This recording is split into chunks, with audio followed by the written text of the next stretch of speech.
Debate, Uncut and After Show. I'm your host Nathan Oakley, and if you are new to this channel, or you've not done so already, then be sure to subscribe. Hit the bell notification icon and join button if you'd like to become a Nathan Oakley 1980 channel member and keep up to date with the Flat Earth debate. If you'd like to support the channel, there is a super chat that runs alongside each of these shows while they premiere, and there's also a coffee, Patreon, crypto and thanks button in the info box below the video. Speaking of Patrons, I'm going to do a quick shout out to all of you who do support me on Patreon. So, a massive shout of thanks and appreciation to Smith Tools and Purchase, Level Plain Poem, Vitali Z, Colton James, BG, Survive the Spin, FE Patriot, Thomas van der Zander, Measured Flat, Chris Wouters, Sea Level Cultist, Mitch Kennedy, Rod, The Name's Burley, Twadwazzle, Jason Hornsby, Christoph Fournier, JMels24, Unimento, Iron26, Endless, Goldie McKinnon, Retro Bill, John Kays, Patrick Gunnels, Banter, Harry Blade, Mobile Max 777, Rob W, Del West Watson, Unbelievable Productions, Blue Ridge Ranger, Abraham Mohammed, Skeptic 936, Texas Mike, Chow Yun Cat, David Wayne Foster, and Dank. So another massive thank you to all of you for supporting me on Patreon. And now with that, I'll hand across to whoever is in Discord and Google so you can enjoy their dulcet tones while I set up for today's live show.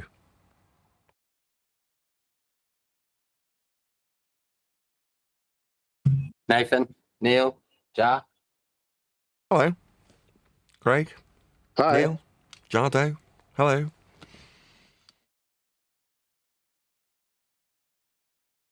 You get your monitor sorted now, Nate? Yeah, I bought a smaller one in the end. There was a Amazon seller that had a reasonably decent price on a Samsung. It still cost about 150 quid more than I wanted to spend, and it was smaller than the one I had. But yes, I got it sorted. Good. Got all sorts of new weird faff that I had to fiddle with. G-Sync specifically. Seems to work alright now. For whatever reason, even though it's a 144 Hz monitor, it wants me to set it at a lower refresh rate for G-Sync to work. I'm like, okay. Now runs at 120. So, okay. So if you buy a G-Sync monitor, they recommend you lowering your refresh rate below what the monitor actually can cope with. To me, I feel like I've been robbed of 20 FPS, but that's just me.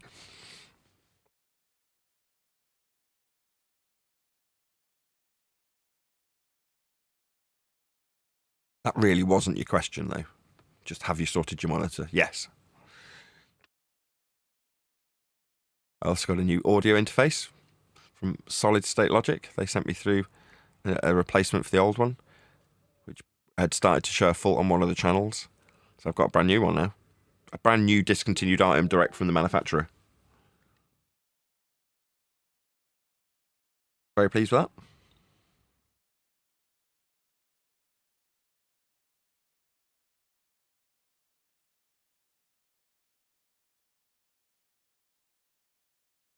Did Central Goat put anything in Teams for us to cover? Anybody keeping an eye on Master B? Sorry, Nate. Yeah, I haven't seen nothing. I just seen a book by Divergent Droid. Book? Oh, that... yeah, I see what you mean. Yeah, a book. One thing that keeps tyranny alive is when good men do nothing. That one, yeah.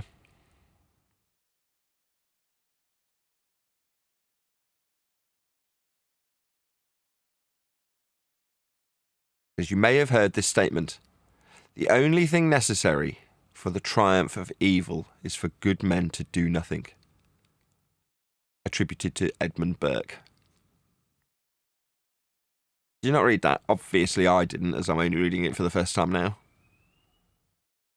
I started to read it, but, you know, when a message board becomes a book, I lose interest. Okay. Do you see how long that is? Yeah. So? They're made for maybe 2 paragraphs. Quick hit message, point me in a direction. I can't read a book. What are you going to do when the book comes out? That's a book. So I'm going to read a book. This is a message platform. You know, quick hits, bing, bing, bing, move on to the next.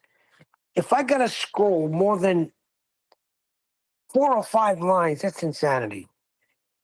Okay, if you say so.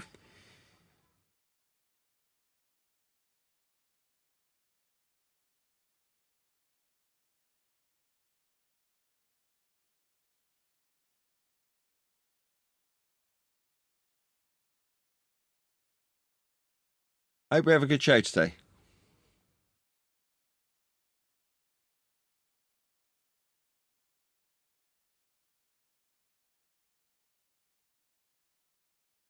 Shows are always good. People seem to like the audience participation yesterday. Maybe we could do a bit more of that. I used to try to do that, and I used to get shot down for bringing freaking chat in. So, yes, I like that idea because they're part of the show. If you pick out a few chats here and there, they feel part of it. I like it. Okay, well, there's no reason why we can't do that on today's show. Especially if you catch a few ballers in there, because then you might, as you answer their questions, it might give them confidence to stroll on in the bar, you know?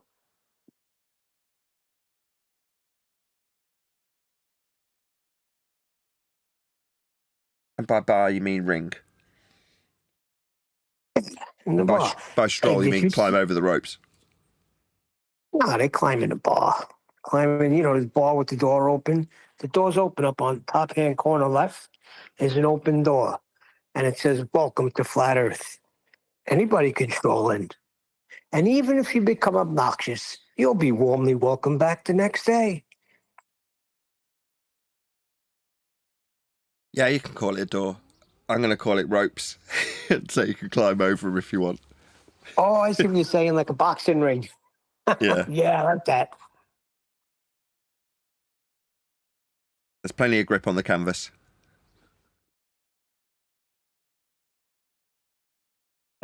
My little guy's birthday today, Friday the 13th. He turns 15. Happy birthday, son.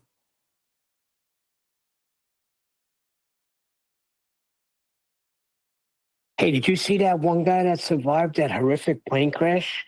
I think that plane was on the way to the UK. Yeah. He was on his way to London from India. But he was like something out of Unbreakable. Like, there is a sole survivor. He walked away without injury. And then they cut to him with a whole crowd of people going, "How did you survive?" And he's like, "I don't know. I've no idea. I can't even remember what happened. We were taking off. I was talking to my brothers in the UK, and now I'm here." That was his testimony. You're like, my God.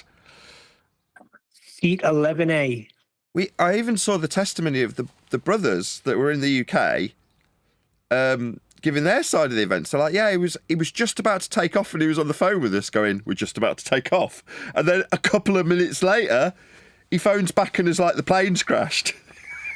Like 2 minutes later. I shouldn't laugh. Obviously, hundreds of people died, but you know what I mean? It's just bizarre that there was a sole survivor. His brother died too. His brother was sitting in another seat, like behind him, but he didn't make it. Yeah. But yeah, that's crazy. You think he'll have a little survivor's remorse? What do you call that when somebody survives like a big tragedy? Maybe, but I don't know if there's obviously a statistic in there somewhere for the likelihood of a sole survivor just being thrown in a very fortunate manner from the wreckage, which he obviously was. Lucky old him. Oh, he's going to have a lot of money soon. Well, lots of people want to talk to him, yeah. Not only that, Boeing's going to have to kick him something. Lost Probably, his brother. When you fly, do you have to sign some sort of waiver? Is like that included, or are they responsible for you when you go in the air? Or is it flight your own risk type thing? No, I'm pretty sure that they're going to be responsible for you, right? You're paying them to get you from A to B. They're going to have, you know, they're liable to a certain extent, aren't they? Obviously, they're the ones carrying you for a profit. I was listening to some pilots and they were talking about the flaps that they were supposed to be either up or down. I forgot what the guy said. So like they're analyzing this thing and something went wrong. But he says he heard a loud boom. And then next thing he knows, he's walking down the road. Yeah, That's that was the insane. No. testimony of the passenger. He said he heard a boom, and on several shots you can see the, I think it's called the ram air turbine, which is like a little propeller thing that drops out at the bottom if you've lost power. So to keep the electrical systems running. So it does tend to suggest that there was no power. For whatever reason, who knows?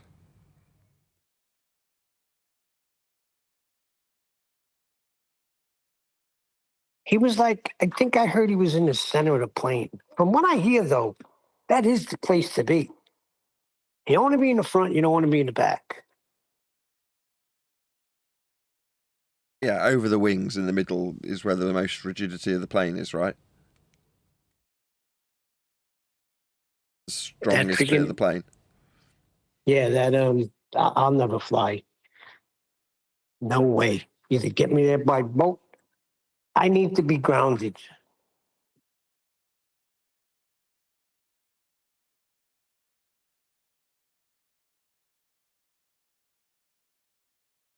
Yeah, well, it's all very sad.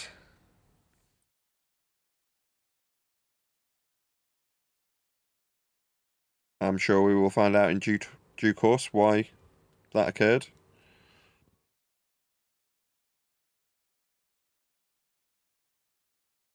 I see the political arena stepping up with this show that's going on called Life.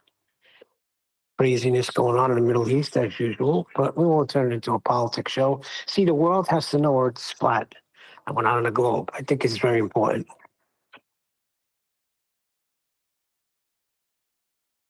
You think it's important that the world find out we're flat? Yeah, go knock out all this global nonsense. Knock out half the wars when people come to realization that there is a creator. I think that is true. Everybody have a different outlook on things, you know? When you know you're created.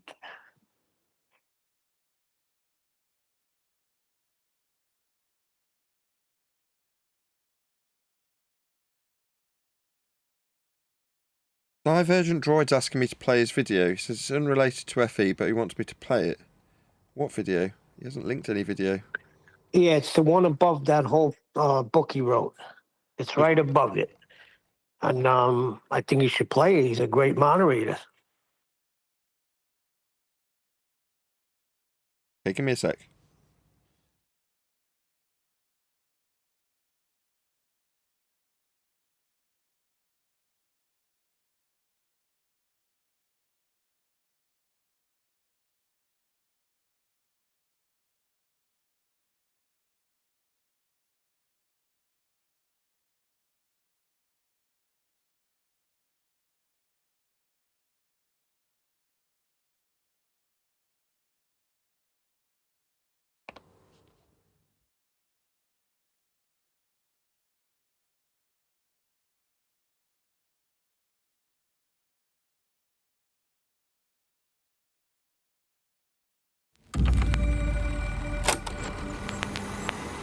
Ladies and gentlemen, the distinguished author, Mr. Aldous Huxley.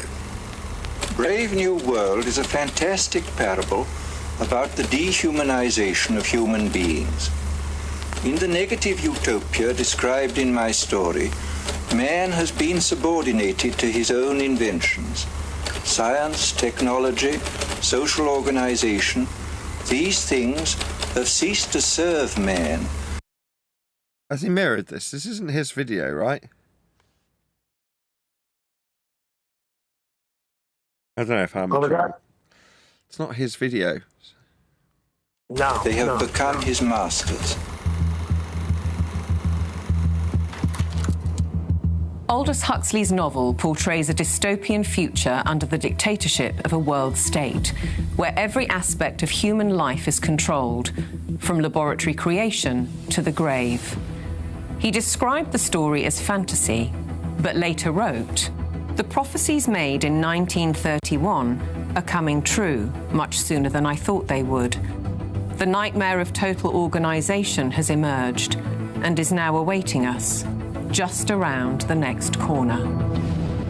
With the rise of brain-computer interfaces and biometric sensors and so forth. Why has he got me playing this? Any ideas? I don't know. I don't know either. I'm going to give up.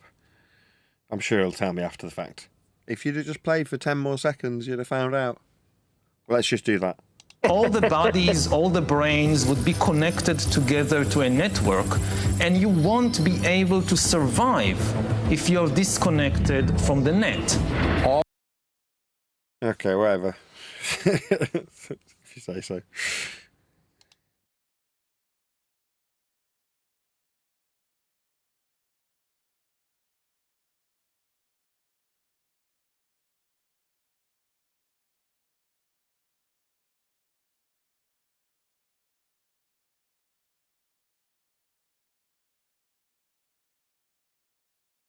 Is there nothing flat earthy for us to critique in Master B? I think there is one above that. Above what I just played? Yes, I believe so. Let's have a look. What's this? Mikey what?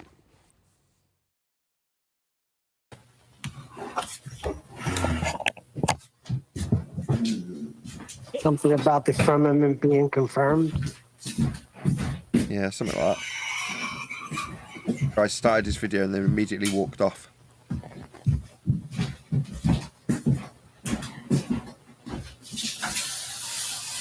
What the hell? Rakia showed up for the show today, right?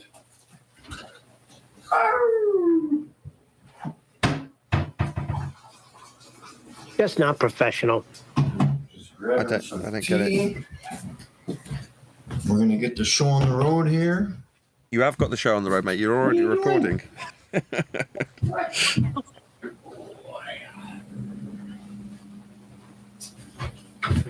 Okay. Yeah, we're okay.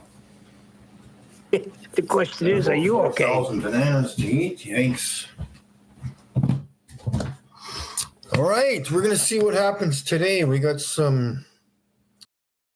That's a minute and 15 I'll never get back. I got a little experiment to do with myself here. Oh, really? No, you haven't. And we will watch. We'll go over some beautiful pictures of the firmament because these globies aren't catching on. They're not getting it. They're a little calm and a little too relaxed out there. About that. Because they're not really confident in what they're talking about. So, yeah, that's what we got to deal with. Okay, so we got.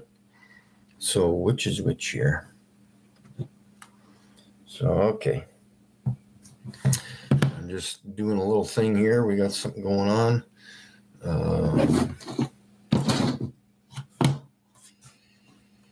Watch live. I need to watch my stream. And we will. Okay. Give me a quick second here. I need to pound back one of these bananas.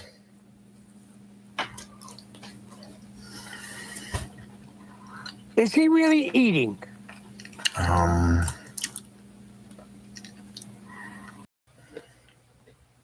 How did I forget to do that?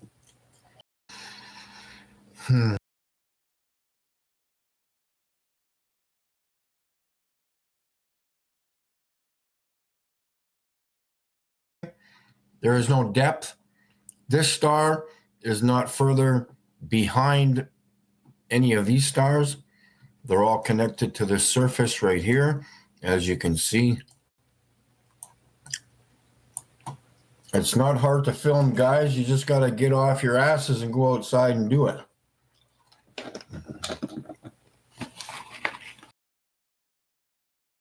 just pictures of the stars, right? That's what I see. What is he saying? They're connected and that's proof for the firmament? Right? How does he know? Adults? Why do I have to kick your ass and get you to start moving? I'm doing some work for Flat Earth.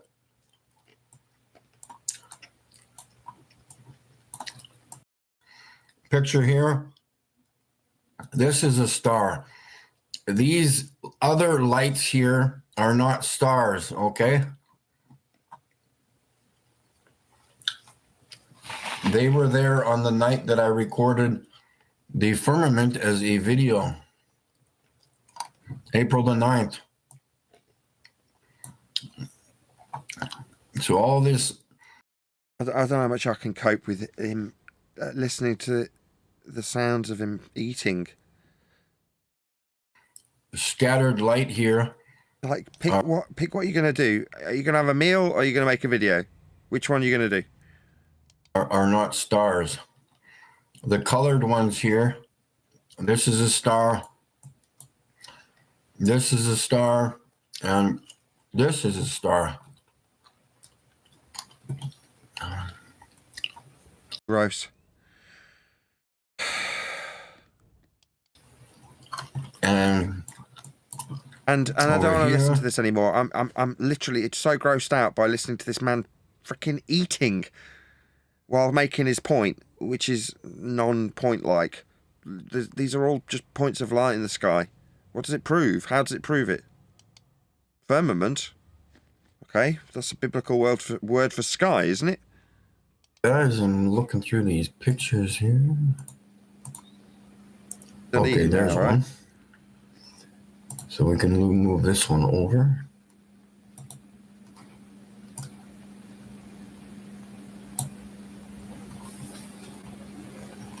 Yeah, okay.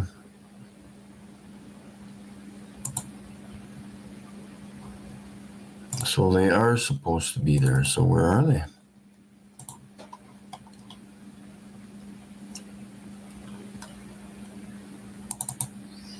He's a believer. He's not a knower. There they are. Okay.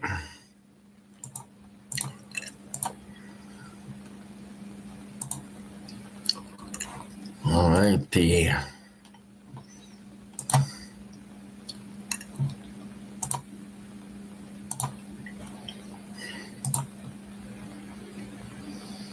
Zeke, ZH King, good to see you there. So me and my cat can run and play.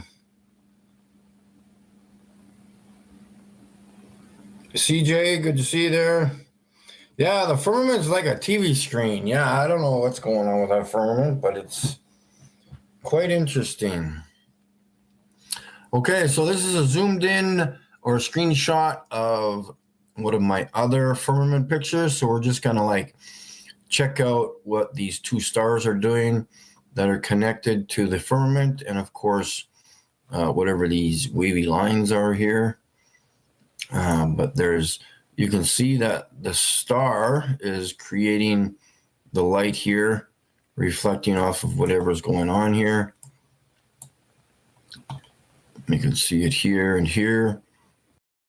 I mean, I can see a light with a bit of a streak. I see that, yeah. Okay. And this line over here, and obviously the surface that all of this is connected to, and see. No, what do you mean surface it's connected to? I see a light and a streak. That's what I see. I mean, I understand the necessity for containment when I talk about how we achieve gas pressure that we're all breathing. But this doesn't suggest that it's attached to a ceiling. You're calling the firmament. I don't see that here. Anybody else see that? No, I don't see that. So what he's saying is they're all attached to the ceiling, and the ceiling is spinning. Crystal ball. You can see that this star here, or this light, is reflecting off of the surface around it again. The ripples, the bumps, the whatever you want to call them, whatever the surface is up there. But I don't know why these globies keep talking. Like, you've got McToon debating all these flat earthers, and yet he's got no confidence in what the hell he's talking about. He thinks space is actually real. I'm sorry, pal, but I've recorded the firmament, so I don't know why you keep continuing on. Macho Man, good day, sir. This is another zoomed in picture of the firmament. We've got two stars side by side. It would be nice to get those clear someday in a video. Would be fantastic. And of course, you see these kind of like geometric patterns here, like as if there's ripples or ridges or like a circuit board type of deal here. It's like looking at clouds and going, I see a fluffy bunny rabbit.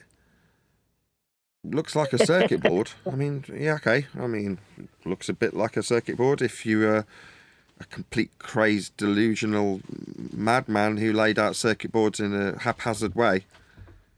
You know, generally speaking, when I've looked at circuit boards, they've got a certain degree of order to them. You know, there's an efficiency to the design to cut down on trace length and things of that nature. This doesn't look like that. I mean, at a glance, maybe, but again, this is just kind of meaningless. I mean, you can't make claims unless you can validate them. I mean, I can happily go along with it looks like X. Yeah, okay. It does, yeah, okay, if you want. It looks like a circuit board. Okay. And what's next? Oh, that's it. Oh, that means it's attached to the roof. No, I don't know that that's the case. What are the stars again? How are they attached? What's the mechanism? I have no idea what they are. How can I suggest that they're attached to a firmament? You can't. Exactly. I know the light in my house is attached to the ceiling because I could validate that. But come on, you can't validate anything he's saying. The hell's going on here?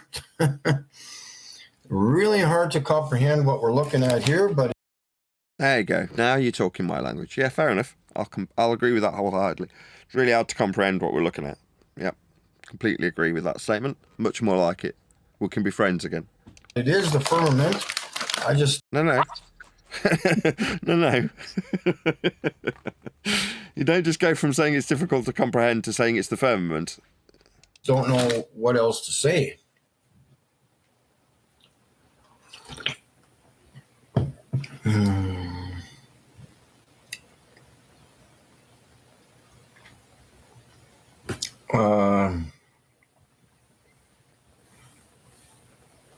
No, sorry. The stars do not sit. They're not in water. Well, as they sit in water, the stars are not in water. They're in the firmament. Oh, God.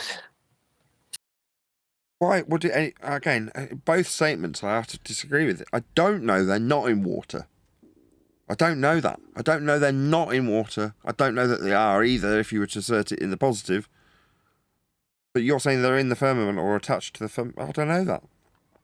Well, if he's going biblically, he's correct. They're inside the firmament, but it does talk about waters, but that's above the firmament. Has this guy made a claim about what the firmament is yet? No, well, he's saying it's the roof that the stars can be attached to. That's all we can glean so far from what he said. He's not explicitly saying the firmament is and then rattling off his description of it. But we can glean that it's something to be physically attached to if you're a star. You're too busy watching P1000 videos of stars. I will show you actual real stars. I think we're just going to have to keep on the topic of stars because nobody knows what they look like. Well, I will show you what they look like. I recorded videos and actual real pictures. Yeah, I mean, more power to you. But, I mean, that doesn't mean I don't know what they look like. I've spent plenty of hours behind a telescope lens before, you know. I've spent countless hours staring at these lights in the sky also. I've got plenty of footage and videos and stills. You know, that doesn't mean anything. No P900 or P1000 event has ever recorded videos of stars like I have. No, I'll agree with you. When I first saw the P900 footage that came out 10 years ago, I was like, it's not a touch on my telescope. You get this. Much better. I agree. Again, but to what ends? Proving what? I'm just showing you some more proof of the firmament here. Not proof of the firmament.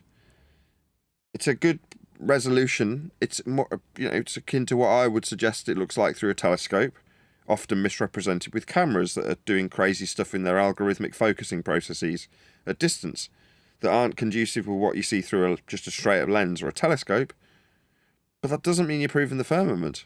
It just means you're looking at the sky in great detail. And we will move on to the stars right away.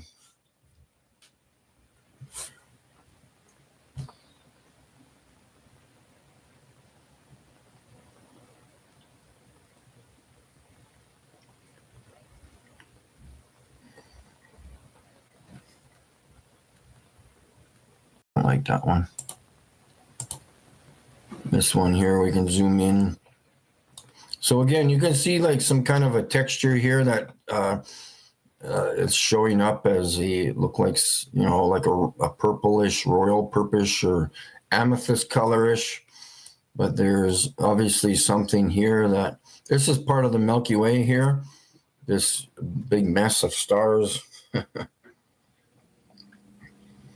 not sure where you see water here. Okay, moving on to firmament pictures where there is no water. Okay, I hope you guys are all sitting down. Now, the best one I have is right here. There is no water in this picture whatsoever. There is a surface here. I see no water. The water is above the frickin' firmament, folks. You cannot have water hovering above your heads. It is on the other side of the firmament. The water on this side is in the ocean. The water... What's he talking about? Does he not know that there's a water cycle? There's a huge amount of water just in the air. Like they measure it and give it you in weather forecasts. What's he talking about? Above, our water's above the firmament. Really? What about the humidity? That's water. And it's above me.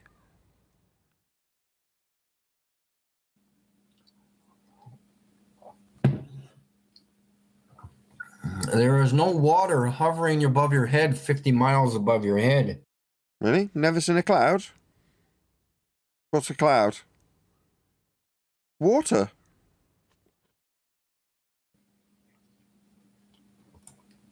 And this, what does this look like? Does this not look like the surface of the moon, folks? No.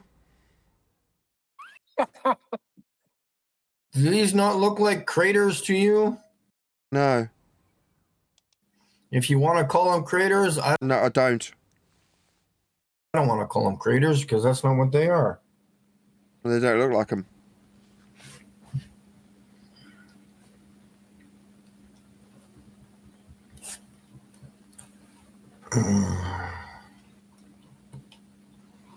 And we've got some more wonderful pictures here of the firmament, not pictures of water. That would be nonsense to think that. These are great pictures.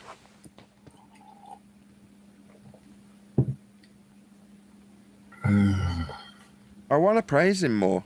I just don't like being told that it's a firmament when it's great pictures of the night sky. Great pictures. I've shown this picture many times, but it just seems like more and more people need to see it. Again, there is a surface here. There is no water in the stars or below the stars or beside the stars. This is a hardened surface above our heads. How do you know it's a hardened surface? You don't know that. It might be. I don't know that it isn't. And I wish the people luck who think they see water. Moving on to some more pictures here. We will zoom in for these people who are got walleye vision. I can only see water for some reason. I see stars and light and a surface. That's what I see. There is no water here. The water is above the surface of the firmament.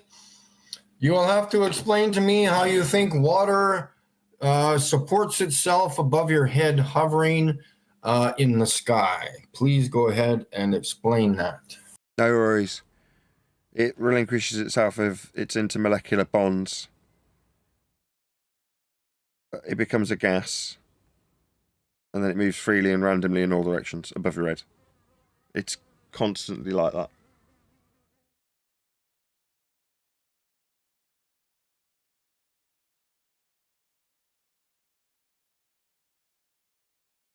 Got a wasp in here. Right, I need to sort that out.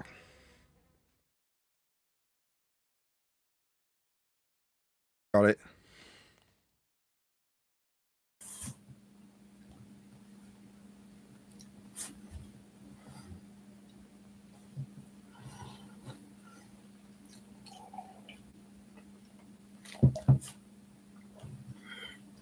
Kim, good to see you there. Good to see you there. And where's the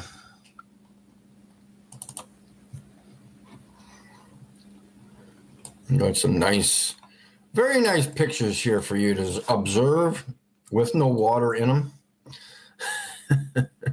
There's no water here in these pictures. You have the stars, and then you have the firmament above your heads.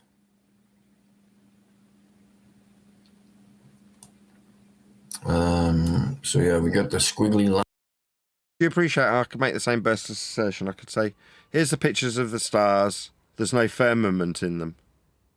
There's no firmament in this picture. It's just the stars. Lines, whatever the heck these are. Don't know what's going on here, but Neither do I. That's, again, reasonable that you should disclaim such. Because it's true. But you're simultaneously making declarations that you can't back up. some indents or crevices or something rather. And over here on the left, this one really... You're ascribing this physical nature in your description to the sky. You don't know what the sky is.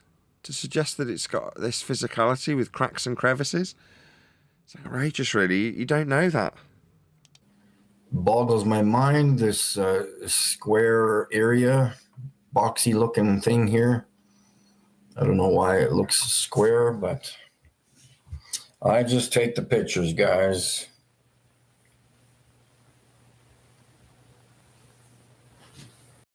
His pictures remind me of what were claimed to have come from Hubble, right? Like the pillars of creation and such like. Great pictures. These. Kench, well, you keep stating that there's water here. I don't see water, so you're the one misrepresenting it, what you're stating.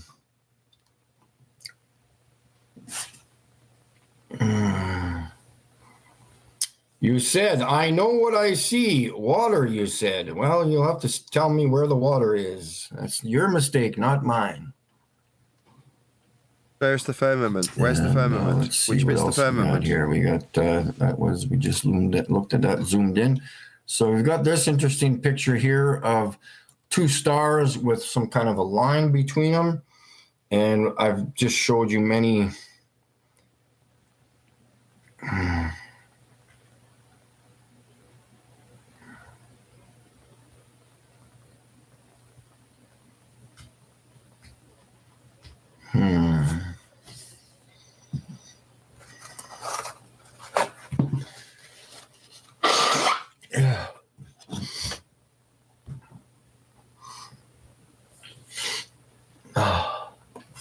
Hold on, guys. I want to try something. What is this?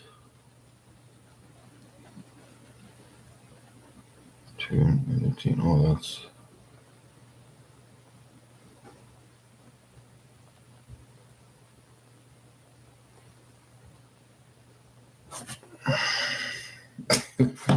Hold on. Let me do something here.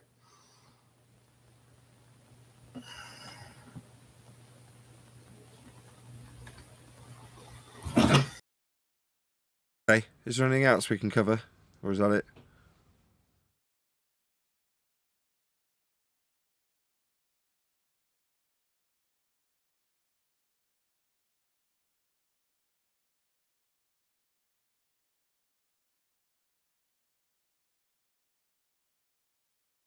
Hello?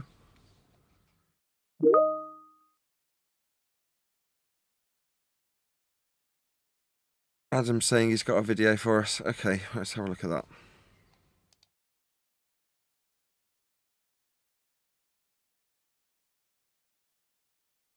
Where?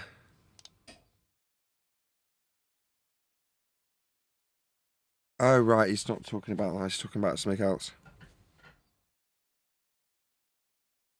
He sent me some perfume.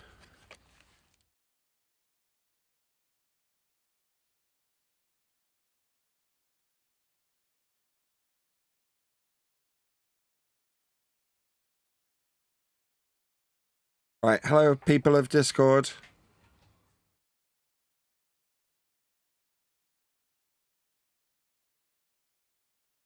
Try that again. Come on, wake up. Hello, hello. Morning, Nathan. Good morning.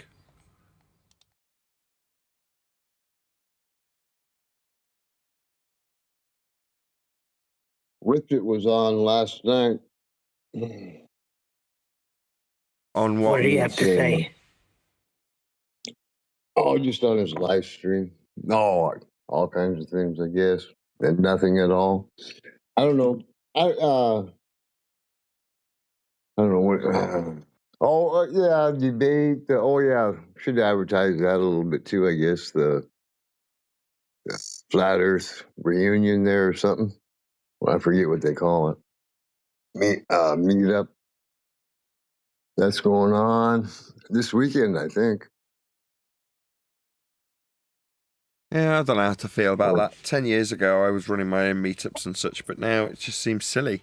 It's like that whole idea of having a group called Flat Earth is useful to our opponents, isn't it? Now, I'm not suggesting that I'm not grateful that I've got a decent community around me, but by the same token, it's like we're in the process of finishing off editing my book that makes it explicitly clear that Earth being flat is only about that. It's not about communities. There's a deception from a heliocentric rhetoric, but ultimately, what's it really about? It's about Earth being measured flat. Not about meeting and greeting and pressing the flesh. It's been turned into that.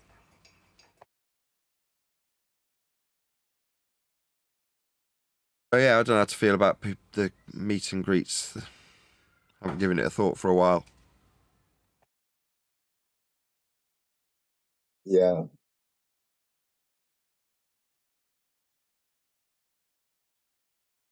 You know what I mean? Jared. Yeah. Oh, yeah. I know. Yeah, I know exactly what you mean.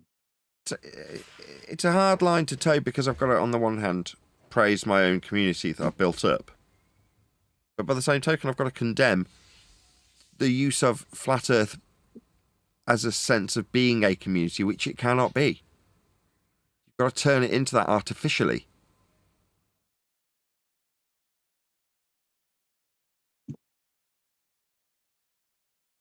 Flat Earth is not a community.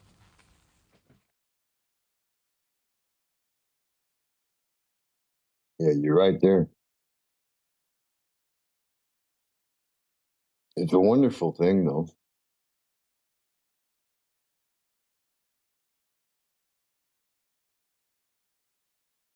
So yeah, you need to build an artificial community around different ideas or different individuals. Oh, no, just being told. I kind of, like, I think you say it all the time. This is really a hobby for just, you found out it's not true. But it's a different aspect of life, right? Well, a different control mechanism that you're suddenly aware of. Yeah. Well, I go to the default position to start with. That's people tend to be full of it.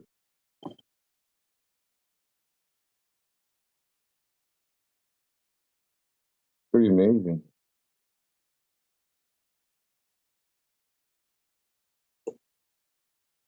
Don't you think it? I mean, that's why I thank God the most for telling me. I don't think I'm aware of anything.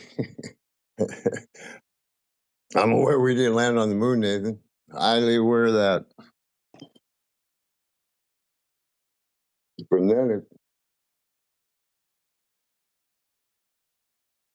what a no, it's a. I I've never been more challenged, right?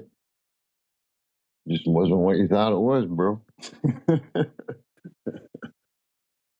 Yeah.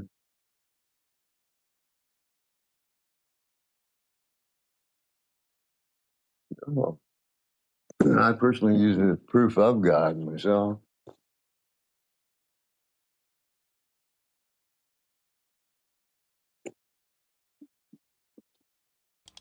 How are you? Hello, everyone. Hello. How's it all going? Well, Happy Friday. it's going good. Jolly good. So we've been covering somebody in the pre-show, and as much as we've been criticising the individual,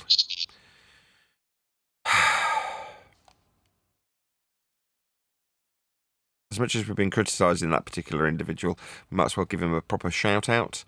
So this particular guy's called Mikey S. Just Mikey S. Okay, Mikey Smith. There we go. And yeah, we've been covering a bit of his star videos. We disagree with him when he makes an assertion that there's a firmament based on just looking at the stars, which he's got very good in terms of his pictures. They're excellent. So check him out. As I say, we've been covering it in the pre-show, and I'll put a link to his video, which is called Firmament Confirmed, Globe Believers, You Are Done. And there's a link going by to his video in the YouTube live stream chat. Oh, how do I bring that up? Just one sec. No, not that button. That button. Yeah, there we go. So yes, you can see that winging its way by in the live stream chat now. So yes, do go and let Mikey know at Nathan Oakley 1980 sent me with a polite comment that just alludes to exactly that, the fact that we've been covering his video on today's pre-show. He's a flatty, and he's only got a couple of thousand subscribers, so it'd be nice to help him along in the YouTube algorithmic love that we definitely don't receive here on Flat Earth Debate, and I mean, no doubt he won't receive either. So regardless of our disagreements in regards to his suggestion that he has proof of a firmament, I do like his images. Well worth checking him out. So that's Mikey Smith. Horizontally something or other. That's the channel name. So check him out. Also, leave a polite comment and let them know. Eat first, then do your video. Yes, I had enough moans at this particular videographer, and people who make YouTube videos, it's supposed to be just that, right? It's supposed to be low-key, amateur. That's what YouTube represented 10 years ago. So someone starting a recording, immediately walking away, and then coming back and having dinner. That's, to be expected. It's very, very amateur, which YouTube is supposed to be. Go ahead, whoever that is. Their mic open, causing a horrendous squealing noise. Come on, someone's opened their mic. Shit, third time, whoever that is doing that. Yeah, because we're professionals here. Yeah, he says with somebody on his panel who he doesn't know, figuring out who's causing a high-pitched squealing noise right at the beginning of the live show. With whoever's mic's wide open. There it is again. Who was that? Second I look away, it's happening. Somebody's got their mic open and you're causing chaos. It's really irritating. Membership's coming. Share the show, says Jardo. Thank you, Jardo, for the super chat. Really appreciate the support. If it is you causing the high-pitched squealing, I'll take it all back. As you're the only one with your mic open. It's probably Jardo, isn't it? I like the fact that Jardo sorts people out with memberships. It means they can reference what we were just literally talking about, and having watched it in the pre-show, you get to watch that after the fact. That CC guy who's like number one Flat Earth Debate super fan, whatever you want to call that metric with the crown. Christian Zekas. He's the guy that gets all the reactions from Simon Dan, right? I'm not sure, but it might be, because I think I heard him say yes when you asked the last time. Let's have a chat with him about why that is the case. Because it's not like it's a one-time thing. Dan has covered that guy, Christian, the guy in the chat now, multiple times, right? And he always picks on something that's completely benign. Now, given the amount of interaction he has here, I can only assume that some of his videos are going to have decent information in.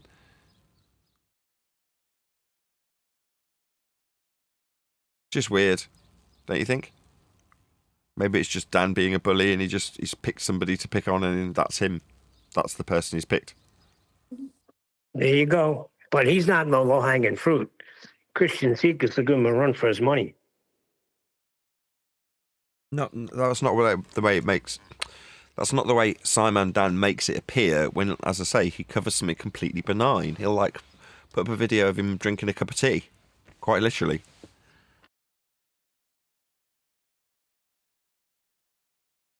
Shout out to Jardo, who's just gifted 20 memberships. I haven't been going live for more than 5 minutes, and we've got 20 gifts to the people who are watching. So if you join the show early, big shout out to Jardo for gifting you a membership. Check out all those new members whizzing on by. Should I do individual shout outs to them? Who we got as new members? Right. Oh, we got Musicians for Truth.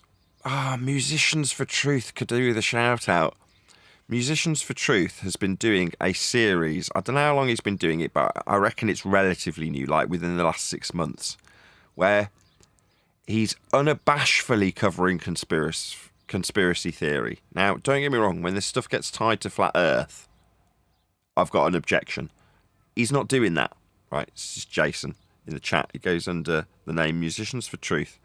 And I think that's the name of his channel that he's actually publishing his videos that I'm talking about. I'm really sorry to not know the name of the series that you're putting out. Maybe you can type it in the chat for me so I can tell you the name of the series that I'm talking about. 2 months, thank you, says Musicians for Truth. What's the name of the series so I can plug it?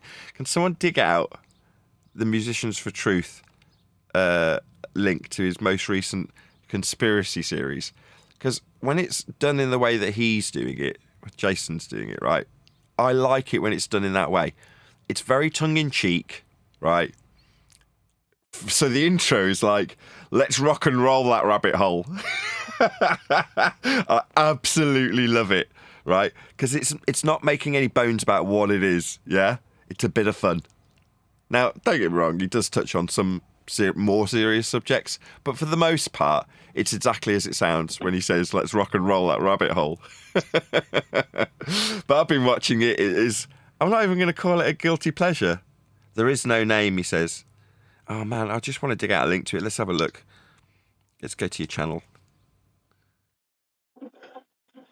He's got, it's kind of videos from the web is what he's just been calling it. Right, let's bring this up so you can see what we're talking about. I'm going to cover this. Why not? It's my show. I'll do it on. Okay, let's show this to the audience. So this is the Musicians for Truth channel, and I want you all to go and subscribe right now. I'm going to give this video a like. I haven't even watched it yet. It's the kind of guy I am. Go on, whoever that is. You Jardo causing whistling noises. Go ahead, Jardo. Or if not, can you mute because you're hot micing in Discord? Is he hearing me? Or does he run away? He's gifting memberships and then running away. Okay, so there. Anyway, this is Musicians for Truth. Let's take out his link and put it in the chat. Sorry. So, that's okay, no worries. I've got too many things on one page all at once. Where's my live stream chat gone? There we go. I'm putting a link to this particular video, whichever one it may be, and I want you to all go and subscribe right now to Musicians for Truth. That's the channel that we're going to be looking at right now. But you're going to get a flavour of this right now, so you can see what I'm talking about.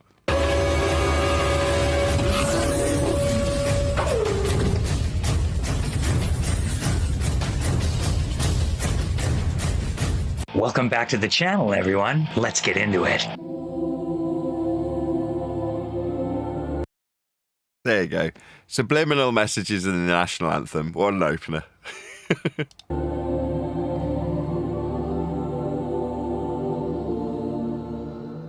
Our national anthem.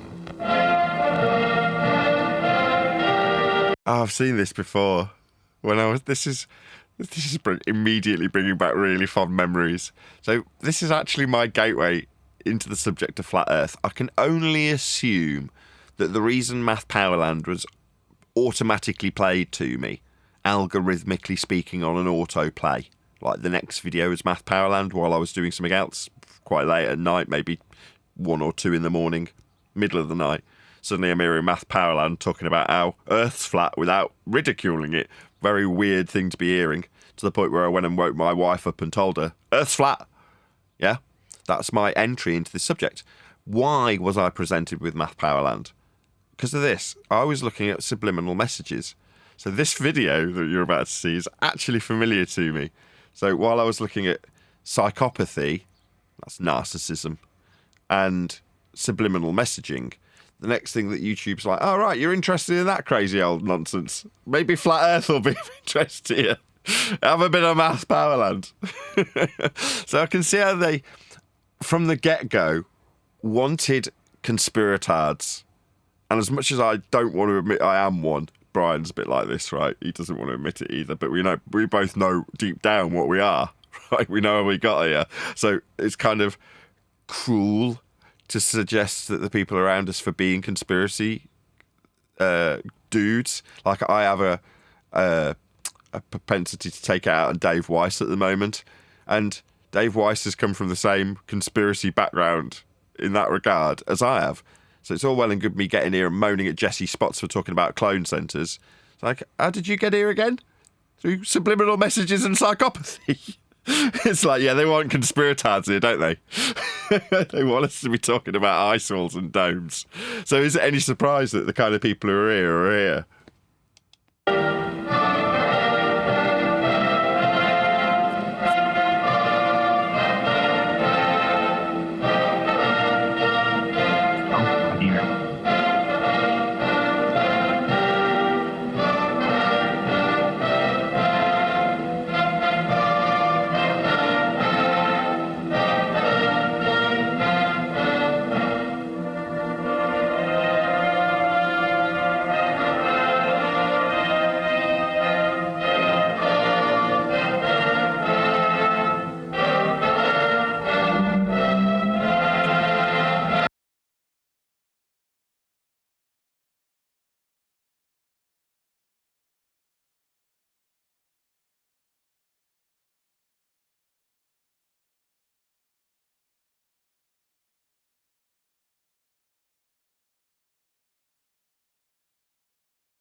Was I on mute when I was saying all that? I was saying, how fickle are we? Right? Shout out to Jardo, who says, shout out to Dearth, member number 9. Yeah, 2 or 3 days ago, we were ripping him a new one, and now he's a member. Very amusing. It's amazing how free memberships flush out who's actually watching.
Why am I not hearing anything?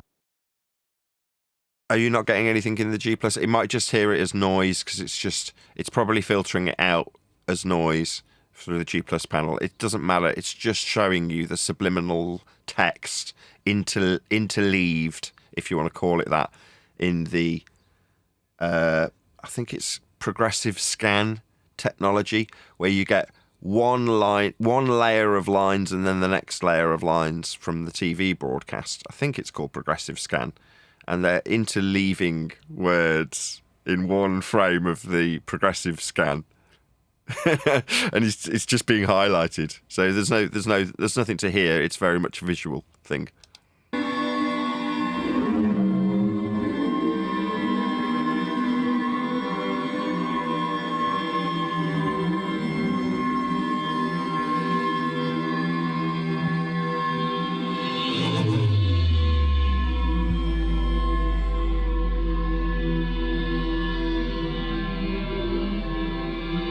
Easy to catch now, right? With pause buttons and high resolution video that has no rolling tape head. But you can imagine when this was being broadcast twice daily, especially as it's going, like I say, out at 2 a.m. or 4 a.m. for the start of the broadcast day. No one's really paying that close attention. And even if you did record it, if by the time VCRs were in use, what you're going to do, see it on a scrolling playhead from a tape? I'm thinking not. But now, like this, yeah, you can pause it. You can see what they were doing, what they were telling you. And it makes, what's his name? Is it John Carpenter? They Live, right? This is what They Live is alluding to, right? You know, it's just much more obvious when the example is you put on the glasses and you can see that the billboard's got a completely different message. Like, well, that's a novel way of showing you this.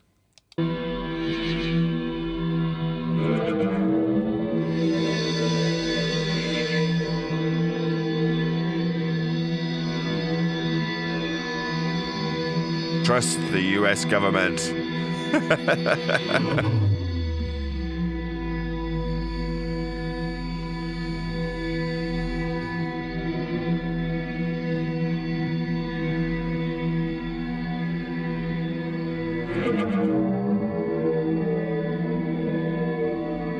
Clever, quite clever.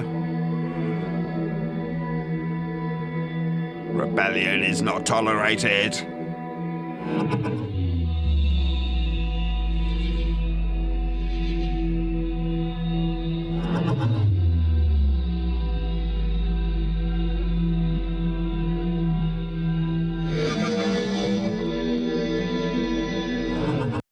Here it is. Obey, consume. Straight out of John Carpenter's They Live.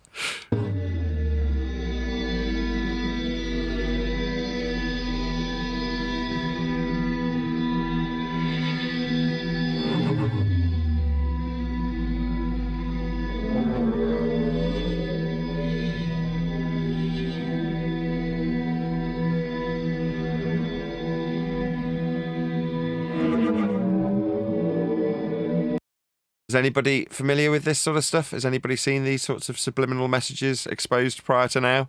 If this is your first time watching, just let us know from the comment section. Obviously, my point in doing this isn't necessarily to go through these subliminals. It's more to plug Musicians for Truth channel.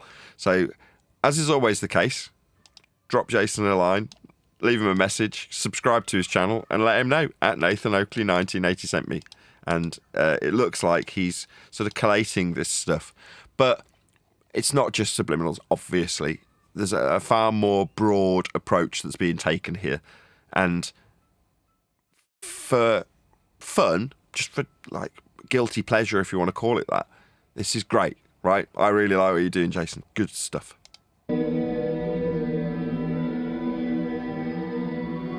Yeah, we've seen this before.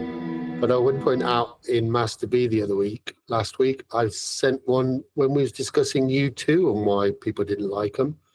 There was something to do with the video wall that they put in their big drone that they did a recent concert on last year. As in the Irish band U2? Correct. Yeah, we were discussing why people didn't seem to like Bono. So I posted up a video about subliminal messages from U2. Okay. Where's that? In Master B? Yeah, it was about a week or so ago at least. Okay. Yes, can you stick it in again? I'll see if I can find it. Marvellous. I love this stuff. Like I say, this is what I was into before Flat Earth. Not directly before, it was psychopathy directly before, but, you know, from memory, it was 2006 or 7, maybe around that sort of time. Anyway, I'll do another plug for someone else. Reality in Truth, all one word, is a YouTube channel that's still available for the material that was being put out 10 years ago, or stopped being put out 10 years ago-ish. And that's run by a guy called Nathan Bell, or was, when it was actively putting out material. It isn't anymore. But you can, if you are interested in this particular rabbit hole that's being rock and rolled by Musicians for Truth, then you can check out Nathan Bell's YouTube channel, which is called Reality in Truth. And he exposes things that I don't know if did this make it into the book? I can't remember. There's so much stuff that we put into the book recently. Could have swore I'm sure I went and got a part of a handbook from Nathan's channel recently for the book, right? I just can't remember if I'm so vague on this. I'm a bit wishy-washy at the minute mentally. Yes, just full stop. But there might be something in the book about this. I can't remember. Neil, you're my man in this regard. Can you remember me putting something in the book about subliminal messages? I'm sure I have.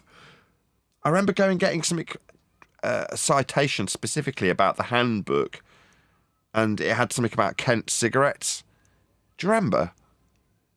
Or am I just dreaming this? Am I making this completely made up? Am I just making this up?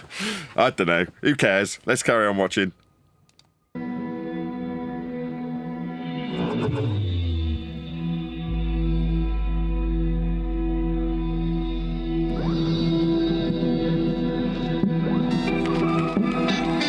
If television has been slipping in messages subliminally since the 70s, where do you think they're at now? With the technology the way it is, they could slip in messages and you'd never see them.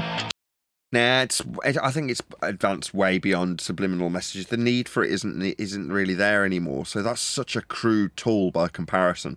I mean, they're studying us in terms of what we want by what we look at and what we listen to, and that can easily be influenced with the advertising algorithms that are put in front of us. And it's much more effective to directly tell you something rather than subliminally advertising that message to you, or trying to get you to buy a product through fear-induced subliminal messaging. Yeah, that crude tactic definitely worked and was abused in the 70s and 80s especially, but I think beyond that, through the 90s, they figured out that if they just know what you want and they just give it to you, that's much easier to get you to do what they want, right? You just have to get the two things, the thing they want and the thing you want to converge, and they can subtly drip you that information if they know the kind of things you like to keep you looking at the things you want anybody else to be looking at. So I think in modern times, subliminal messaging, I'm sure it is still used to a certain degree, but just it's not as effective as a tool as you might think in modern times. TV frame rates now move faster than the eye can perceive. Be careful of the content you consume.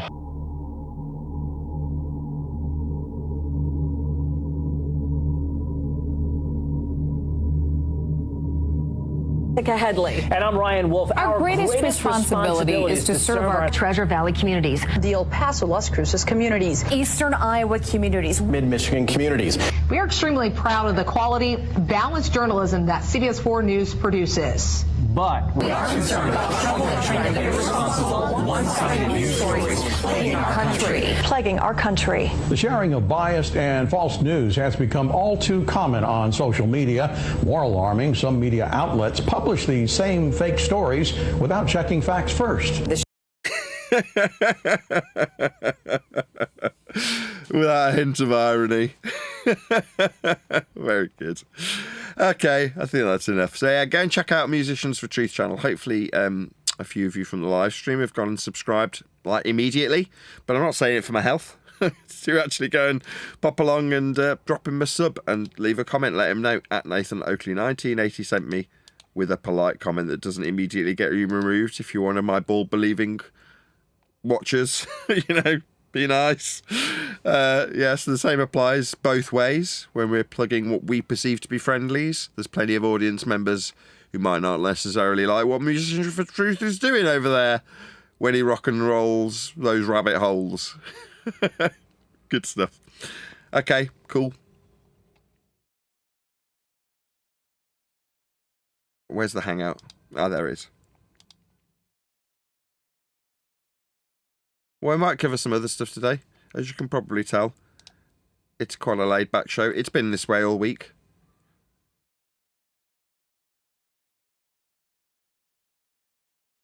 Anything else anybody wants to cover specifically? I did say that we would go to the chat at some point. I should maybe do that now.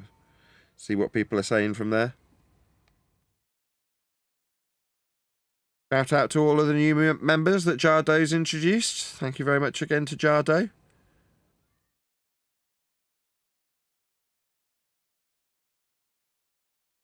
Somebody telling me I was on mute from earlier. Yeah, my bad. I think I reiterated it after the fact. Anything pressing from the chat? It doesn't look like that's the case. Craig put it up, YouTube stuff. Okay, we'll go to that then if there's nothing from the YouTube chat. If anybody does want to ask anything from the YouTube chat, feel free. I'm going to try and be a bit more interactive with the YouTube chat, the live stream chat, that is. Okay, so let's go to Craig's video.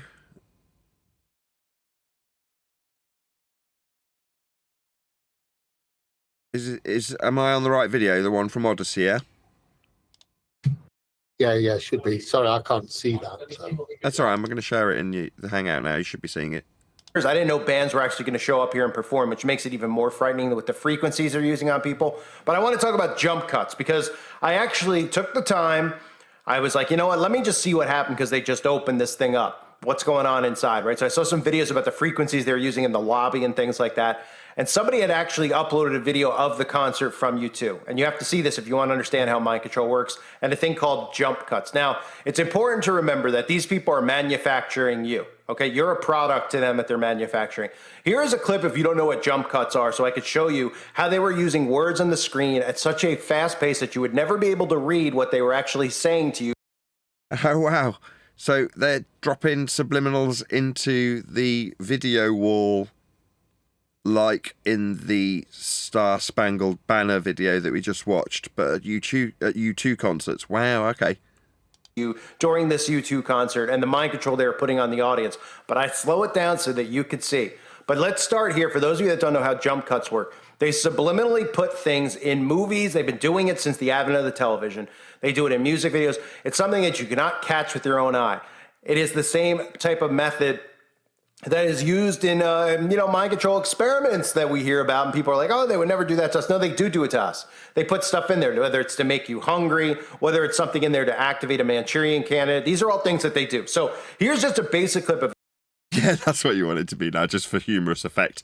You want it to be, the visuals are all sort of all-seeing eye and pyramids. In the real visuals, like that are going by for the concert. And then in the subliminal, it says, buy a burger, get a Pepsi. That's what we want. It won't be, but. Of you being manufactured, and a clip from a TV show. Your living room is the factory. The product being manufactured is you. Okay, so right, because people see things like, oh, words are flashing on the screen. That doesn't mean that they're saying anything to you. It does mean something. Because on a subconscious level, your brain is able to process this. You might not realize it at the time, but they're putting thoughts into your mind. They're spell casting on you while you're watching this. And it's so surreal. The clips. Is he suggesting that these words are the subliminals? Because I would disagree strongly. Unless he's going to show something interweaved between these words. That they're showing. So after seeing that clip, let me just show you a really, this is a clip. This is in real time from the actual concert where there's words flashing on the screen while they're performing. Now, obviously, I've watched this over and over so I could see these words now, but this is the actual in real time. It's not sped up. It's not slowed down. This is what the audience is seeing there. And you know that they're not actually reading any of this stuff with all the frequencies flying around at their heads. They're just being put under hypnosis. Look at this.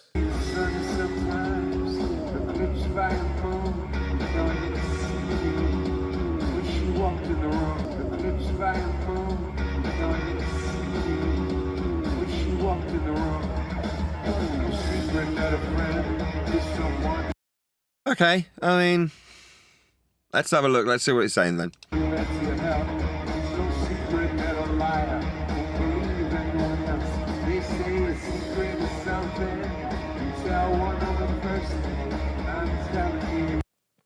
Okay, so some things may have stuck out to you when you watched it. I doubt it the first time you see it, but the more you watch it, I'm going to break it down in slow-mo so you can see it.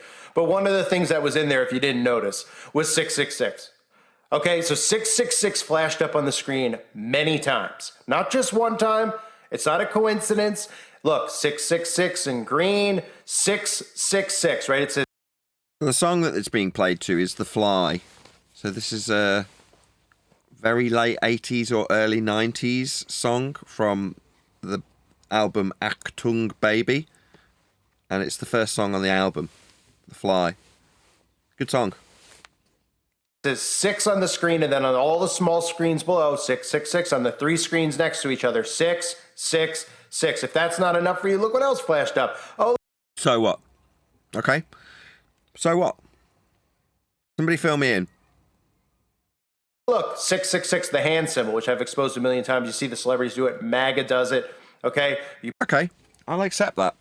There it is. It's in big giant letters, 666. We saw the 666 in green. Now it's 6 in letter format. Okay. So what? Somebody tell me the significance. Who cares? You put your finger like the MAGA thing. That's the devil. It's the devil, Nathan. Aren't they just leaning into that? Well, it was obviously there for a reason, right? Yeah. Artistic flair. Look, they even do it backwards. They do it so everybody can see it. Why else would they put this stuff in there? Yeah, but you're not answering the question. You're questioning like it's an answer. Why else would they put it in there? You tell me. Okay, it's a 6. Backwards, you say? Okay, yeah, I can see that. And these aren't the lyrics of the song that are on the screen, ladies and gentlemen. No, I agree. It's The Fly. It's not got any 6s in it. You want to sit there and be like, well, they probably just kept flashing the lyrics. These are not the lyrics of the song. You can go look at the lyrics of the song. I believe the song was called Fly on the Wall by U2. A song that... It's just called The Fly, but yeah. Oh, excuse me, The Fly. It's called The Fly. Or Fly on the Wall's another name I guess people have for the song. No, those are the lyrics. Like a fly on the wall is one of the lyrics. I don't know, whatever. That's the song. These are not the lyrics of the song. So no, that is the lyrics of the song. not a U2 fan, I can tell. These are subliminal things they're planting in people's heads. It's like... Why? No. Right. With the national anthem that you saw earlier, yeah? Obey, consume. God is real, God is watching. With a church behind. Yeah, you can understand the nefarious intent behind that message. This is a number 6. Okay? These are very different standards. Like programming a human being without... Sorry, no. Not programming me. I'm not being told to obey. I'm not being told to consume. And I'm not being terrified by the impression from a subliminal slide that God is watching with a church being the picture in the background. That isn't what this is. Them realizing it. They're getting hit with frequencies, then they're getting... Hit with frequencies? Well, like guitar frequencies. Yeah, we are. We're at a concert. That's right. 666, 666, 666. After that, what else do you see? Antichrist. Free pizza. These are just a few. I have a whole breakdown coming after I show you the clips slowed down so you can see. Keep an eye on this. It's so... Okay, so you got Antichrist. Yeah, okay. I suggested that they'd be leaning into the people who would call them anti-Christian. U2, that is. They've lent into it before. They did it on a tour in the late 90s, early 2000s, when they were literally dressing up as devils. And they had a giant lemon that they lowered in, from memory. So they do occasionally lean into the notion that people suggest that they're satanic. So having whatever it was that they just had up a minute ago, yeah, I can understand that. It would, to be perfectly honest, it wouldn't be my idea that it would be anything to do with the band per se, beyond the people they've employed. So I studied this stuff, lighting specifically, at college. Yeah? Technical theatre, it was called. Lighting and sound. So there's going to be a lighting engineer that's got to come up with this design. Yeah? This has all been programmed in by a guy who sat tediously creating this crap for it to look cool at a concert. But this is just some dude, some lighting engineers. It's the mind's eye. We're seeing the mind's eye of a lighting engineer. That's all this is. And what are we seeing? Are we being told to obey? Are we being told to go by Pepsi? Are we being told to obey the government that is U2? No, it's free pizza and 666. Yeah, U2 are acutely aware that they're accused of being devil worshippers when they're a band. And they do lean into that and have done previously, and this, to me, just meaningless. It's completely erroneous compared to the slides in the Star Spangled Banner video played out at the end of broadcasts in the States throughout the 20th century. It's frightening. It'll remind a lot of people of the movie They Live, where you saw the signs. Remind them? No, not at all. No, what we saw from our good friend Jason on Musicians for Truth channel wasn't just reminiscent of what was in They Live, it was the words specifically used in They Live. That's a good example of subliminal use in everyday society that you can recognise and may have even seen. The U2 concert, by comparison, is garbage. It's nothing like this at all. Consume, obey. No, those words weren't on the lighting, guys. They didn't put those words up. Right. They put up free pizza. Was there any free pizza? I mean, I'm kind of feeling hungry. Oh, dear. Remember that in They Live? Very much like... Yeah, like it also shown in the Star Spangled Banner video that we had a minute ago, right, with the national anthem from the States. Yeah, it actually said obey in it. Like that. They're not doing this in homage to They Live. You saw how fast this was flashing in front of... Yeah, go on. I've only joined just because I saw the obscene thing, and there is a big difference between what's being put on the screen subliminally to trick the audience to make them think in a certain way. Fine, what you're saying in terms of the obey, but what's being put on there is nothing to do with the audience. It's a message to the other controlled elite in the sickest of terms. It's letting other paedophiles know that they're paedophiles, that they obey, they're part of the bigger club. That's what some of that messaging is about. It's nothing to do with you. It's just like knowing what that symbol means. Yeah? Free pizza. Dirty, dirty bastards. I don't really know what that means. I don't really want you to tell me on my live show, but I suspect something highly nefarious. I am vaguely aware of things like Pizzagate from about 5 years ago. Is that what the connection is you're suggesting? Yeah. I would suggest that's the only connection. It's talking to your fellow club members, isn't it? It's a language that it has no relevance to us normies, does it? Free pizza, Nathan. Lovely. Well, why would a U2 concert? No, free pizza. That's what they're saying. Yeah. Maybe. Again, knowing... No maybes about it, mate. No, not one maybe, not one if, but, or anything. Yeah? Exactly what that is. What if I was the lighting engineer? What if my career path took me to being a lighting engineer? It wouldn't ever. I'm colourblind. I'd have never made it in that career. But if I was, and I happened to drop that in because I just thought it was something cool to drop in semi-subliminally. In other words, this lighting engineer is leaning into the idea that it could be perceived as subliminal. Okay, so if you are the lighting engineer, what does that mean? If you type in that phrase into your display, what do you mean it as an innocent lighting engineer when you're saying free pizza? As now you put it like that, as the lighting engineer, I don't think I'd put it in, because even with my ignorance of it, I've got a vague idea from Pizzagate from 5 years ago that it's probably something not good. Therefore, I probably wouldn't put it in. So I'm kind of defeating my own argument here, aren't I? You don't put things like that in unless A, you're going to lose your job, or B, you're part of it. Yeah? Yeah, fair enough. You'd probably put in something like free butter or margarine. Maybe. I mean, I don't know. I can easily imagine myself leaning into the subliminal thing. So I do it with the numbers on the show. I'll try and end the show on 666 or 333 or 222 because people are calling me a Freemason. So I just think, fuck. Well, I won't swear. I'll just think, yeah, I'll lean into that. No worries. I'll give you some 333s at the end of the show when you look at the numbers, because it's meaningless. Yeah? But that, as you're suggesting, isn't the same as putting free pizza into a stream of visuals. I hesitate to even call them subliminal. Subliminal. I've watched that bit, and it's like wear a condom. Something to do with your mum. There was your brain's actually very, very good, and if you relax, it's amazing how much you can read at that speed.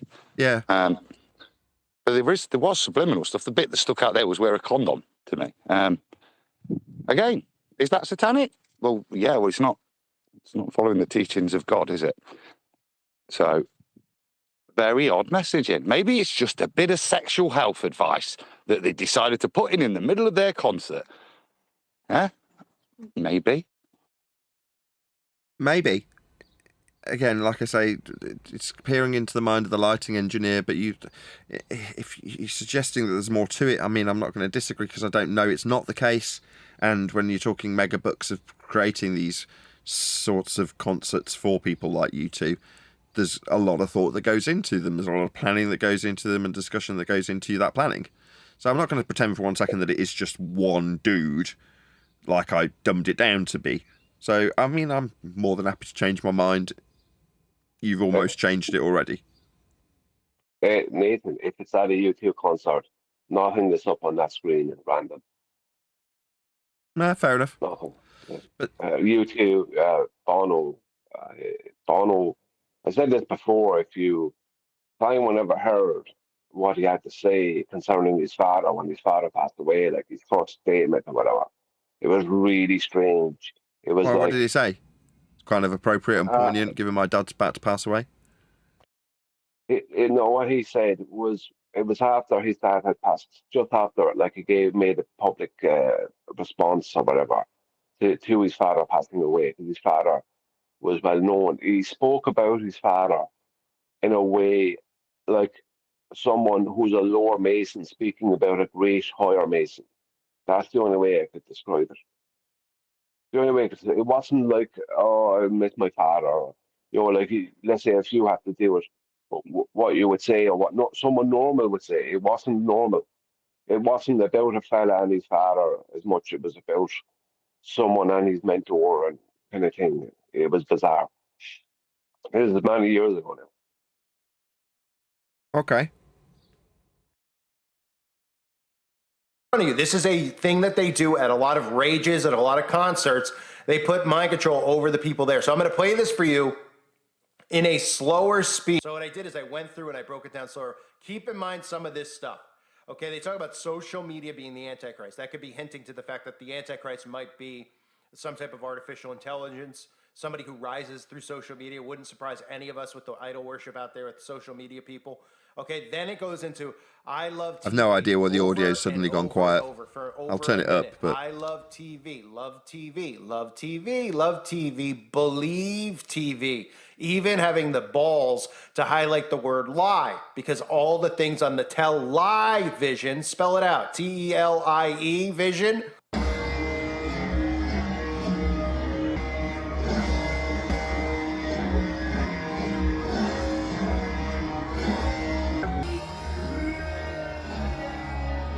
There's a nice bit of subliminal. Everyone is a racist.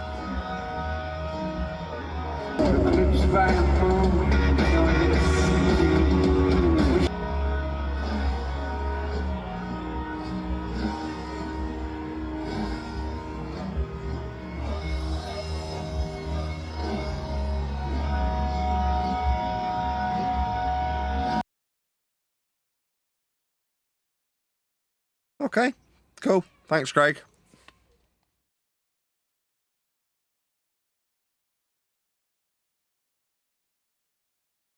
Very interesting.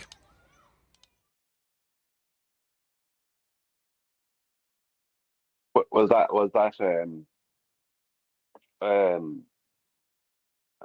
Russian vids? No, I don't know who that was. It was someone on Odyssey. Who was that, Craig? He's probably with a customer or something, so he may not. He didn't respond a second ago. I should have really. I've just deleted it. Otherwise, I'd have plugged the person's channel. I have a good little video. It's only 20 minutes long. If you want to throw it on. Yeah, go on. Is it in Master B? Interesting. I'll throw it in there now. 1 second.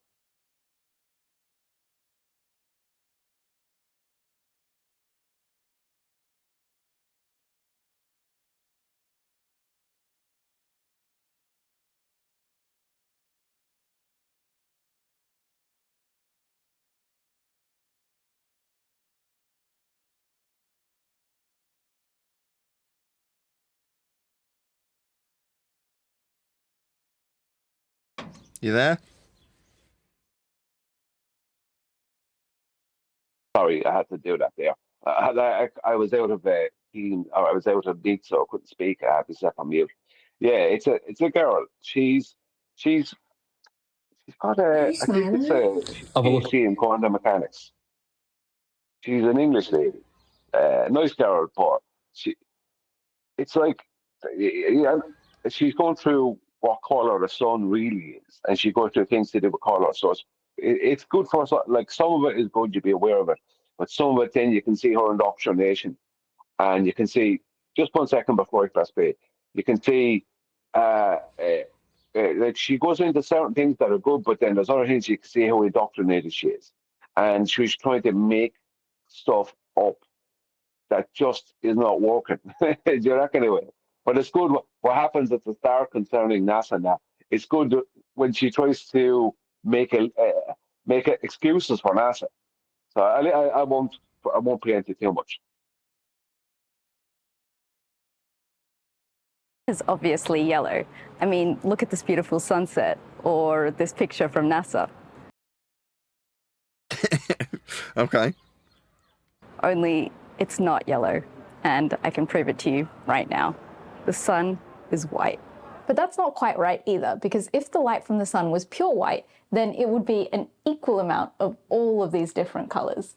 But it's actually mostly green. Why green? Figuring this out actually led to the quantum revolution, and I really want to tell you that story because it's very interesting. But first, let's figure out, why isn't the sun yellow? This is NASA's official page for the sun, and you can see that it's... Yeah, is she going to explain this? How biased is she? full of images like... Yeah, she kind of mitigates for NASA a little bit. She's a heliocentrist, she's a baller, like, but she tries to mitigate for it. It's just like, nah. It's just like, nah. NASA know what they're doing. Go on. Like this, of the sun looking like a yellow, red, fiery ball. And if you scroll... I don't know if I believe and trust those images. I mean, Not at in all. years gone by, bit pre-flat Earth, I'd have accepted those, like, out of hand. You just accept them, right? Whereas, while they are akin to images that I've seen from people and sources that I trust, some of them my own, the NASA images, that is, are given to me by someone I know is lying about space and everything within the sky vacuum they suggest the sky is, which it isn't. Therefore, when I see this, or what was just on screen a moment ago from NASA, I immediately go, I don't know if I want to, I don't believe this. It's like it's come from a known liar. So I almost want to distrust it. I don't want to distrust it. But you go, from NASA, you say, a known liar, you say. So I immediately question it. I can't help it, just because of the source. Well, the thing about it is to lie, you need to know the truth. So NASA always give the truth out there. You know, like with their flat, stationary, non-rotating Earth. Do you know what I mean? Aerodynamics. You know what I mean? It's like they always give the truth at that. So this is what she's going to cover now. Through the rest of these images, you'll see mostly photos of the sun looking red and yellow, but occasionally you'll find one of the sun looking white. But there are also images like this on the website, where the sun is shown in many different colors. So what's going on and what is the actual color of the sun? Well, these images aren't false exactly, they're just false colored. So in this case, NASA took the same photo of the sun. They're not false. What? They're just false. See how I used a different tone with the word false? Now that tone being different means it's not false when I say false, because it's got a different tone. If I descend in tone, false. That's different to false. See how that works? It's amazing. You see, yeah, she says, they're not false, they're just false colored. Yes, they're not false. All of these images of this big fireball that NASA tried to give us, when you see the actual images of the sun, it doesn't have all this fireball stuff going on. Right? There's none of that. It's white, and it's white, and it looks like it has a few patterns on it, but it's actually mostly looks, if you were to consider it to be a sphere, if we considered it that way, it would be mostly smooth with a few small patterns on it. Not like the moon, which has a lot of patterns. It does kind of have a face. It's like, if you have to be careful, because if you look at it too long, it'll burn your retinas out, obviously. But if you kind of glance at it and squint, it creates a face that looks a bit like Bono. You have to kind of squint a little bit. In many different parts of the electromagnetic spectrum. But because our eyes can't see most of these parts of the spectrum. So let me get it straight, because I can't see them, I'm looking right at them. What are you babbling about? You're telling me I can't see them, and that's the reason? I don't know, I'm going to break this to you, love. I can see, I'm colourblind, and I could, is it because I'm colourblind? I better get the affirmation from other people on the panel. Can you all see those? There's 6 of them. We can. Oh, she's saying we can't. It's because we can't. Because we can't, you say? Oh, yeah, all right, yeah, because I can't. Just smile and just repeat it. Maybe it'll work if you say it a second time. NASA has to choose which way it's going to display it to us in our usual colour range. Oh, NASA of course, me with me selective colour vision. NASA better figure this out for me. Of course, that's perfectly reasonable. And so they have a choice. They could choose... Choice, exactly. I need some of these choices eliminating on my behalf for me. If only there was a government agency that could do things. Oh, NASA, you say? Oh, of course, they've done it for me. I should really write them a thank you letter. Well, before you press play, NASA could display it as it truly is. And no, you wouldn't see it. Explain that afterwards. But, you know, explain whatever they're trying to explain afterwards. Well, about this part of the color spectrum and blah, blah, blah. You know, the light spectrum, sorry. But instead, they decide to show you a fiery orange super plasma ball. But only because you can see that, Brian. You could see that. That's what you can see. That's what they give it you. And why they give it you. Not this stuff you can't see, like seen here. Any of these colours. Yeah, but Nathan... Yes? Sorry, but Nathan, we can see white. White is possible to see, and that is the colour of the sun. So why didn't they show us it as it is? It's nearly like they were trying to push an agenda of a giant red-orange plasma fireball. Just wondering, just... Well, in reality, it's actually a black body, isn't it?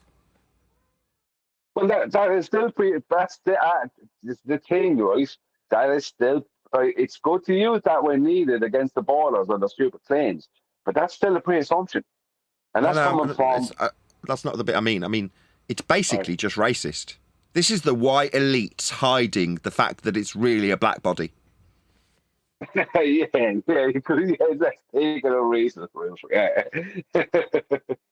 So the sun is black. Okay. Yeah, it's a black body. What I gathered from that just now. That's not even a joke. It is actually a black body. It's not reflecting anything from it. You're not getting anything back, right? It's absorbing anything that's fired, which kind of makes a mockery of when they say they bounce radar off it. What, off a black body? I'm thinking no. But they just so happen to keep choosing yellow. You'll get a very different picture of the sun, though, if you look up images of the sun from space. In those images, you can quite clearly see that the sun is actually white. If anything, it has a bit of a blue-green tinge around it. If the sun is actually white with a bit of a blue-green tinge to it, then how come NASA keeps showing us images of the sun that are yellow? Is it NASA's fault, or is it really ours? So this website from Stanford University's Solar Center sums up the situation really well. Is it really ours? No, it's NASA. I like this girl. I always watch her videos, but it's definitely NASA. We're not responsible for what NASA gave us. This is her trying to mitigate for NASA outright lying to the world for God knows how long. No, NASA are definitely responsible. It's their websites, their BS. They're the ones putting it up there. So no, it's definitely NASA. Sorry. Well, it says, it's hard for many people, even scientists, to admit that the sun that they're so used to. Just a second. See what's on screen there? That's what the sun actually looks like. I was about to say way more like. Yeah. I completely agree. That this is shout out to Paula Bible. If you look at some of her solar photography through a filter, this is what it looked like to me. Yeah, this is as close as possible as you get as, accurate amateur representations of the sun with a filter looking at sunspots. This is what it looks like. Yeah, this is pretty accurate. Now, compare that to the fiery pit of hell that they can present it as sometimes, and you're like, shout out to Duncan McLeod. It's our fault that NASA posts pictures. Yeah, that's the Brian sentiment from a second ago. Exactly, Duncan. Yeah, exactly. It's our fault, Brian. I would say yours specifically. But if they're I have to take the brunt of that blame. If they're posting pictures of a fireball, a red-orange fireball, and that is not what the sun is, the sun is more like this in white, then there's no mitigating for that. That's just them pushing an agenda. Sure, but there is an agenda concerning the sun. Absolutely. But in terms of what they're describing, your average child's description of the sun, and I could even, with this chart that they've got up here with the wavelengths of light as we understand them, describe how that might be the case with forced perspective changing the wavelength to red when it's close to the horizon at a sunset, for instance. Now, even being colourblind, isn't it like a red sky at night? Kind of, people are familiar if they see a red sun. On a particularly long autumn night, you get a red sun and it lasts for ages as you see it go down, and everyone comments on how beautiful it is, and etc., etc. It's a familiar sight. A red sun, an orange sun, a yellow sun, a white sun. These are all familiar. They're not alien to us. Now, don't get me wrong. Go on. No. Yes and no. This is the problem. I'm about to burst that bubble. And this is something that I wrote in a comment to her on this video. But problem is this. When the sun is close to the horizon or at the horizon, right, whether it's either rising or setting, that is officially not the sun. That is why it's what's known as the sun mirage.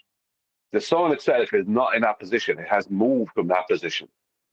right? That is what's known as the sun mirage. So when people are looking at this and they're going, all right, so this must be because of the light spectrum, blah, blah, blah, blah, blah. No, that's a mirage you're looking at.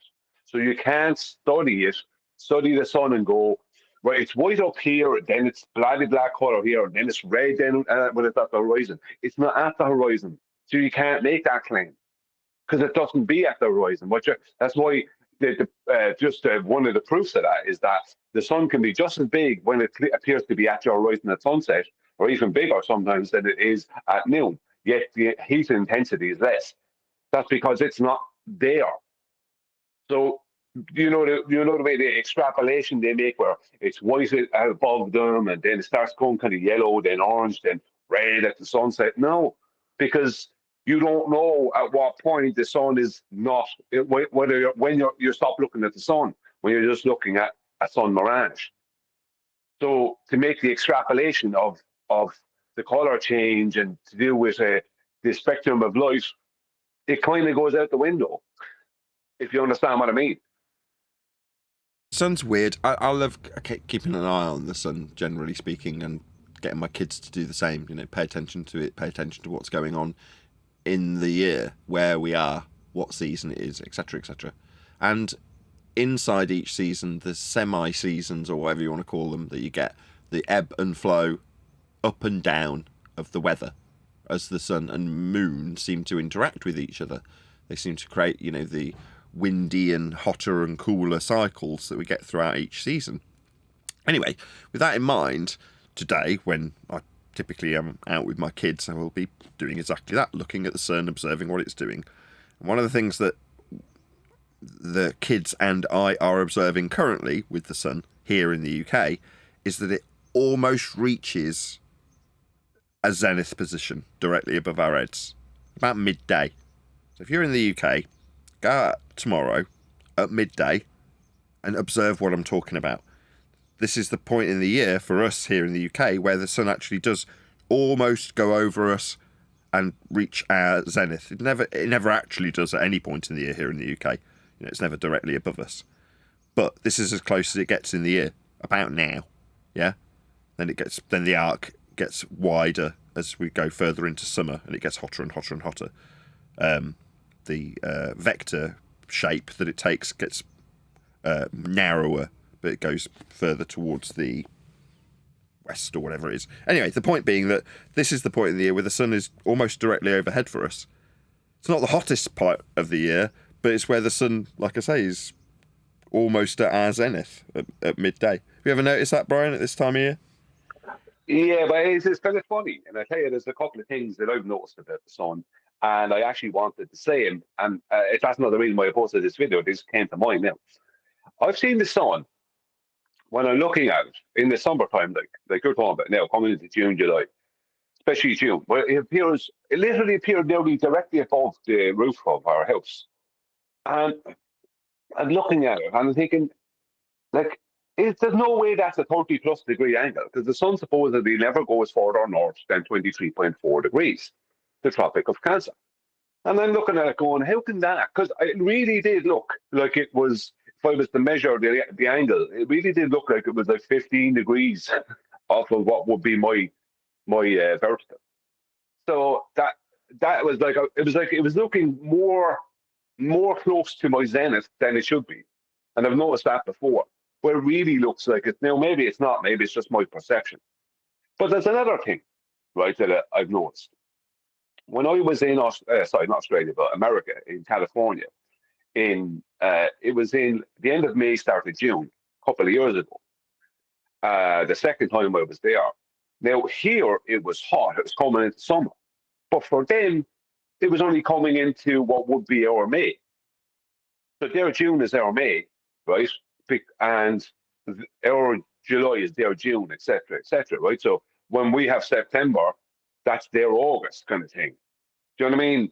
But the thing is that, how is that working? Because the sun has already, from June the 21st, has already reached its furthest point north.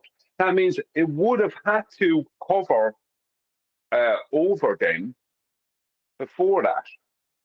Now, all I can think of is that the sun is what you're What I mean is inadvertently that saying the is sun that would have to have been this. Sorry? you're saying California's in the wrong place on the maps. That's what you're trying to say.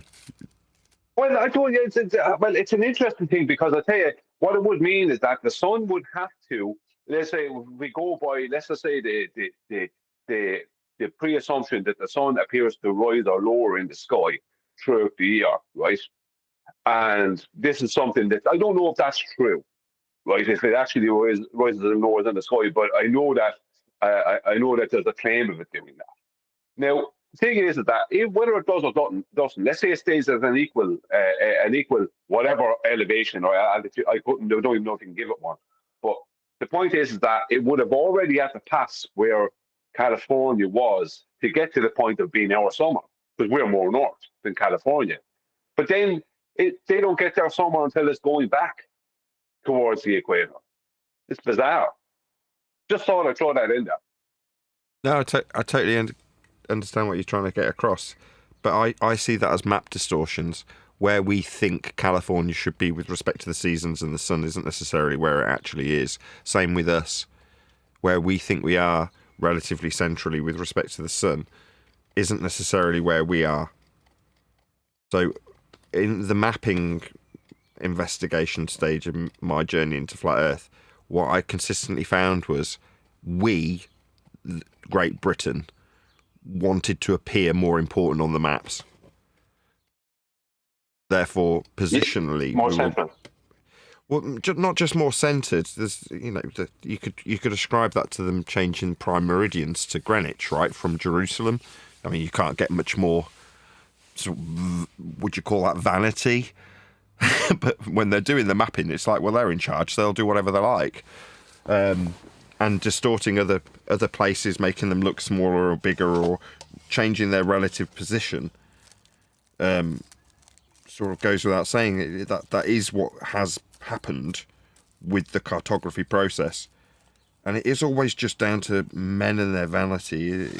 There's never any other reason. No. The gerrymandering of the maps is just that. It's just people being vain, wanting to appear more powerful when they own a country. It's like, you don't own a country. You're a man. But, No, they own a country. And let me ask you a question. When you guys observe the sun, you're missing one thing and you're not accounting for it. The firmament, man. It's the firmament. The sun stuck to it. Yeah, man. I've seen a video today, Brian. No. This guy had lock solid proof. The sun was attached to the firmament. So how do we know what we're looking at, or even if we're looking at the sun? Huh?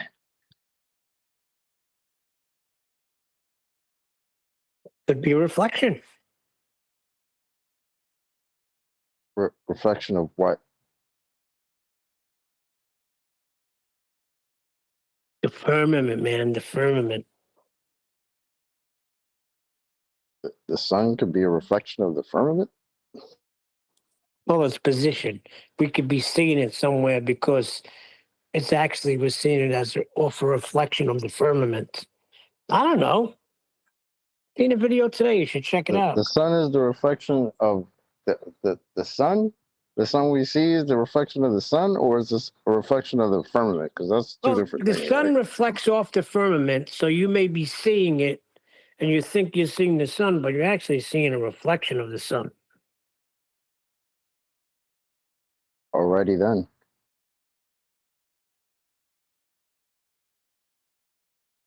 We watched a video earlier where someone was claiming that looking at the stars and having highly detailed pictures of them meant that he could prove that they were attached to the firmament. That was the standard. And he was saying there's no water here. And I'm like, okay, well, by the standards that you're laying down, I can say there's no firmament here. Look how detailed the pictures of these stars are. Therefore, no firmament. As you're suggesting, it proves there is one. I can just suggest the complete antithesis. And that's kind of what Neil's doing, but he's affirming that there is a firmament based on the pictures we saw in that video. We haven't affirmed a firmament. No, but he has. He hasn't. Don't you remember he said, I don't know what I'm doing, but that's the firmament there. He said these pictures are essentially open to interpretation. He didn't know what they meant, but also that meant that they did prove a firmament. Yeah, kind of funny. Okay, we've had quite a productive live show today. Marvellous stuff. If you're watching this on either Nathan Oakley 1980 or Nathan Oakley Premiering Streams, then stay tuned, as there will be an after show to follow.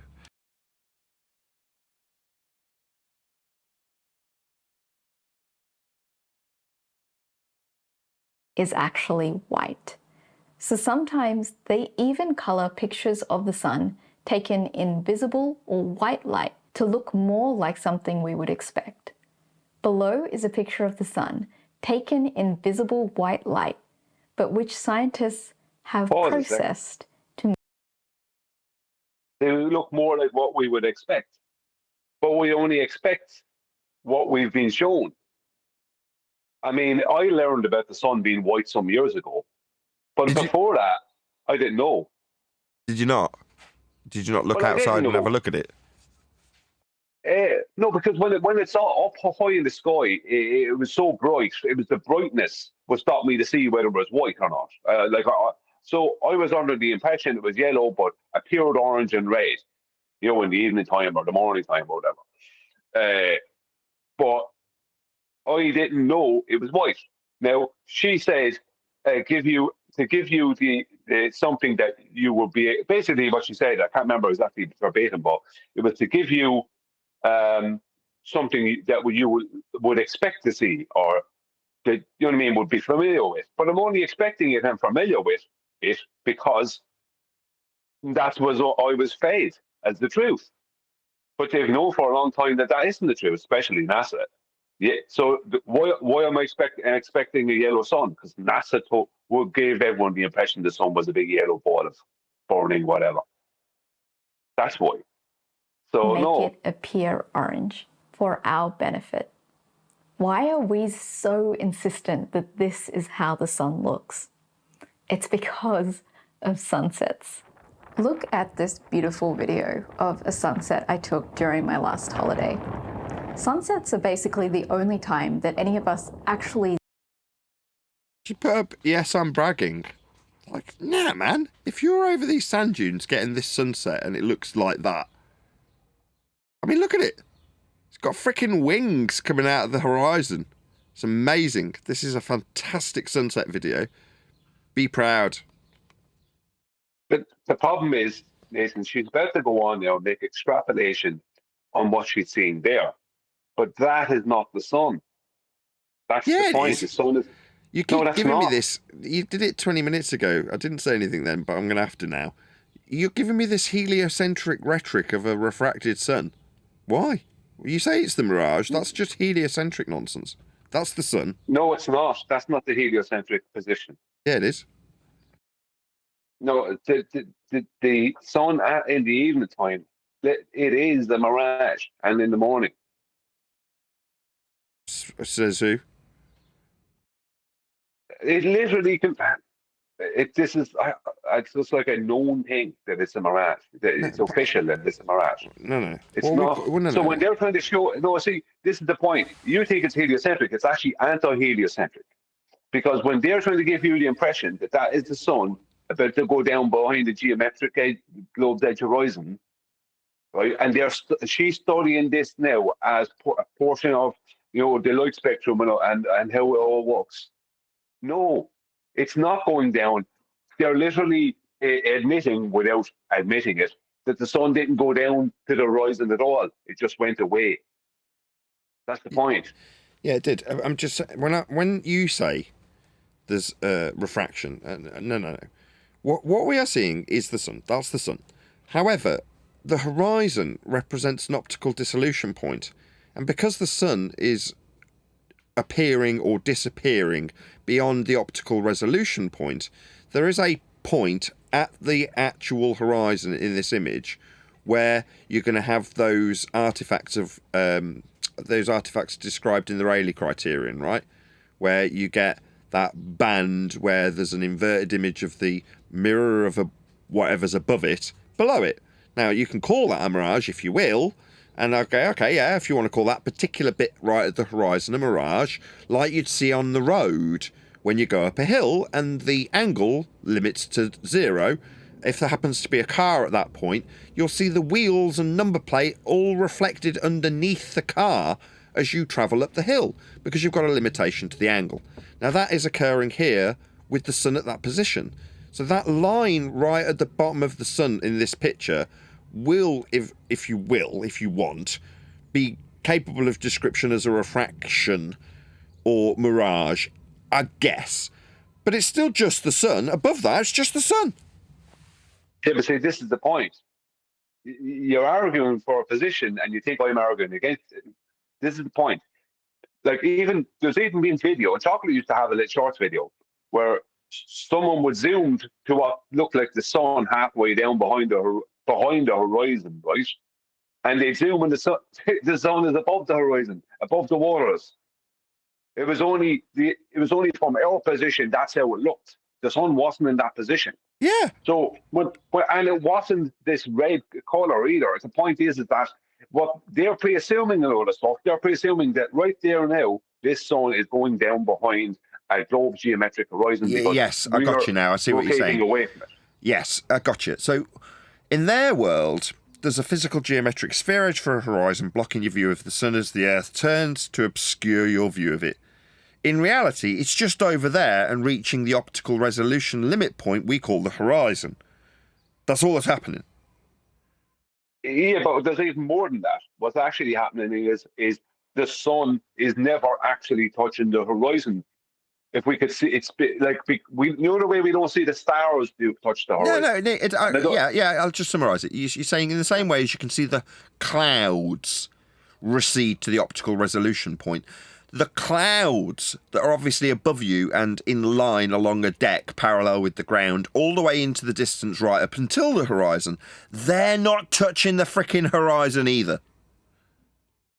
Yeah, the only thing we see touching the horizon, appearing to touch the horizon, is the sun. And that's because of its properties and the heat we're getting from it must create this mirage. Well, it creates some kind of a mirage in the morning and the evening, where it creates a position that makes it look like it's coming from the horizon or going down behind the horizon, when it's not. That's only the mirage that it's creating. Now, they call it a mirage. I don't know what it is, but I'm just saying mirage because that's what they call it. So I'm not claiming refraction. I'm just saying they call it a mirage. The thing is that the whole heliocentric claim forever, and one of the first things they'll say to an army is, well, how is the sun going down behind the horizon? Now, neither the horizon here or the sun are geometric. What we're looking at here is a completely optical phenomena for a horizon, and the sun making some kind of a mirage at the horizon when it's not at the horizon. The point is that this is globe proof 101, and it's not happening officially. Officially, within their paradigm, the horizon is not the leading geometric edge of a globe. It's some kind of consistently refracted position, as the globe's geometric edge is only in the mass. And the sun here is officially just a mirage. So you have an optical phenomenon meeting a mirage, which is basically two optical phenomena in some ways. Do you see the point I'm making? Yeah, completely agree. This is the point I've been making for a long while with it. I've said this in the past. Yeah. I took out of context when you said mirage, because they would go out of their way to suggest that there's always refraction, and therefore the 7/6R sun is not really where you think it is, and when it's appearing to be meeting the geometric sphere edge that you're actually detailing, they suggest that you're actually seeing it after it's gone behind the edge and it's just refracted up with 7/6 of a radius. You're saying no. When it reaches the optical dissolution point, because it's literally, its zenith position is over there, you could navigate with it. That over there in this instance, at sunset or sunrise, is the point where it's at, from your perspective, the horizon. Therefore, it's going to have effects of miraging, because that's at the optical resolution limit for your eyeball. Doesn't mean that you can't alter that point if you zoom in on it, like with boats when they did it 10 years ago with flat earth proofs. Same thing applies. There's something more obvious in this picture you're missing, though. What? Well, those little bumps have got this weird effect on them where you can see lights at the top and then there's this shadow on this side of the hump. Yeah. Well, I'm sorry, but if that sun's going behind a hump, how can the light get through? We should be looking at total shadow. Yeah, I see what you're saying. You wouldn't have the arrangement of the light and shadow on each of the tops of each of these peaks unless you've got a plane between that light source, the sun in this instance, and the camera. Therefore, plane is only the only explanation to achieve this effect. And you'd be right. You can only have a flat plane achieve this effect. Yeah, well, sorry. Well, just to give you the contrapositive, you'd have a Terminator line by contrast. That's what you're saying, just to round that point out. Yeah. If it was at this point, the sun's at a Terminator line point, and everything before it is in darkness. If it's a ball, we don't have that effect. There is no Terminator line, even though NASA will actually show Earth in that way from Himawari. That crap. It's got a Terminator line. Earth hasn't got why that. I was pointing out that each of the little mounds has got that effect on it. Yeah, exactly. Unlike one solid Terminator line, as NASA would allude that the Earth has at sunrise. Yeah, but yeah, so you get the shadow at the other side of the bulge. That's what I'm saying. Yeah. That's why I like that picture, because it showed that. Yes, good for all the different sand dunes. Yes, very, very useful in that regard. At the sun. I mean, there are one some... second, Nathan, just before you play on. Just so for those, I need to know if the point is clear. The stars don't actually meet the horizon. I don't think the moon does either. I'm not sure, but I don't think the moon does either. The sun is the only thing that appears to meet the horizon. And that is officially, because once it's studied, they know, anyone who studies this will see that's only the mirage. What they're calling a sun mirage, some kind of an effect.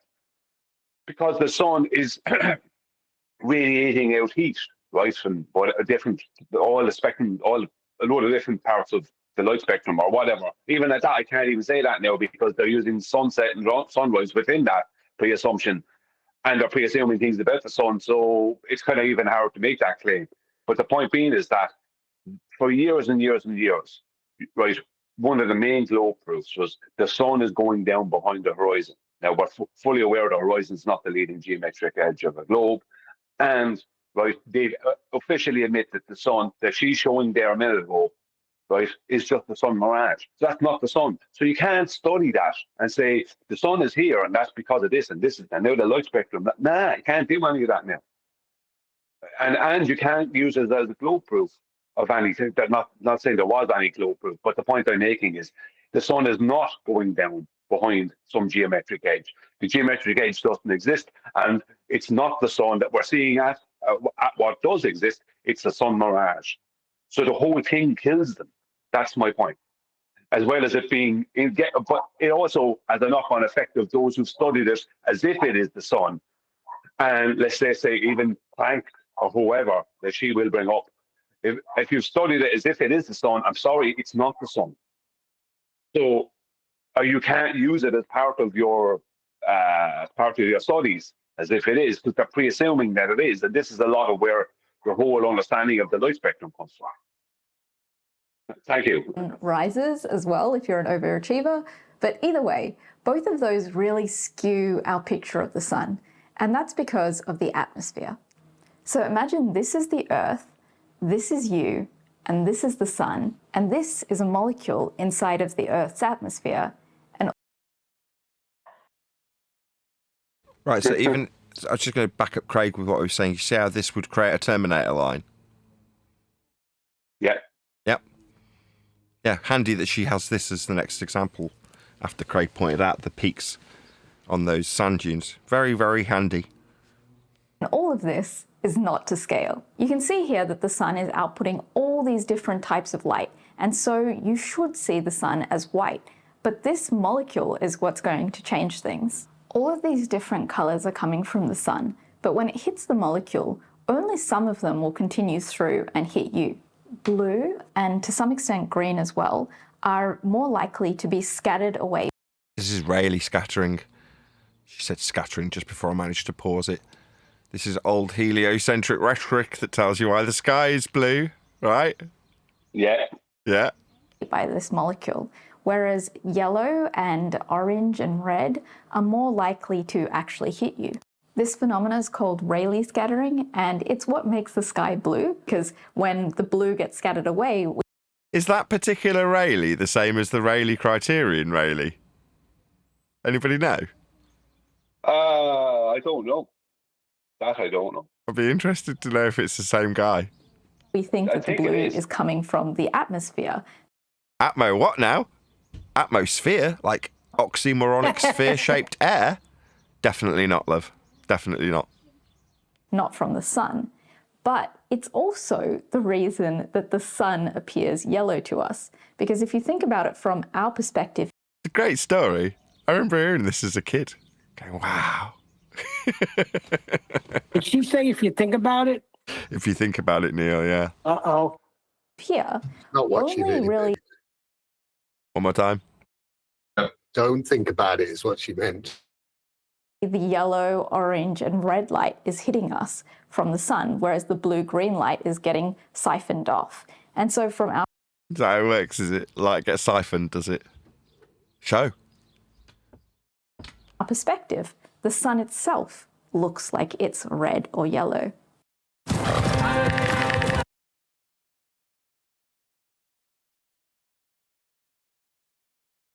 I mean, she says that, but it does actually look that way. I mean, like I say, I'm colourblind, and it still looks that way to me.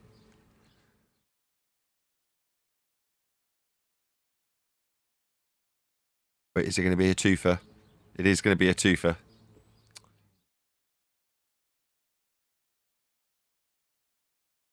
When you say, one second, when you say you're colourblind, then how can you be seeing the same colours as we're seeing?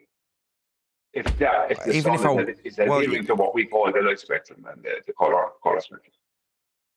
I just know from the colourblind tests, but you can never really answer that, even if we were both completely colour competent.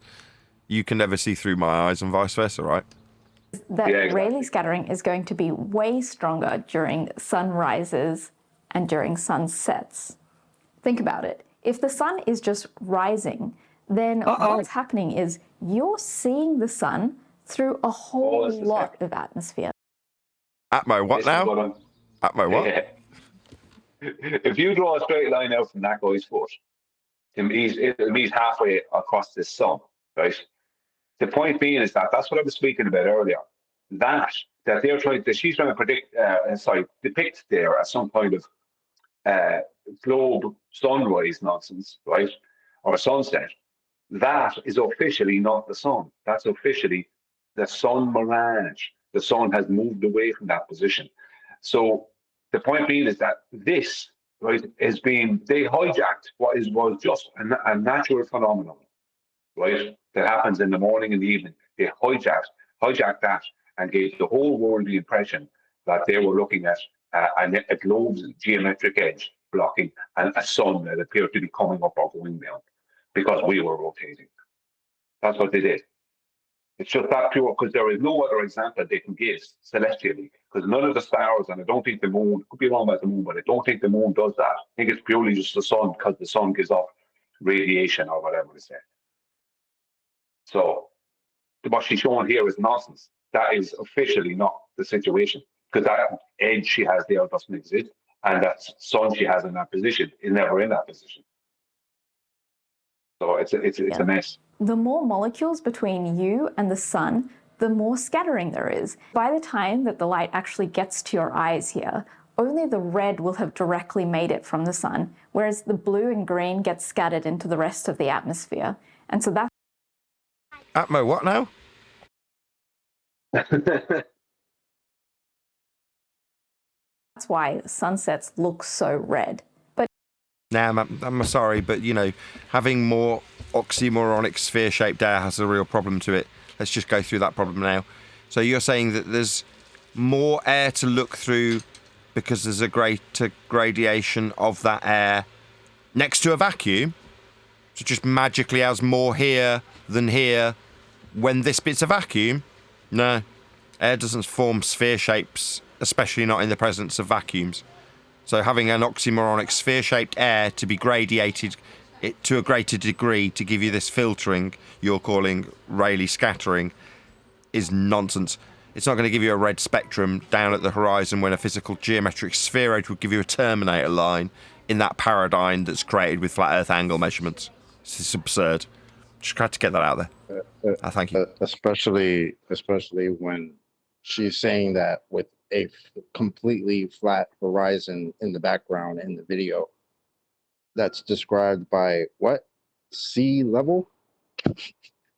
So yeah, I don't know, Admiral what? But if instead it's noon and the sun is directly overhead, then there's going to be way less atmosphere between you and the sun. At my what now? There'll actually be none, because atmosphere doesn't exist. That's how little. There'll be so less, there'll be none, because it doesn't exist. That means a lot more of the blue light will have actually made it to you without getting scattered at noon. And so the truest color that you can see from the sun is if you squinted it during noon.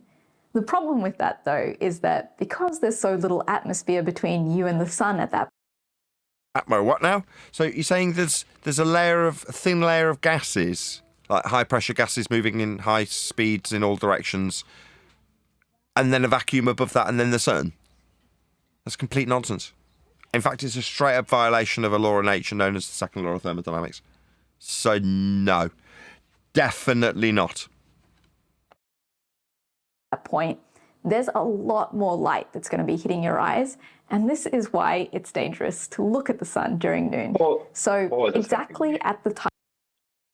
I know they try and explain this with parallel light ray nonsense, but within their heliocentric Kepler Annalena nonsense, she's basically stating there that when you rotate on your globe to the point where you're underneath the sun, right, where the sun is almost at your zenith at noon, that is when, it's the hardest and most intense.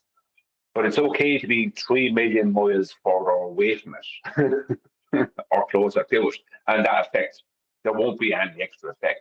As in, when you're south of the equator and you're 3 million miles closer to it in their southern summer nonsense, heliocentric southern summer, when you are that person at noon is not any more intense than it is for a person, you know what I mean, in somewhere in the north.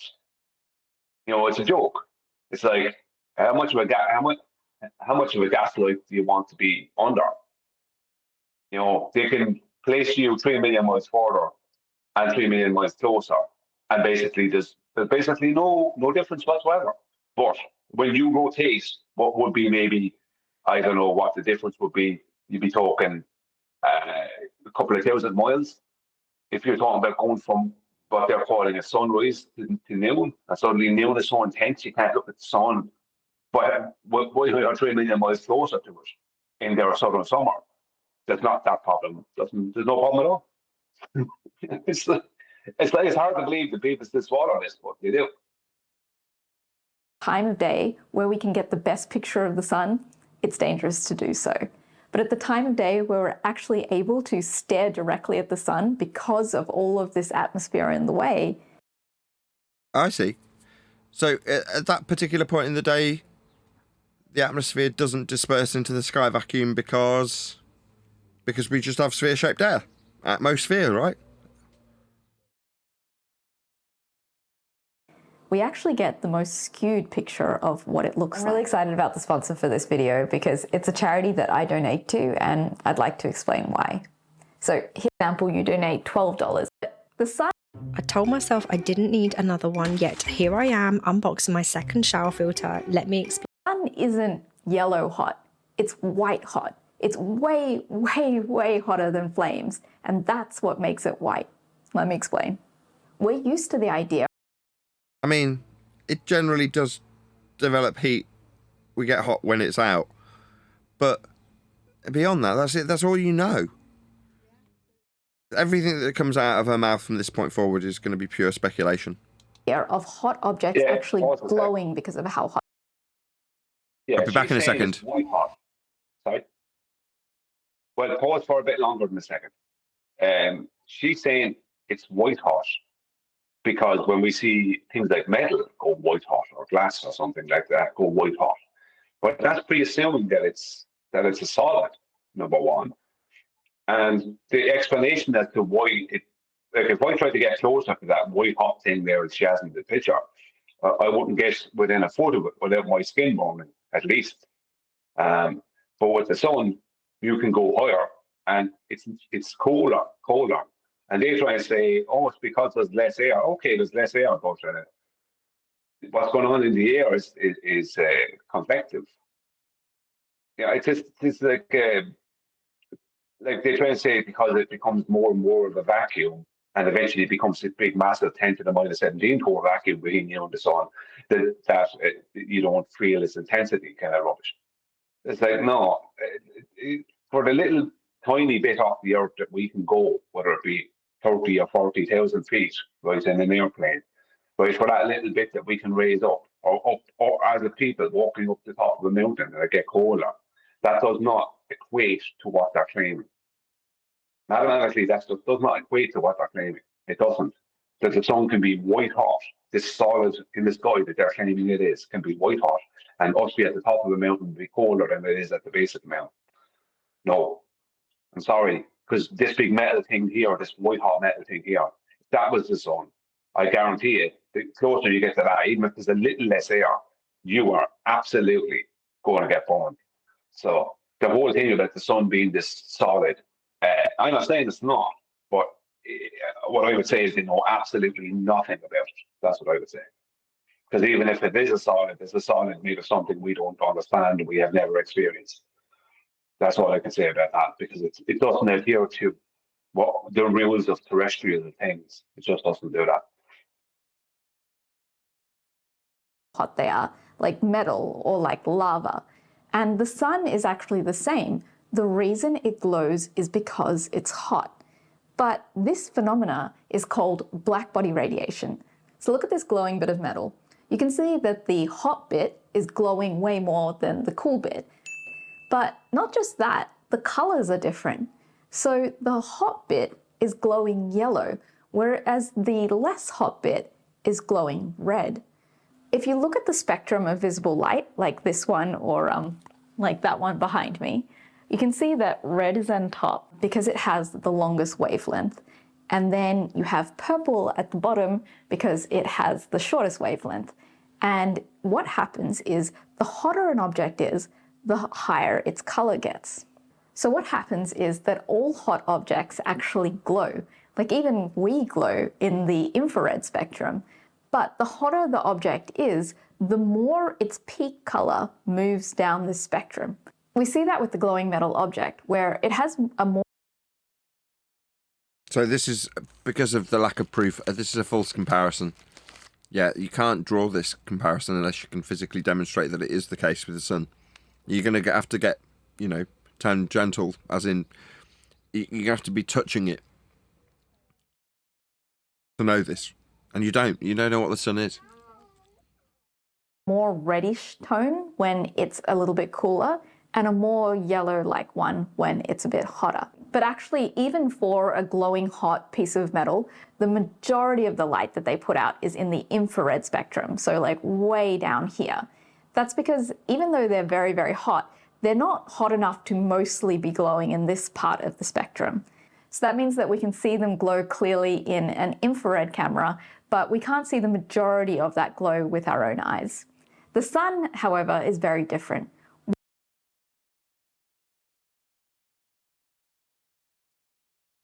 While the majority of hot objects on Earth are only hot enough to really glow. Actually, I wasn't. I was just breaking up the video, so she can't copyright strike me. Pause a second, Nathan. Just something I want to say. You know when we see a piece of metal and it's white hot, and there can be another portion of that metal. Let's say it's a big long girder, a big steel girder. The tip of it, or one portion is white hot, and then there's other portions of that girder that aren't white hot. Let's just say that they're more red or whatever. They're roasting hot, but they're not as hot, right? Now that is the object itself. That's not because of the type of air or how much air or anything that I'm looking at that object through. That is white hot at that point, and red hot, which is not as hot at a different point on that same object, right? Now, if the sun is a solid, right? You see, they're bringing in this sunset thing where it appears red, and to us that means that it's not as hot. Like they're convoluting it. It's like that means it's not as hot. No, you're missing the point. It's the object itself that goes white or red or whatever, not how we perceive it. So if I can perceive a piece of metal being white hot and another piece next to it that's red hot, right? They're both like that. I'm perceiving the heat signature of both of them violet color, right? But the sun is white, and then it appears at sunset to be on, right? But we've already gone through the nonsense of sunset and sunrise, and that was all that it's not what they claim it to be. But the point being, officially, it's something else. But the point being is that they're pre-assuming there's this solid, and the solid is getting cooler. The sun is not getting cooler. Do you understand what I mean? It's not like the piece of metal that has cooled down. When the sun is claimed to be at their horizon, it hasn't gotten cooler. So it being red doesn't mean it got cooler. Do you understand what I'm saying? Am I explaining this correctly? Yeah, it's total nonsense. They're saying that the shift in spectrum means it's got cooler by this example. All right, so the sun gets cooler at the horizon, does it? Oh, what a load of nonsense. Yeah, when the sun itself wouldn't have gotten cooler. The sun itself would be exactly the same.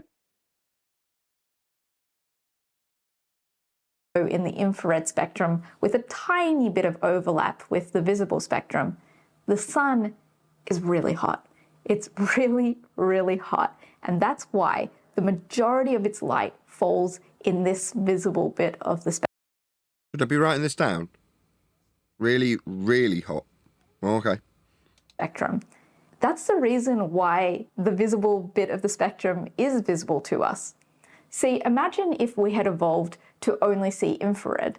Well, that would be super useless to us since the sun is mostly not outputting that much infrared. It's outputting light in this part of the spectrum. And evolve. Like she makes a statement about our eyes evolving at some point in this. It's like, first of all, you'll have to define what this evolution thing is. Number one. Number two, you'll have to show how the eye evolved. That's one of the things that is an absolute stone cold killer of the whole claim of people evolving, is the eye. It's so complex. It had to have been able to do exactly as it does now from word go. Do you know what I mean? So that complexity had to be there from word go.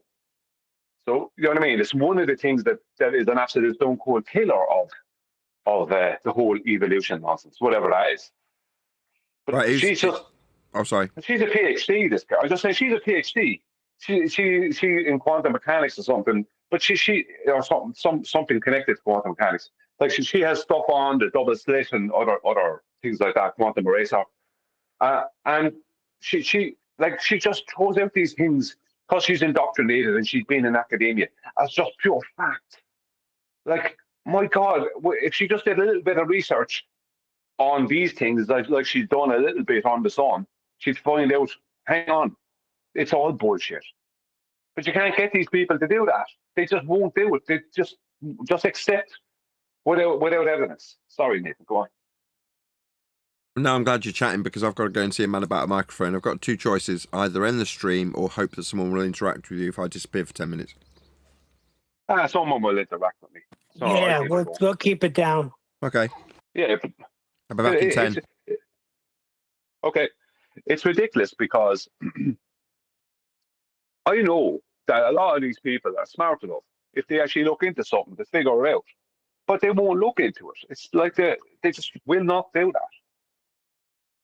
I've seen her go through stuff with the double slit experiment and the quantum eraser and things like that because she's involved in quantum mechanics. But then she'll go and just accept some of this stuff as if it's just true. She doesn't give it any critical thought. So why have you lost your critical thought when it comes to everything else?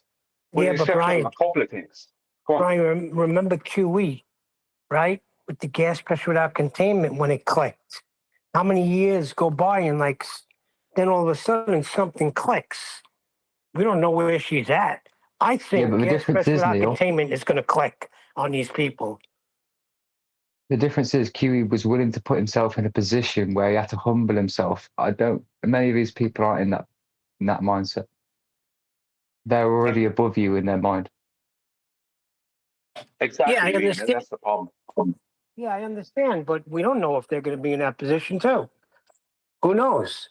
She may stumble across the atmosphere, and then start putting that together. And that was all it took for QE, right? So we don't know, but it's heavy indoctrination. You're right, Brian. Well, it's like they remove people's critical thought in some of the universities and stuff. Because she is a 5-year, she has a PhD in something connected to quantum mechanics, or quantum mechanics itself in some form. Like, so she's definitely gotten into it, but she just blindly accepts stuff. And it's like she put a little bit of, like, this thing she's showing on the sun. You go into her comments there, and you see the amount of people that are literally disappointed that that's the truth. Do you know what I mean? There's a lot of jokes going on that, but a lot of people are literally disappointed. And there's actually people in our chat going, "It's yellow," literally, "No, you're wrong," this kind of stuff. And they don't want to accept it. It's like, it is what it is. It's not yellow or red or orange. It's white. That's what it is. But she's willing to do that and put out this video on this very important topic, which is the sun. And it's like, why didn't people notice? Like, Nathan asked me why I didn't notice. Like, it was really bright at noon, so I didn't look at it much. It was so bright, I just couldn't see it but white. But it never led me to actually go, hang on a minute, that would mean the sun is white. I didn't realize the sun was white. For me, it was so bright, I just couldn't, you know what I mean? I couldn't see the yellow. That's what, it didn't occur to me that meant it actually wasn't yellow or orange or red. It was white, right? So that can happen with anyone, right? That kind of thing. But the people in our chat, some of them just don't want to accept that. Like, she's pointing out that, no, we've seen this wrong, and she tries to mitigate and for NASA and all the rest of it, like, very stupidly. But she does do it, and it's like, well, that's on her, the fact she did that. But that's her not wanting to accept then that NASA or gas. Actually, the best comment in there was the fourth comment I read. So basically, what you're saying is that we're all being gaslit, and that's the truth. Yeah. Yeah, that is the truth. NASA are gaslighting you. Not NASA have been taking the piss for a long time, and that's what's really going on there. And she didn't want to accept it. So I don't know what to be going on with people. They just don't want to accept the truth. The truth is NASA are credit lawyers. The sun is According white. to them, they've been taking a piss and making coffee with it. So yeah, they've been making coffee in the morning with that piss. And the sad thing is, people believe that, Chuck. The best I'm one. sure they do. There's a guy out there, and he bought this thing from NASA that NASA claims turned your piss into water, turned your urine into water. And he puts it into it on camera, on a YouTube video. This is some years ago. And he goes taking a big slug of it. Right? He went through the process. According to NASA, it should be pure water now. No, I don't know how it could be pure water, but according to NASA, it was going to be pure water. And it was, man went slugging this, and it came straight back up and all over his face. He said, "That's just piss." He said, "That's just piss." He said in a big rage, because he realized at that point NASA had just done him out of $40 or whatever it was, and took the piss basically. So NASA caused him to spend money and drink his own urine. Oh wow! But think about it. Think about how stupid that is. Because if that was true, they'd solve the problem of the world. Africans could just piss in and get their water piss turned to water, and the Look, world guys, is okay. It only works in space. Oh, there we go. Okay, it doesn't work. Like, you can't have a wonderful machine that turns piss into absolutely pure drinkable water on Earth. You can't have that What on if they Earth. what if they sold you a vacuum too? So if you take this thing into a vacuum, then you could do it, right? You can drink your piss anyway. You don't need to clean it. Oh, don't start with that urine therapy. That shit made me vomit. People getting into that right after flat Earth. Yeah, urine therapy. Yeah, okay, you keep doing your urine therapy. I think they scrubbed the video with Don Pettit talking about how that machine makes, you go to the bathroom and it makes a cup of coffee. I think they took that video down because I can't find it anymore. I used to have it. You take a piss and it makes a cup of coffee. So when you take a shit, does that give you a roll? I don't know, he didn't actually distinguish what he just says. You go to the bathroom and you make yourself a cup of coffee. So he didn't distinguish if it was number one, number two. I don't know. If you saw the movie Dunes, then you will understand that. Which movie? Dunes. Dune? Yeah. Dune. D-U-N-A. Dune? D-U-N-E. Dune. D-U-N-E, yeah, correct. Chocolate, sorry. Oh, Dune, that's a classic book, yeah. Yeah, I haven't seen Yeah, that. but you have like, they are crossing the desert with that, they have some kind of uniform, some kind of suite, and then it's producing everything. Yeah, the spice. Yeah. I don't remember. It's been a long time since I've seen that. Well, they had the first one they made was with Sting. That was back in the 80s. That sucked. Done the book no justice. Well, let's go back to what we were talking about, right? Which is people like this lady. Now I've listened to many of her videos. She seems like a really nice girl, right? She's like a good girl, a good person. But she's just like, has no critical thinking. Like whatever university does, it's just removed all critical thinking. It's like the biggest indoctrination camp ever. Like how many people come out of university and they can't, like if it's not exactly as it's said in the book, then it's just, you know what I mean? Then they can't compute it.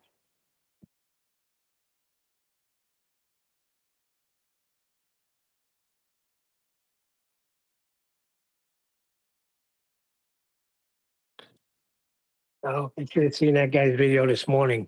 When you get a chance, listen to the Uncut and After show. The Firmament guy. Some nice pictures, though. I'll give it that. He got some nice video of it. But he was declaring that it was the Firmament. And you just can't do that. You can't validate it.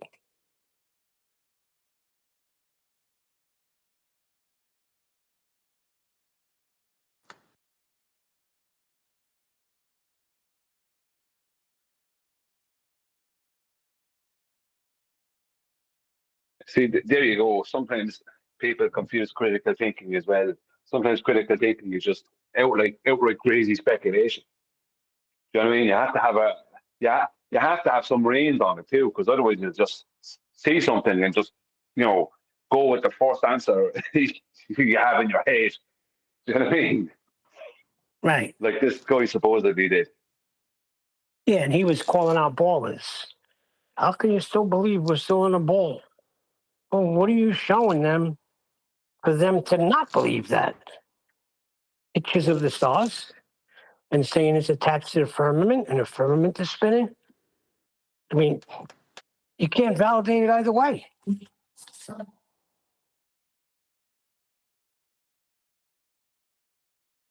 I know my light is attached to my ceiling. I can validate that. Now you show me and validate that star is attached to the firmament and that firmament is some sort of substance.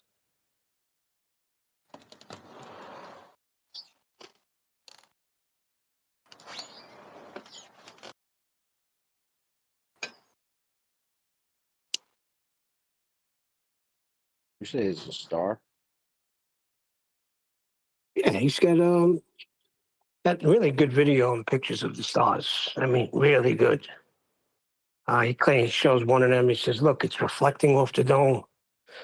It's got like 3 reflections of the same star."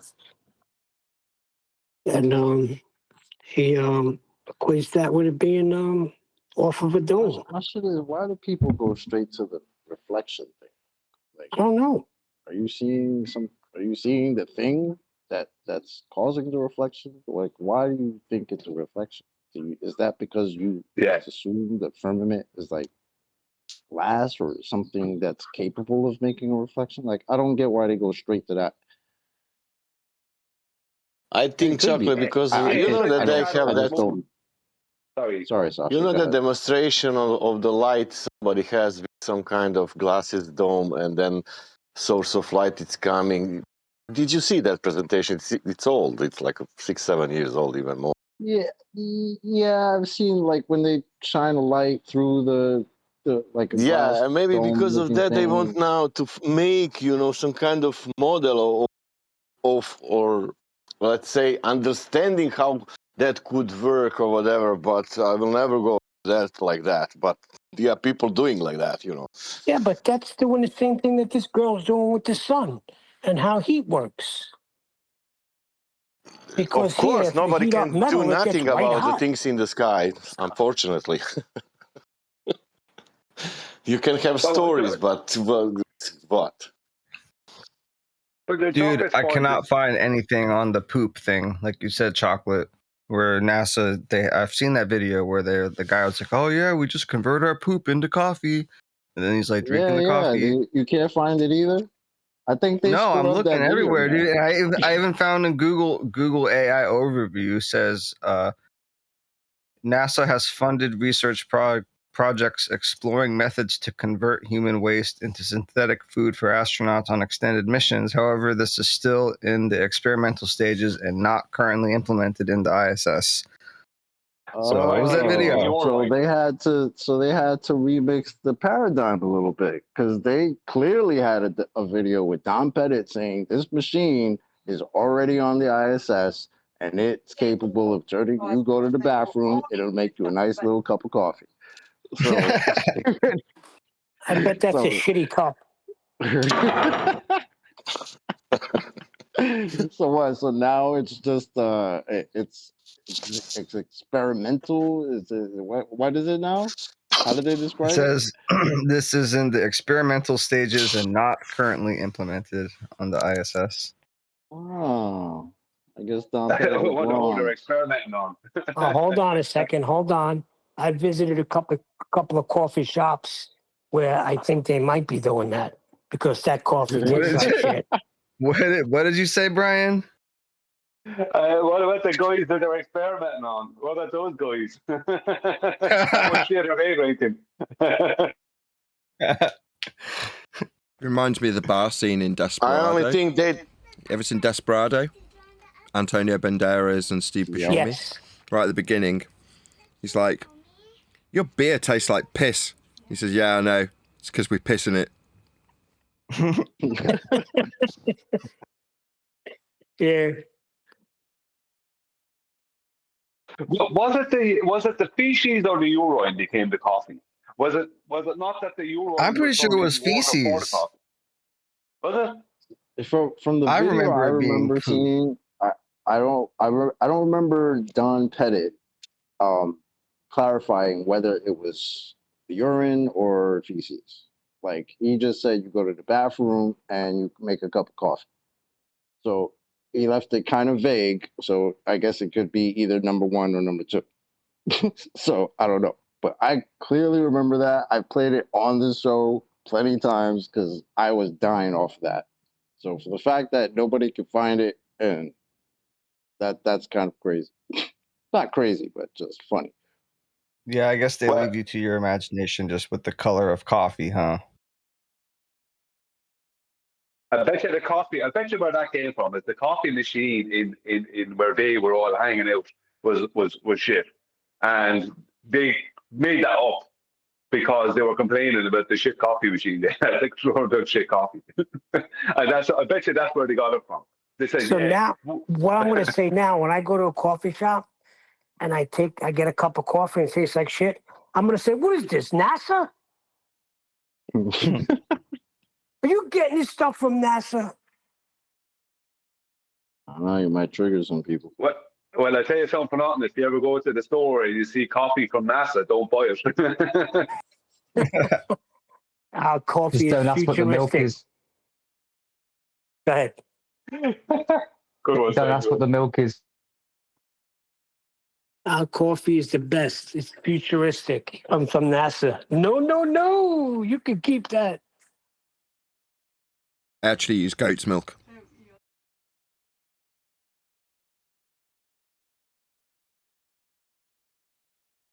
Why, Nathan? Why do you use goat milk?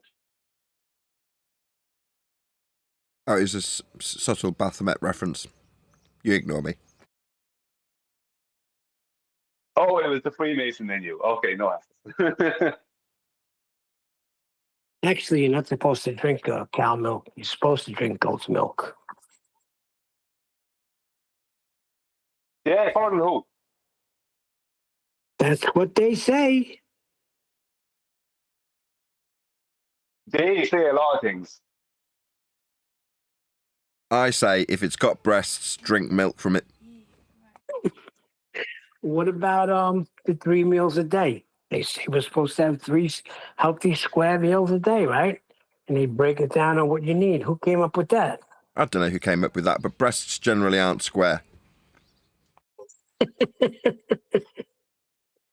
They are in Minecraft. The same with others.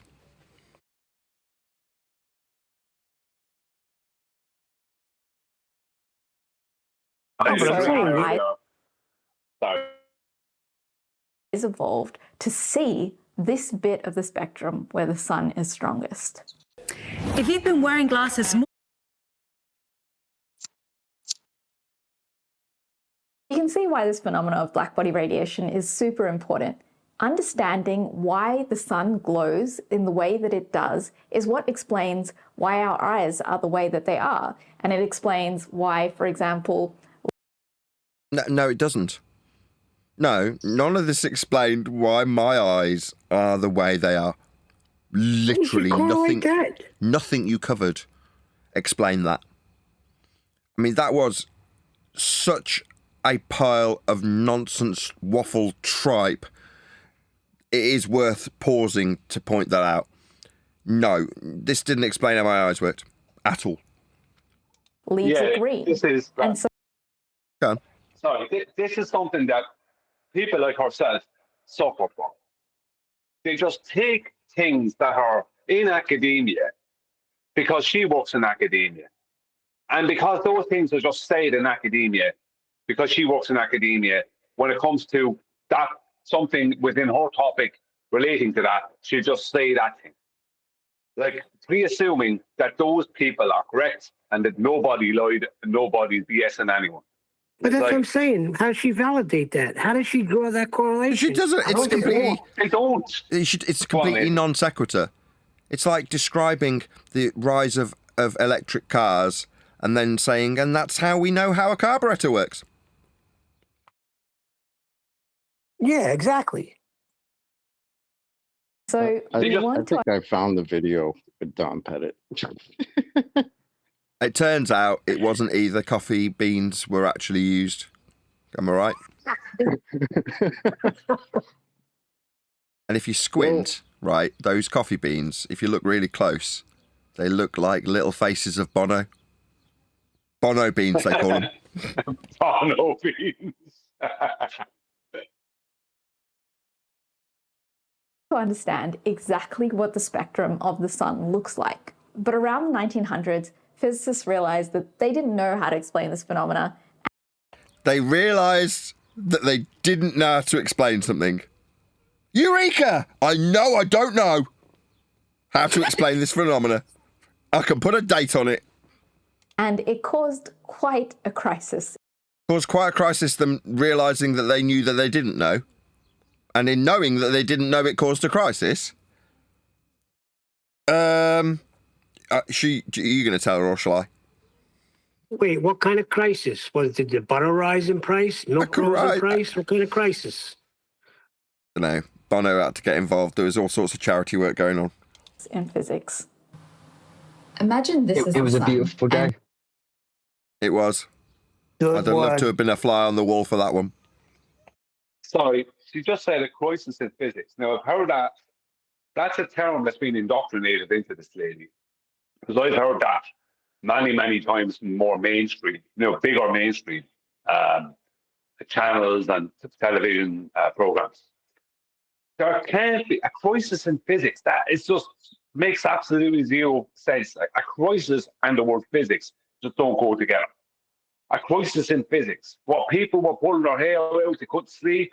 Yes. You know what I mean? Well, ironically, that is actually the case. Yeah. They were all running around in Cambridge libraries, screaming, tearing their hair out, and setting each other on fire with petrol. It was quite a crisis. All because they didn't know what they thought they did know. But in knowing that they didn't know, that is what caused that crisis. It was very well documented. And it's radiating light outward. But there's also a bunch of light bouncing around inside it. Is there? Have you been? When did you go? Of course, there's a lot of molecules inside the sun, like hydrogen, that'll happily... Really? How much hydrogen? Give it me in tons. How did you weigh it? Tons. absorb a bit of that light. And after Sorry, this is the thing. They base everything off a load of pre-assumptions, and then they come back to you with some answer that you're just supposed to accept. When they pull that answer directly out of their backside. This is what the sun is, and this is how it does what it does. And if you go against it, you're the bad guy. No, you just made all this up. No, I do understand where she's coming from. There is also, inside this sun, obviously it's not to scale, but you also have the Bono particle. Quite fundamental to the sun's makeup. after a while, they'll spit that light out again, but they might output it as a different color.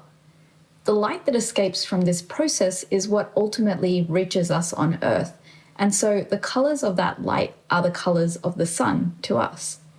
We know that the sun mostly outputs rainbow light, but with a bit more green than anything else. Mostly puts out rainbow. I mean, no. I mean, if you split the light that comes from the sun like you've been doing in this show, you can show it as a rainbow. But I'm going to go with no. I mean, I've never seen the sun looking like a rainbow. It spits out rainbow light, according to her.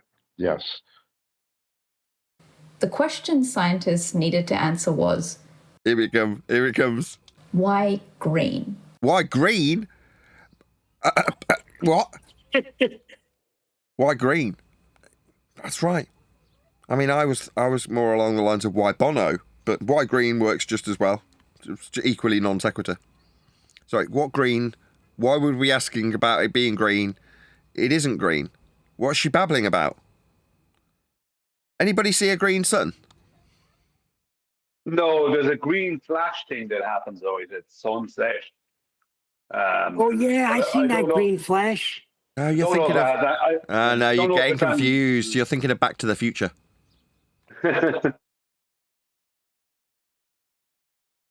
Now, to try and answer that question, we're going to simplify things. Sorry, we need to answer why green? No. Equally, why Bono? We know I never seen a green sun, Nathan. But you're not answering the right question. Now you know that you haven't seen green. Maybe that's causing a crisis and you need to ask the question, why green? Knowing that it's not green is what will cause this existential crisis that we're going to now all experience when we ask this question. The sun is likely to be absorbed very quickly, but there are tiny gaps available in between all of these obstacles where the light can just be with... Little gaps in the sun where the light can just be? It just sounds like she's just making it up as she goes along. Is it just me? So is it just let it be? Say on average... No, that's not a U2 track. We did the Beatles last month. Light can travel a distance of L in any direction before being absorbed. In the rest of this video... What she's doing here is she's trying to make some kind of a point by putting a solid sphere inside of a plasma sun and trying to make a point about how the light will behave within it, kind of thing. she's trying to explain something that could end up being a Planck and Einstein that she'll end up referencing. But it's like so much of this stuff, I don't care who it's coming from, it's all based on pre-assumption. If we pre-assume this about the sun, pre-assume that thing about the sky, then we can somehow take together our heap of nonsense. It doesn't matter if that happens terrestrially. That doesn't mean that the sun is outputting a rainbow because you put its light through a prism or whatever. Can you imagine? You know what I mean? Imagine for a second. Can you see my mouse? Imagine this here was like a finger, like on a hand, and then like between here and here we've got like a knuckle, and then we've got another hand and a finger. So this is like almost like a complete hand. It almost looks like Bono covering his left eye and squinting at you. Can you see that? We're going to try. Yes, I see it clearly. I see it. Try and model what happens inside of this tiny pocket of freedom before the Inside the freedom pocket? Is this a nickname for a vagina? What's the freedom pocket? light gets absorbed at the walls of this sphere and then re-emitted. So we're going to... What sphere? What's she babbling about? Assume that this little sphere is... What little sphere that you're assuming? You've invented this little sphere and now you're assuming stuff about it as you tell us about it. Nurse, she's doing it again. Yeah. Hollow, but it has metal walls that, easily absorb and then re-emit light. Oh, I see. The metal walls inside this little ball of sphere inside the sun, you assume. I see. Nurse! So that's the simplification. Sorry? How we know that? Metal things on the sun? She's only putting it. She's not claiming there's a metal sphere in the sun. She's just using the analogy or the mock-up just to try and explain something else.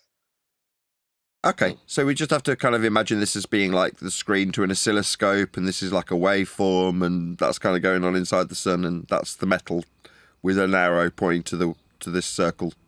So this is the metal. Okay, gotcha.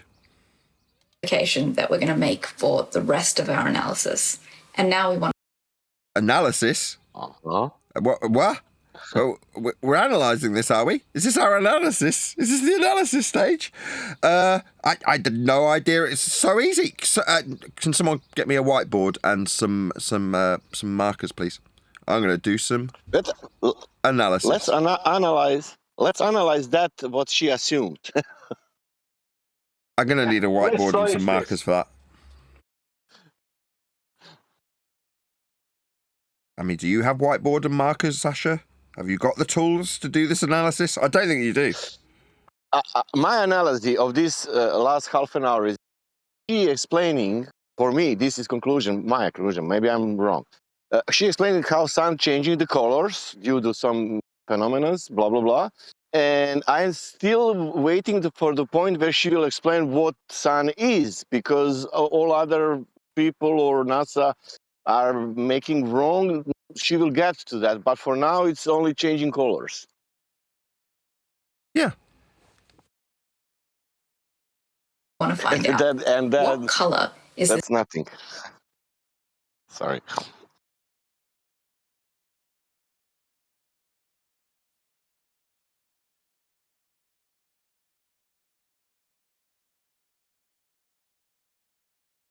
this sphere going to be? So the people in the 1900s were assuming that light is a wave, and using that theory, they were able to get quite far in terms of predicting the color of objects. So this is as far as they got. So in the classical... Yeah, light's not a wave.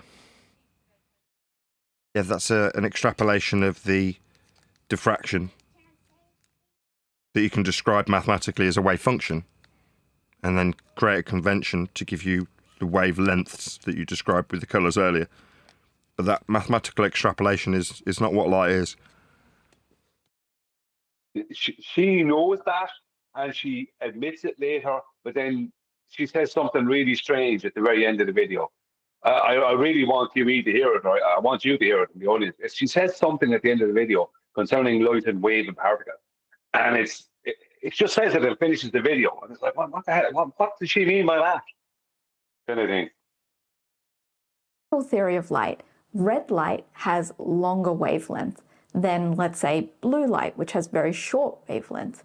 So what that means is that red light waves around with much lower frequency than, let's say, blue, which is waving around with very, very high frequency. So that's why we call red light low frequency light and blue light high frequency light. Excuse me, sir. Can I have a moment of your time?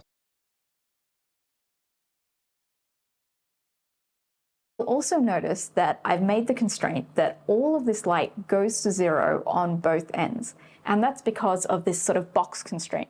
Outside of this box, the light is zero, and so on the edges, we need to constrain it to be zero. But once you add that constraint, you do something a bit weird to light. So the usual spectrum of light is continuous.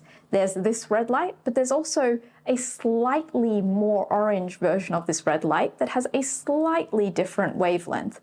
But that wavelength won't fit into this box. It might end here rather than right here.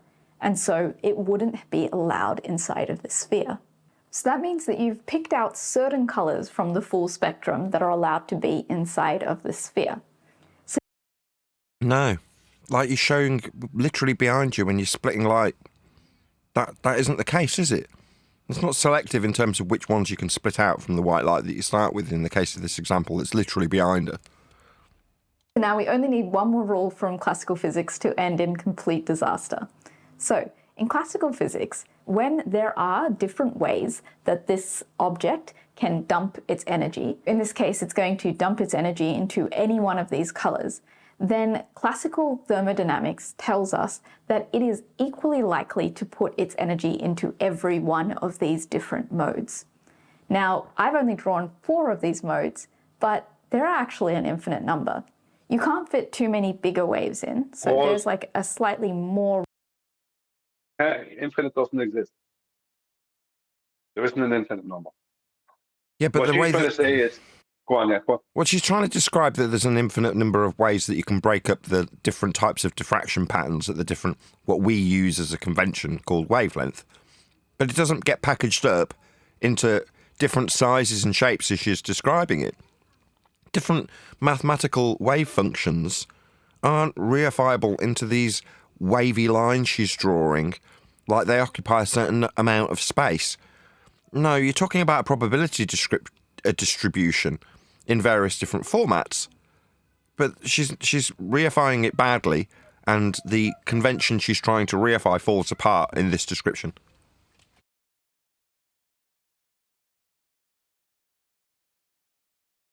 red, that would just about fit in here. But you can fit way more violet and ultraviolet light in. So, okay, imagine this pen is purple, so violet, and I... No, like with the split light that she's got on the paper and behind her, you're not getting more of a given light. It's not like there's more of that.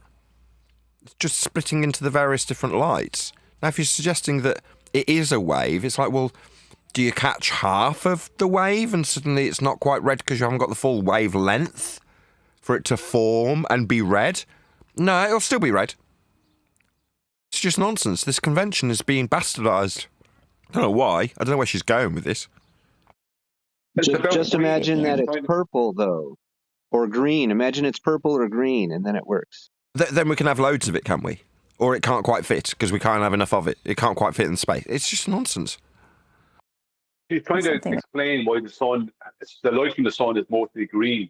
That's what she's trying to explain. But she's presuming a load of stuff about that, and that it is mostly green, based off of the splitting up of the light. You know what I mean? It's like there's a no end of pre-assumptions here. But yet she knows more about the topic than most 99% of the world and more. And she's still wrong. It goes like this instead. Yeah, sorry, I definitely didn't do that right. But you get the idea. Something that has twice the frequency of... No. When you talk about frequency with light in this convention, We're talking about the probability distribution thereof. Yeah, a mathematical function that can be described as a wave. But that's a probability distribution. Of the blue light. So that is going to also fit in there. And then something that has 3 times the frequency and 4 times the frequency, all of those are going to be allowed. So there's an infinite number. No, having more in terms of the way you can show the divisibles in a given light diffraction pattern that we then describe in a convention when summarizing the wave function mathematically. That's the only wave that exists. There isn't any other wave in light. That's the only one. It's not a wave at all. It's a mathematical function called a wave function. Number of them. So if all of them take their fair share of the energy, then instead of glowing in any of the other colors, most of the light is going to be coming from the violet and ultraviolet part of the spectrum. So that means that every single object should be blazing in the ultraviolet spectrum, which we don't see. So this was called the ultraviolet catastrophe. Well, like heat. So is the conclusion the sun's giving off heat? Is this the conclusion? Catastrophe. Well, I can only draw a conclusion from what she's describing, right? If she's describing light in a spectrum that's basically heat, isn't she? Well, is she talking about the infrared radiation? Because that's it. That is thermal radiation. That is what they call heat. Yes, so the sun's hot. I think that's where we're going. I think I'm right. We'll see. So I don't remember exactly what year this was. I think somewhere around 1910, Max Planck came along and he thought, why don't we try and fix this by doing something a little weird? In business, they say it's all about the people you know.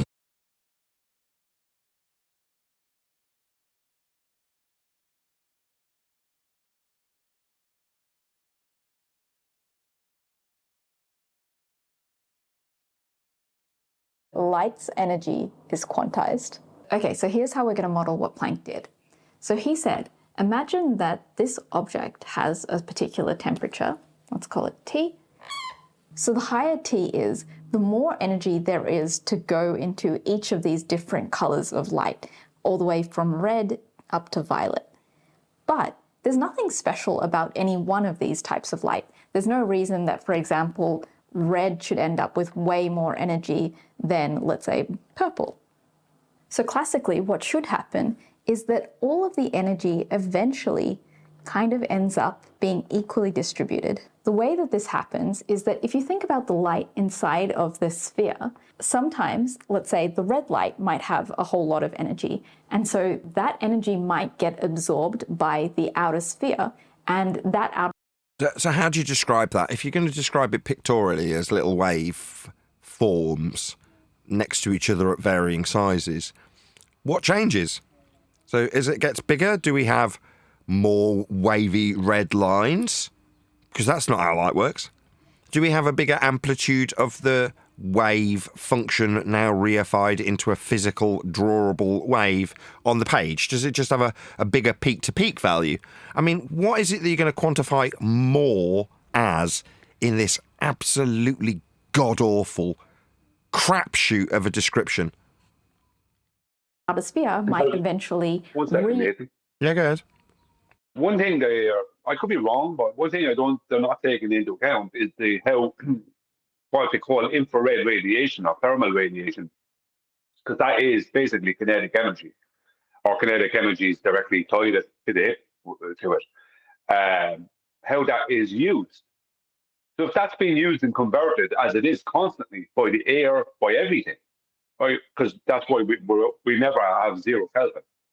If that's constantly being used and converted, then is it possible that that is what's missing from what she thinks is an imbalance with the light from the sun? Is it possible that it's that is being taken and converted, and they're seeing it after that portion is being taken and converted? I know it sounds a bit It's silly, but emit that light you know what I into mean. a different color. Could it be that simple? Maybe it will split it up between yellow and green. But if this keeps on happening, that all of these colors are constantly transferring bits of energy to the wall, which then transfers it to different colors, then you can imagine. Well, it's just heat. Imagine how eventually this will just sort of equilibrate and each of these colors will have the same amount of energy. But this is a problem for us because there are loads of colors in the ultraviolet spectrum which also do fit inside of this sphere and all should get an equal amount of energy. But here's Planck's solution. Right now, we're assuming that any amount of energy can be transferred. So we can take a tiny little bit of energy from here and put it over here.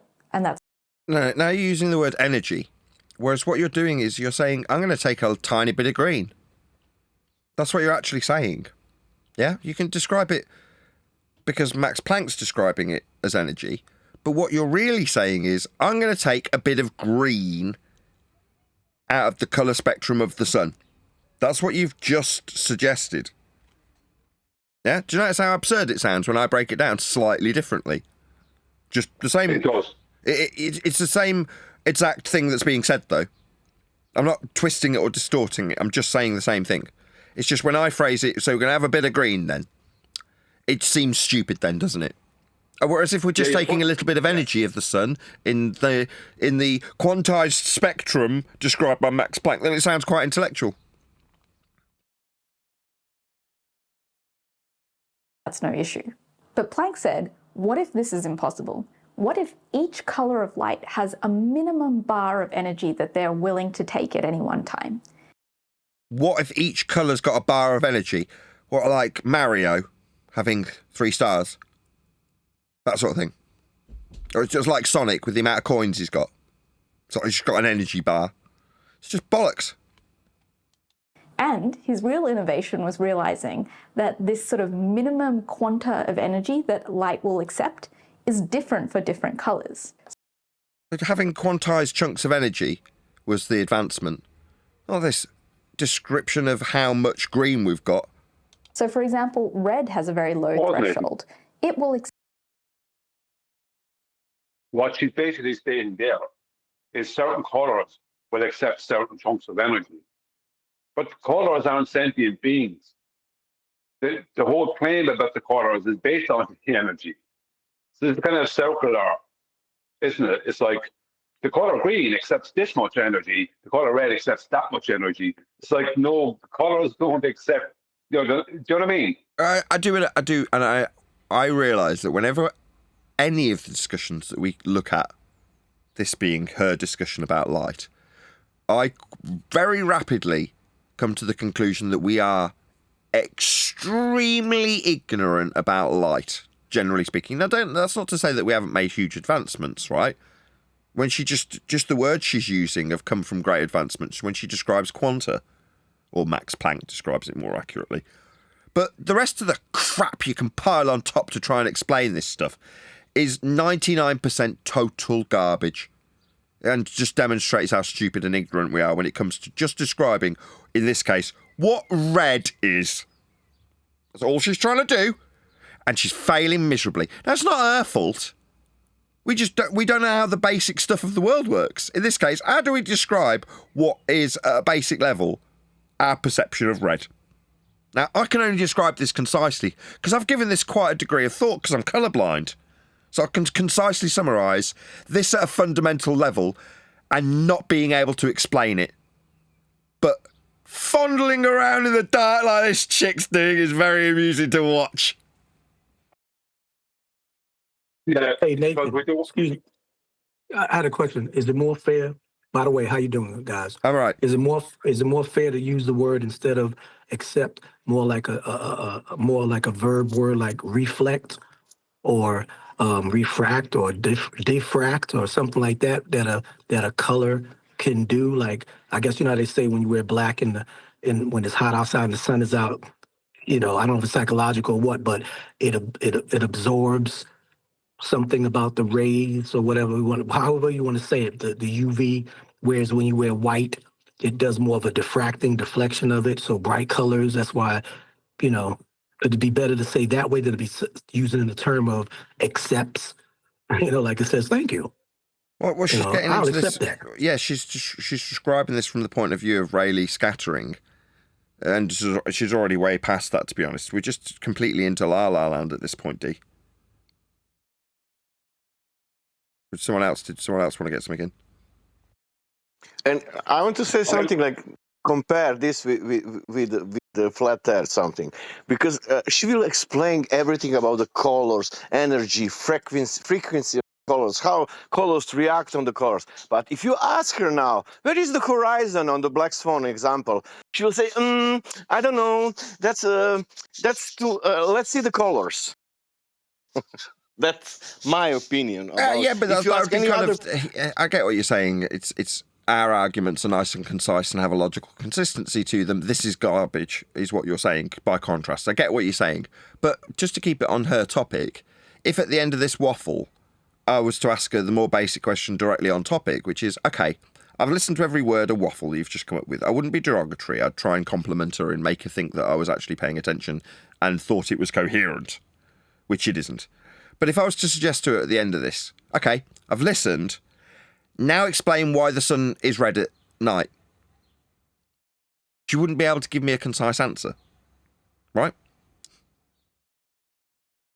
Or just who knows? Maybe why... she will say now because of energy and frequency red in temperature from 35 degrees or 22 degrees, that phenomenon is happening. Let's say, I don't know what she will answer. Yeah. Well, you actually hit the nail on the head because she described it earlier as the temperature shift, and she gave a comparison with a varying heated piece of steel being smashed with a hammer on a blacksmith's whatever they call that anvil thing that Wile E. Coyote would drop on Roadrunner. Well, that description would infer, like you've just suggested, that the sun is changing colour because it's changing temperature as it reaches the horizon. We've already covered that as well, Sasha. I don't know if you've just got it here, but yeah, these are the implications of what she's inferred to date or to this point.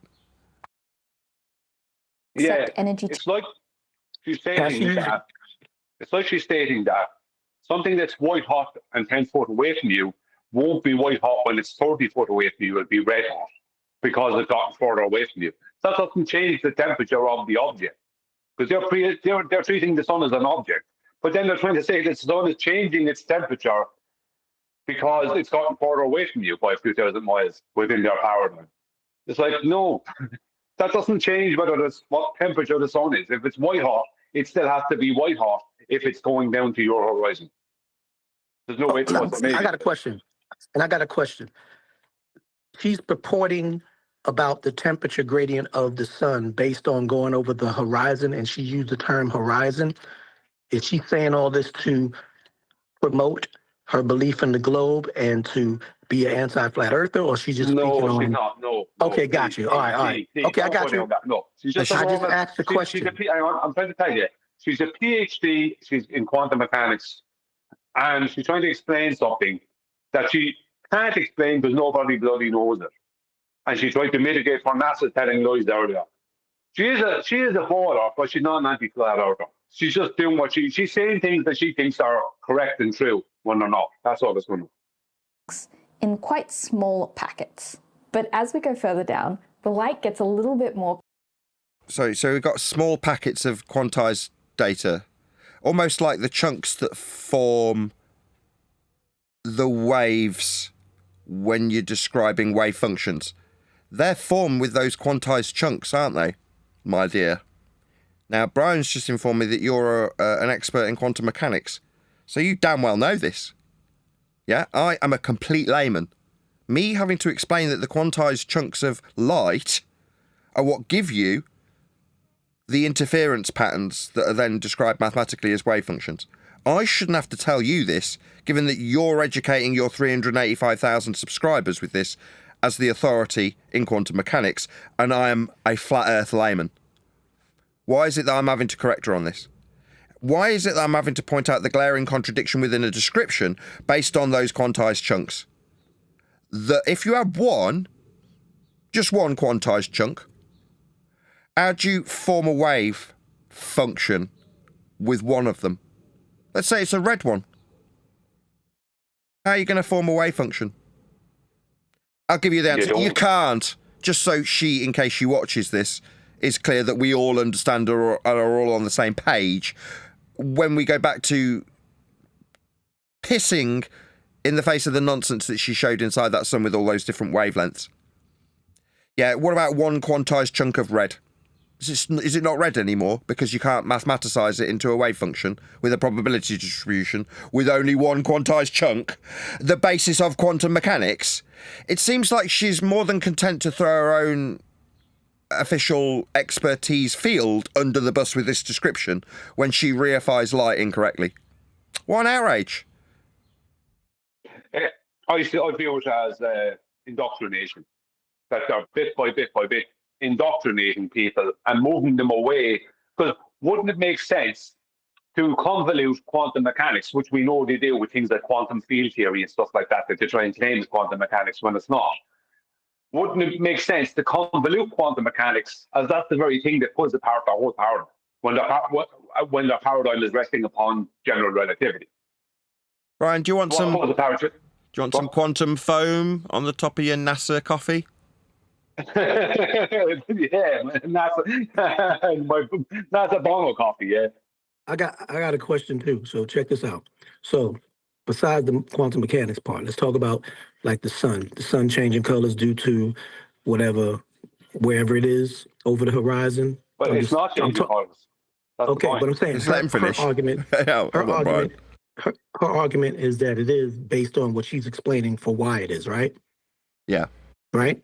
Okay, so and she's using the term horizon. Okay, so we know that she's a glober. So if she's a glober, she's definitely an anti-flat earther. So let's put that aside. The second thing is the horizon is perspective. However, it's the distance between, or it's the connection between afar, either the terrain or the water, the sea, matching where the sky is. Okay, but we all know about the distance between surface level and altitude is pretty much always going to be the same, depending, except for like moving things like birds, planes, like. So check this out. So if she's trying to say that the sun over water, which is a different temperature than terrain, changes color based on the coolness of the sea or the temperature of the terrain earth. No. And the distance, she's claiming there's a different distance between the sea as it circuits from, say, East Coast, Maryland, Florida, and starts to go out, go around to over the Atlantic or the Pacific. Is she saying anything like that? That's what makes the sun. Okay. No. What she's trying to say, Dee, is because she's confusing everything. And it's the mainstream rhetoric is that when you see the sun at your horizon at sunset, they think that like she's under the assumption, because of the paradigm she's indoctrinated into, that horizon is the leading geometric edge of a globe, and that sun is somehow going down below it, right? When the horizon is not. Officially, it's not a geometric point of tangency, officially. And officially, the sun that you're seeing at the horizon is not the sun, it's what's known as the sun mirage, whether it be in the morning or the evening. The sun itself is not there, right? She is taking this thing that she thinks is the sun, that she thinks is going down behind the global geometric edge. And because it's red, she's thinking then, because that's how she's indoctrinated, she's been taught that, is that when it's above her head at noon, it's white. But then when it gets to the horizon, it's red because it's less hot. Missing the point of, no, it's still just as hot. You're just pre-assuming a load of stuff. And because of that, you're coming up with some half-assed idea that when the sun got a distance, that distance somehow changes temperature. If something is white hot now and it's white hot in 5 hours' time, if I'm at a different distance from it, it's still white hot. That's not going to change the temperature. So you'd have to go back and watch the whole lot, but we've gone through this and through this in the past hour. About how much energy it's willing to accept. So orange might have a slightly higher threshold. Orange has got more sonic rings. And as we go down, the thresholds get bigger until eventually they get kind of unreasonable. Like a poison mushroom. So violet light is only happy to take a huge chunk of energy at a time. Whereas It's like Mario stars. Think of it as the red coins. red is basically happy to take even very little bits of energy. Yeah, you only need the tiny little sonic rings for the red light. So imagine what's going to happen. Every time this wall has some excess energy and it wants to radiate it out as... And how many quantized chunks would we describe as excessive? one of these colors. Well, what if it's only one quantized chunk for red? We know it's red, but we're only going to look at one quantized chunk. Are we capable of describing it as red when that red in your description was a very long wave? I'm a bit confused about how I'm going to square this circle with one quantized chunk of red. How am I going to do that? How do you know it's red? How do you know it's red? It doesn't have a colour. If we've only got one chunk, how do we know it's red? That energy doesn't meet the bar for the extra life, she was going to say. Doesn't meet the bar. a violet light, then it will have to radiate it out as one of the other colors. Every time. It's like when Sonic hits a spike. He's got to radiate out all the rings. They all come out of him. Like lots of energy all at once, all stored inside Sonic. Time that this wall has gained some energy and it wants to give it away by radiating into one of give it away now. These colors.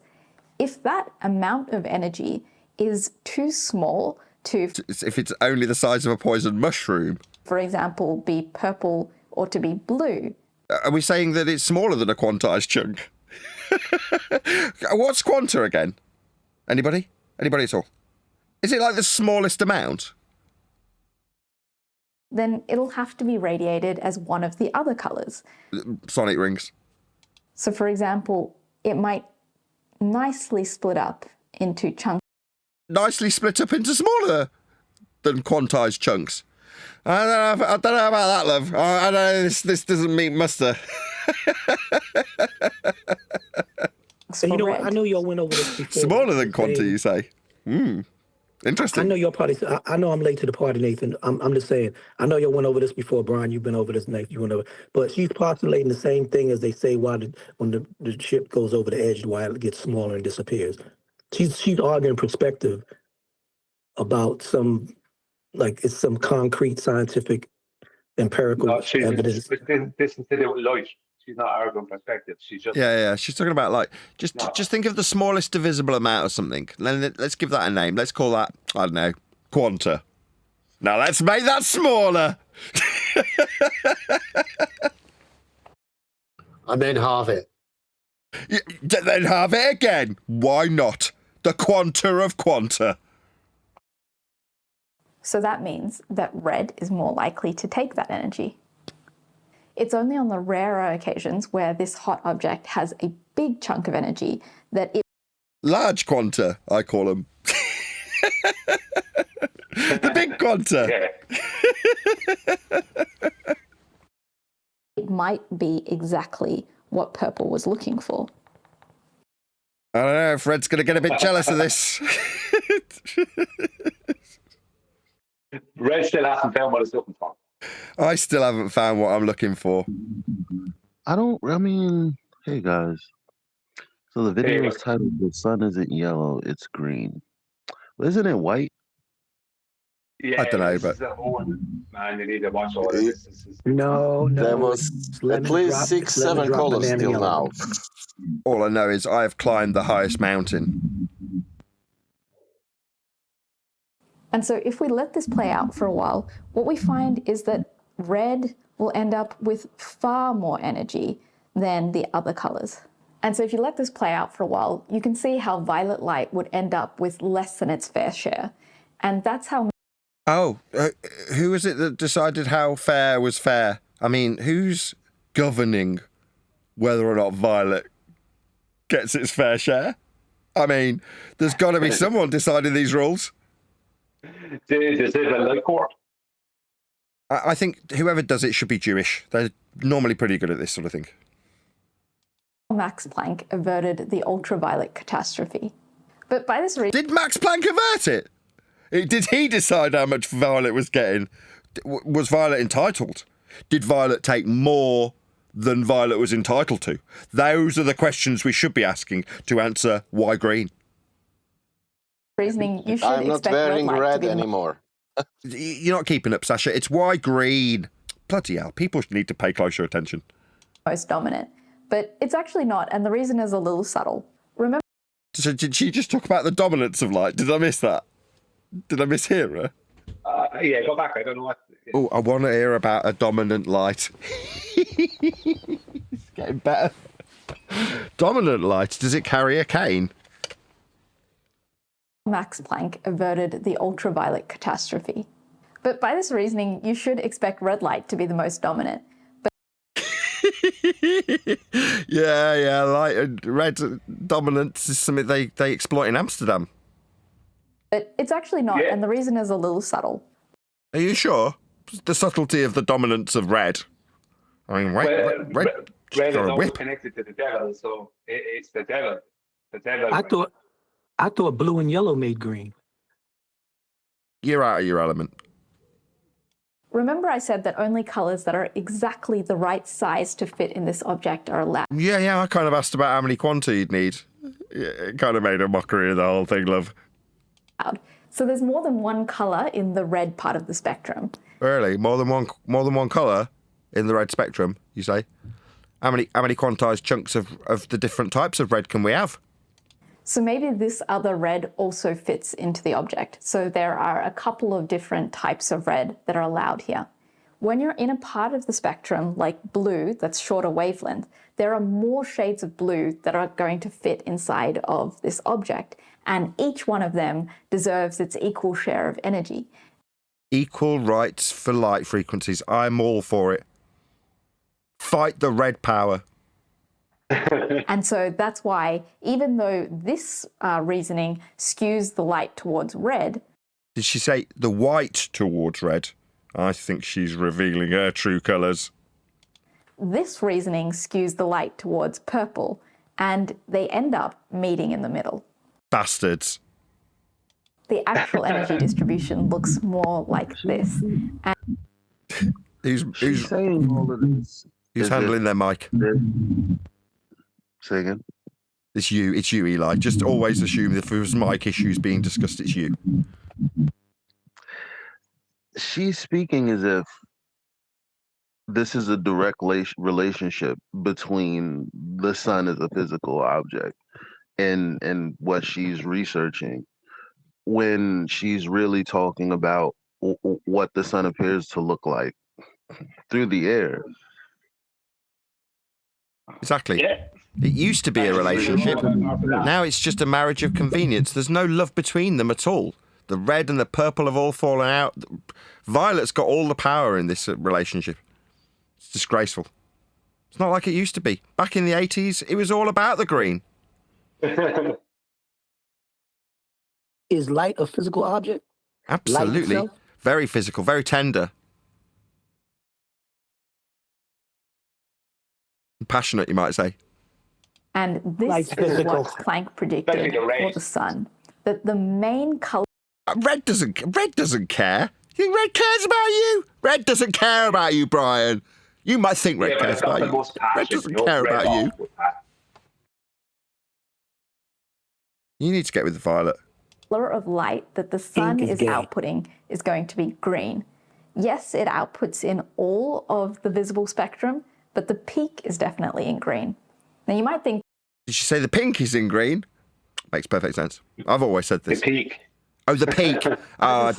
Maybe I'm not following along then. This is a bit above my pay grade. Peak. Can I just say, between red and violet, would green not be the kind of common denominator that you would end up, if you were to go from red to orange to yellow, like you'd have to go to green, then to blue, or violet, purple. So green would have to, you'd have yellow and blue and, green itself. all part of the whole green area, would that not make the spectrum on the wall show a large amount of appearing green? I think that doesn't actually matter for everyday life. Like, what does it matter if the peak is actually in green versus in yellow? But to our eyes, it makes a huge difference. If you've ever played with laser pointers, you might have noticed how much brighter green laser pointers seem to be. Is that right, love? Open your eyes. Let's have a check. At first, I thought that was just because, you know, people who make green laser pointers must be more irresponsible and just make them really bright. But that's not actually the main culprit. And I only noticed this when I bought a green laser and a red laser that were the exact same power. The green one looked way stronger. And that's because our eyes are super sensitive to green, because the sun is outputting quite a lot of green. And so objects around us that are illuminated by sunlight tend to be a bit more green. That's exactly what I thought. I thought the reason this high-powered laser looks that much brighter is because of the way the sun lights it up in the darkness. It's so bleeding obvious now, think about it. Is this all a permanent consequence? What is the problem, guys? Y'all don't get it?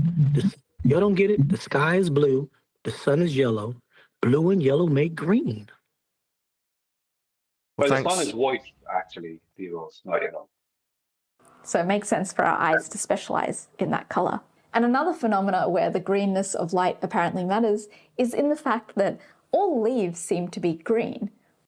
I have noticed that too. Amazing. Oh my God.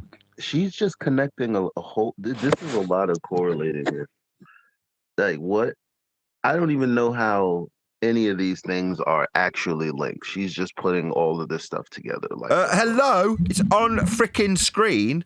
Green leaf, bloody flat earthers. Why is that? In fact, exactly, love. Why? Green.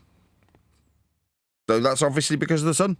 And, you know, if you stack up how much power and influence each one of those wavelengths has got, then it all makes perfect sense. And that's why green leaves are green. I mean, I'm glad you're here, love. I don't know how we'd have coped without you. She's better explain it here. She's good at explaining the stuffs and the things, isn't she? Very good. Yeah. Yeah. Really I mean, weird because photosynthesis, am I right? You know. Photosynthesis?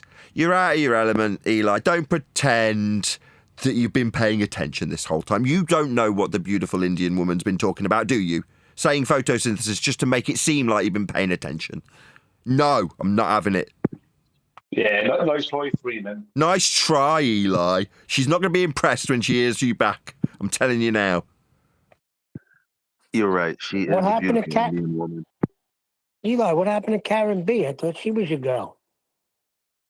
I'm moving on. Moving on. Karen B. Okay. Sorry, I'm going on mute. Give me a second. My bad. Have you got an unhappy life, Eli? Are you okay? if green is the main energy being outputted from the sun. Sorry, is green an energy? If green is the main energy being put out by the sun, I don't know. When I look and assess how much energy is putting out by the sun, I tend to go, there's a lot of bacon in that smell. I think it's bacon energy that's coming from the sun. Hey, hold on. Kryptonite is the color green. That's true, Neil. In the lore of Superman. That is true. Shouldn't leaves want to absorb that energy? Let's ask this leaf now. Oi, leaf! What kind of colour energy are you absorbing? It's mostly purple. Mostly purple, my plant said. Well, the problem is that there's too much green. Like, if plants actually absorbed all of that green light coming from the sun... We'd have no green left! It's a green emergency. If the plants take it all... who's doing something about this? Who's monitoring how much green they're taking? They would probably burn. Yeah! Someone needs to do something about this. Maybe we should fund her. I think we should give her copious amounts of money to solve this problem. What do you think? I say the grass is taking all the green. No, it could be taking too much, Neil. We need this assessing. I know the perfect, beautiful Indian lady to assess it. And so they prefer to, in fact, absorb light from the other bits of the spectrum and reject light that's green. So Reject it, yeah. Like send it to the charity shop. Yeah. that's why they look green to us. It's because they're rejecting the green light, and so it's being reflected back into our eyes. Where's it all go? Wow, no, that's dumb. No, that is, I mean, if there was ever something that was just purely made up by somebody, that is it. Someone just made up that heap of nonsense. How dare you? She didn't make it up, she's parroting it. She's got a The beautiful PhD. Indian woman is parroting it. Got a PhD. Have you got a PhD, Brian? No, and I'm also not a very beautiful Indian girl. So you're not a beautiful woman with a PhD? I'm going to trust her over you, Brian. I've got to be honest. Yeah, I think she's going to garner more support from the male side of things anyway. So yeah, even though the sun looks like it's pure white, equal in all of these colors, the fact that it peaks in green actually does make a big difference for life on Earth. And all of this came from Planck's crazy idea that light is quantized into chunks, and the size of those chunks depends on frequency. Now, I don't know what Planck was thinking when he did. Me neither. Let's dig him up. We can get it out of him still. Science. Did this. I don't know if he realized what kind of revolution he had started. I've got some pretty strong smelling salts, love. I'm sure we can find out. I think maybe he did, because he seemed to be pretty troubled by it. Hold on. You think that, do you? I mean, smelling salts might take a while. I'll just go grab my crystal ball and tell you what I think Planck thought. But it was Einstein who really took this idea from Planck and ran with it. He realized that you could use this same quantization of light to explain something called the photoelectric effect. Both he and Max Planck ended up winning the Nobel Prize for their work on the quantization of light, because genuinely this started a revolution. Yeah, one that would undo the idea that light's a wave. The idea that waves, like light, can only be absorbed and emitted in chunks like they're particles is what started the quantum revolution. She knows. Did you hear what she just said? Yeah! What an outrage! So she's just pissed on every bit of the bonfire she just started. Yeah, you can put that on again. Sorry, give that a J, please. If you don't mind. The idea that waves, like light, can only be absorbed and emitted in chunks like they're particles is what started the quantum revolution. Yeah, very accurate statement. She very accurately summarised something that just annihilates everything she said prior to this. Is she thinking that by dropping it in at the end, it's a bit like putting the uncomfortable or awkward truth on the cover of the book? Is it by, disclaimer at the very end that we won't notice that and undermines everything you've just said? Do you think we would look at her face? Look how scrunched up it is. Yeah, waves like light can only be absorbed and or emitted in chunks. That means it's not a wave. Exactly. Wave? What wave? There is no wave. Exactly. That's what I was hinting at all the way through. I know. Well, I was saying it throughout, saying, well, you should know this, right? It's quantized chunks. And she disclaims it at the end, affirming every bit of criticism that we offered throughout our video. But she's the one saying it. So she knows. So why did you make this video? Because she's trying to mitigate as to why NASA are completely lying. Then she's gone into rhetoric about... That's how she started, with the NASA pictures. Yeah, that's right. So she's I see what's happened here. She stumbled into something that's less than authentic, but touted as being absolutely legit, and it does not quite compute. So in her own pea brain, she's decided that she is the one to square that circle, and this is the result. Yes. Yeah, wow. That's basically it. she can't handle the fact that NASA are and have been completely lying and misleading people intentionally for a long time. And she literally tried to make light into a wave as much as she could to explain a lot of stuff that she can't explain and no one else can. And presumed and begged to question a lot of different things that are even wrong officially, to get to the point of saying waves like light only absorb and emit in chunks, making it not a wave. You know what I mean? Most people will have forgotten the original start of this, which was NASA telling lies. I forgot. But I'm glad you reminded me, because now it makes perfect sense. That's exactly why she's doing it. And all of that came from figuring out why the sun is mostly green. Yeah, NASA's bullshit. It isn't. Yeah, the sun is white. Yeah, it's not. But you've been told it was by NASA, right? And you thank you for sorting them out. Yeah, this is the problem, right? When you've got some narcissistic abuser, the abused will make excuses for them. That's what we've just witnessed. NASA are the narcissistic abuser, in case you haven't picked up on who it is in what scenario in that setting. Exactly. NASA are the abuser. They're narcissists and they're gaslighters. And she's trying to mitigate for how they've been narcissistically gaslighting her and everyone else. Exactly. Yeah, precisely. Did you say narcissistically or narcissistically? NASA are narcissistically gaslighting her, and she, as the abused victim of NASA the narcissist, is defending NASA's gaslighting.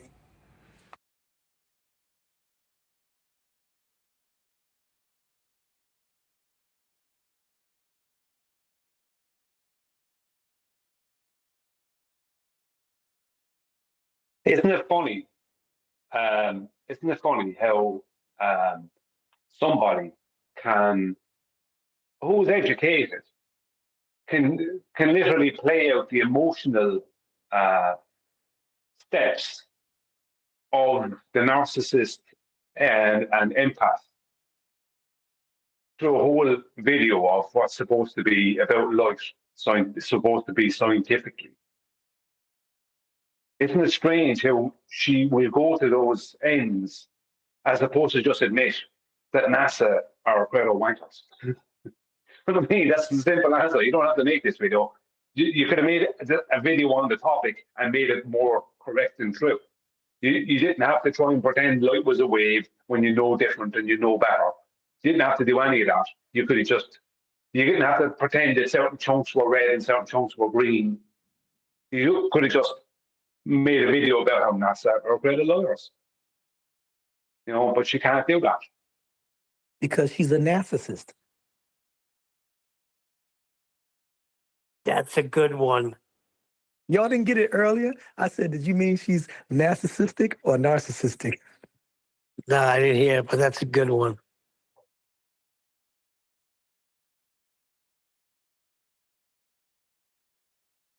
Nathan, I heard it, and Nathan was picked up on it, and Nathan was saying it back to you, and you came in the middle of it asking how come there was silence. Oh, it was quiet. And Nathan was literally talking at the time. Oh, it was literally blank coming out my phone. Like I had to check my phone to see if my volume was down. My bad, Nathan. I didn't mean to cut you off. It was total silence after I said it.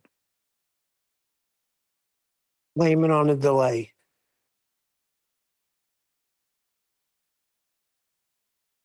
Blame it on the delay.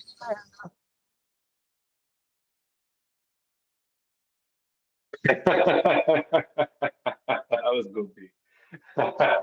Yeah, there's a lot of delay because Brian laughs 7 seconds after you said blame it on the delay.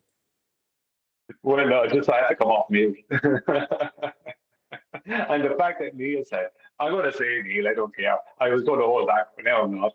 The fact that Neil said blame it on the delay, that's because when Neil does something he's not supposed to do, he says there was a delay.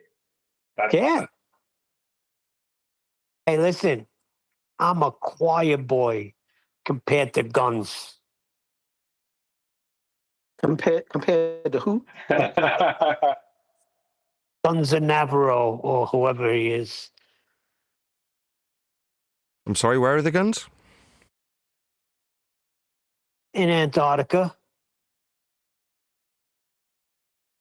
You tell us, Nathan.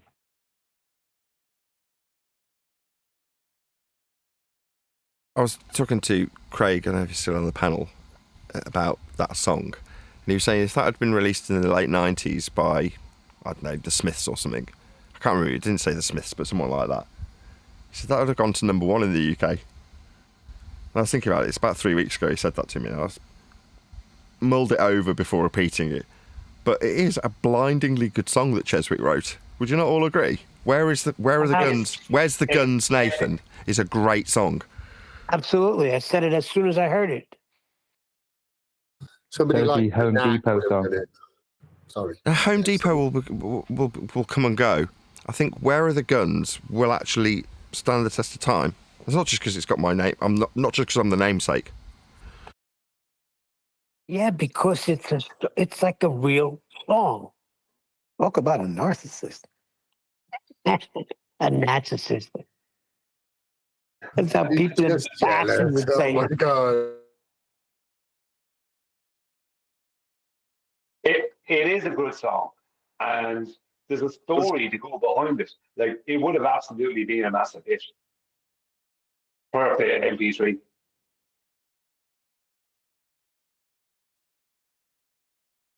And shout out to McToon for inspiring such a song. Clown. That's classic. Like we were all there. We were all there live that Sunday when he did that. It's like self-sabotage, isn't it?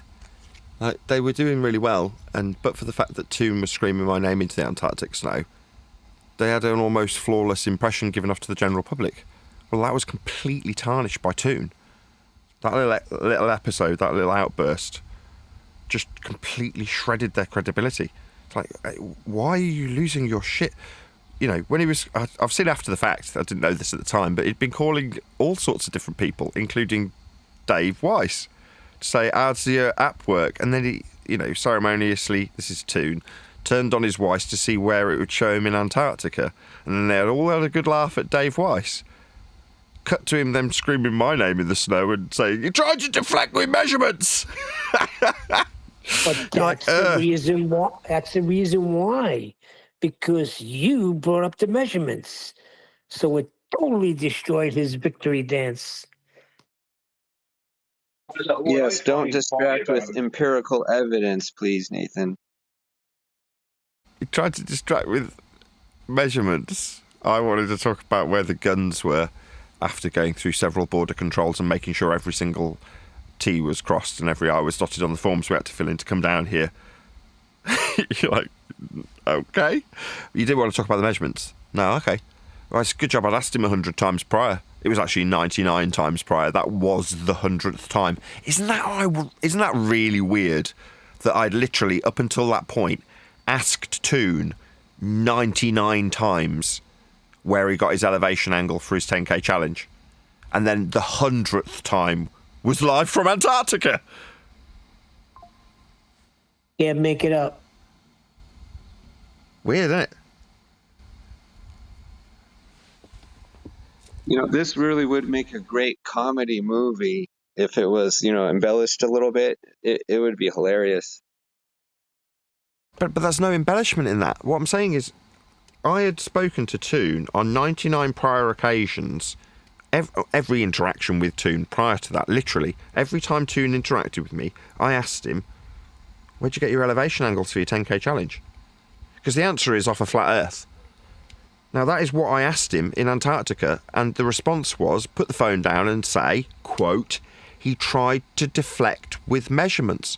I was asking him about elevation angle measurements in his 10k challenge. He's like, what about the sun that's up for 24 hours? I'm like, who cares? You measured the earth flat in your 10k challenge. Where'd you get your elevations angles from? It's the 100th time. Now, that's not a verbatim quote of what I said to Toon, but it was pretty close. I'm telling him it's the 100th time I've asked him for his measurements of a flat earth for elevation angles. And then what came next? Where are the guns, Nathan? Where are the guns?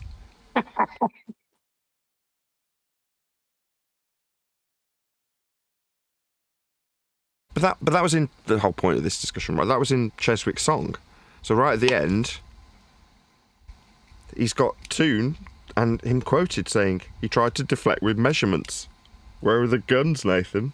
Where are the guns? Actually, you know what? He possessed the guns and he turned them on himself, actually. Well, yeah, that's what I've been trying to do this whole time. It's like self-sabotage.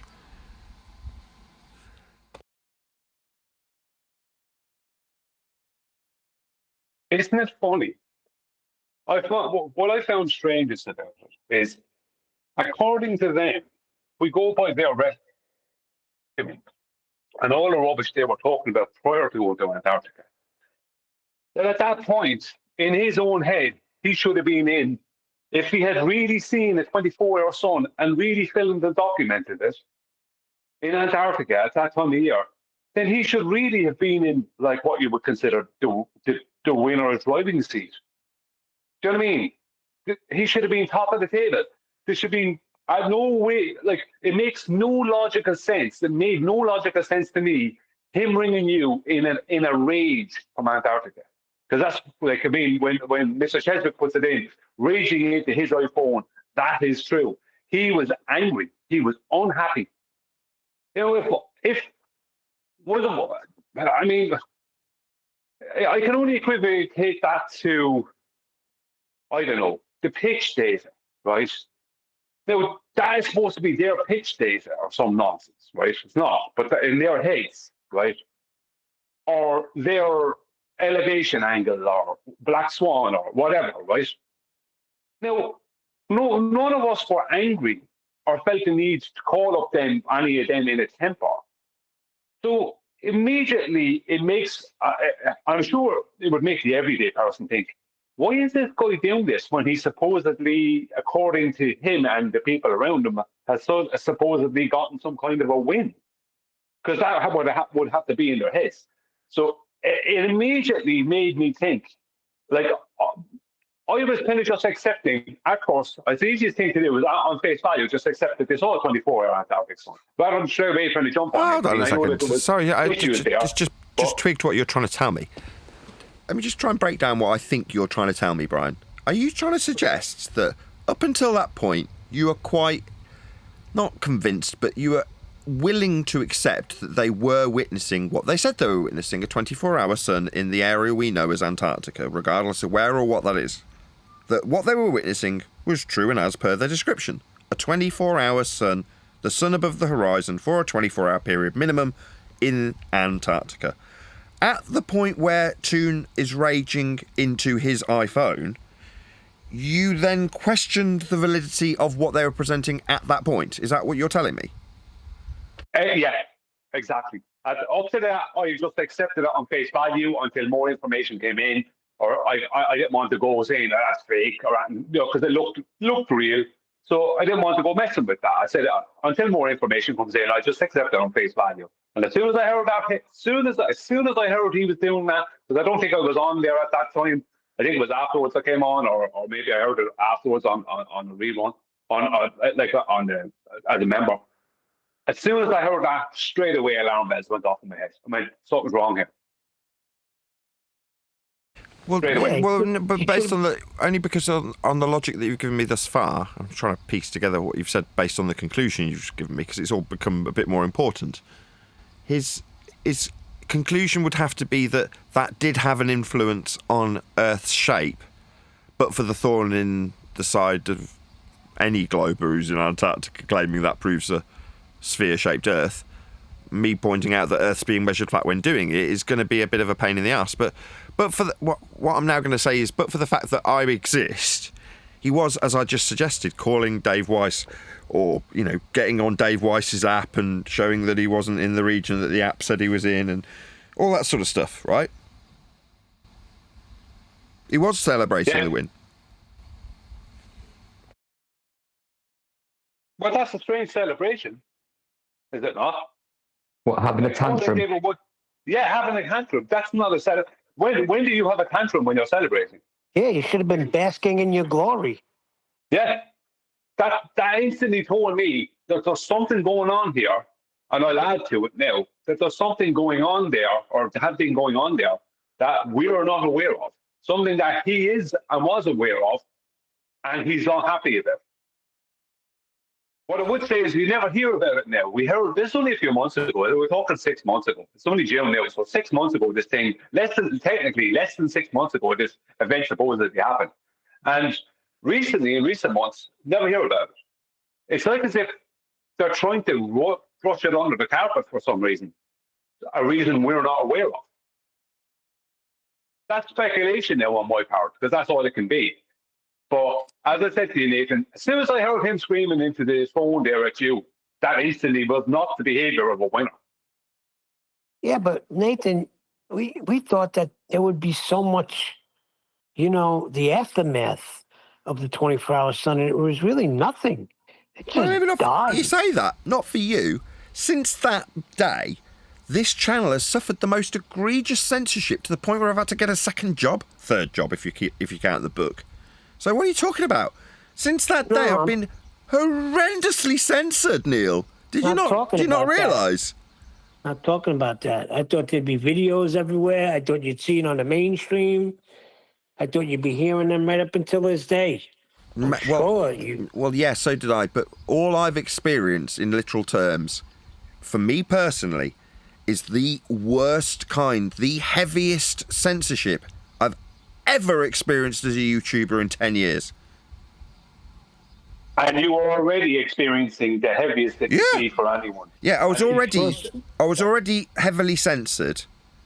Yeah, and yeah, since TFE, it is unbelievably difficult, nigh on impossible to find me. I almost don't exist on YouTube at the moment, Neil. Yeah, because you are talking about the measurements. Nobody else is. No, it's more than just that. There's something we don't know. It's not just because Nathan was speaking about the measurements first. It's something we're not aware of, and I tell you something to corroborate what you're saying, Nathan. Since that TFE, when I put out a video, right, it gets abysmal views for the first few hours or day, and then the views start going up. But the time when it should get the most views was when it first comes out. That's when basically videos coming out onto YouTube, that's when they're promoted first. It's like today's news. Nobody wants yesterday's news, right? But when I first put out a video, the amount of views is really, really slow. I would have been getting 120 to 150 views in an hour prior to the TFE. Then suddenly I'm only getting maybe 40 to 50 views in an hour. And then it ramps up sometime later. But when I first put it out, regardless of the time of day or whatever, it's just dead slow like a snail. Now, I didn't have that prior to TFE.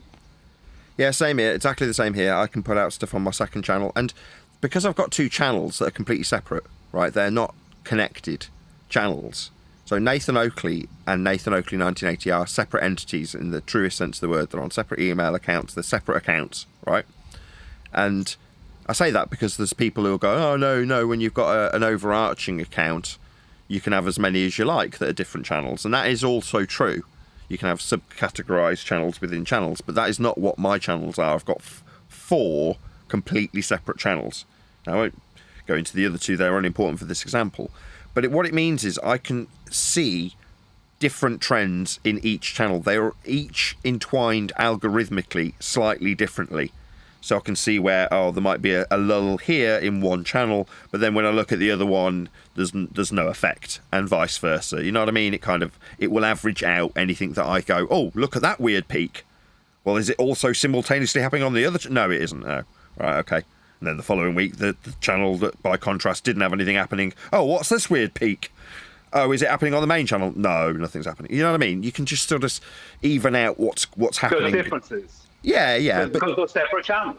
Because they're separate channels. Emails, everything. Precisely. Yeah. But when I do a search, it might be that sometimes you can't find my main channel, but you'll find my second channel. And sometimes it's that you can only find my second channel and my main channel is a bit more difficult to find. This is beyond the 25 pages of other people's stuff, by the way. That's notwithstanding the original level of censorship that we're all familiar with and know and love. You know, beyond the you're going to find Simon Dan first, I'm talking on top of that.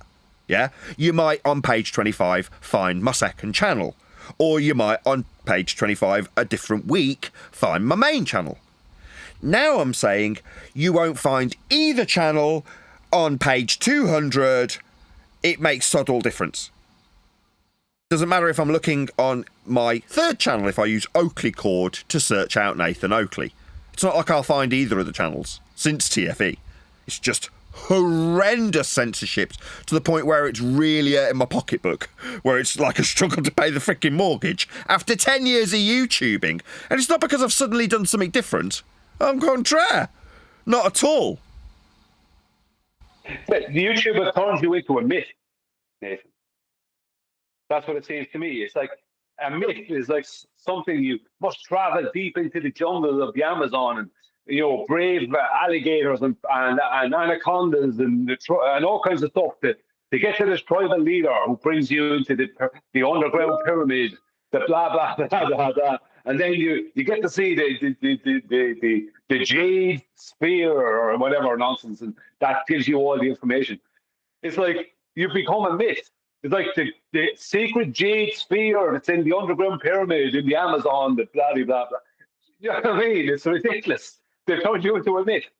Like, I've heard about this guy Nathan Oakley, but no one can ever find him. He's just a elusive character.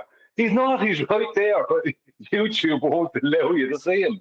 You know, that's the size of it. Exactly. I mean, it was one thing to just be, okay, fine, well, you can find reams of stuff about me, and if you keep scrolling, eventually you'll find a video by me from 10 years ago on my second channel. At least you can find me. Now, no. It's like, I keep saying it, and obviously I'm going to wind down the microphone business as I wind up book sale business. But ultimately speaking, there's only one reason that's necessary. One reason is that the censorship got stepped up at the end of TFE. Now, did it mean that we were doing anything different? No, not really.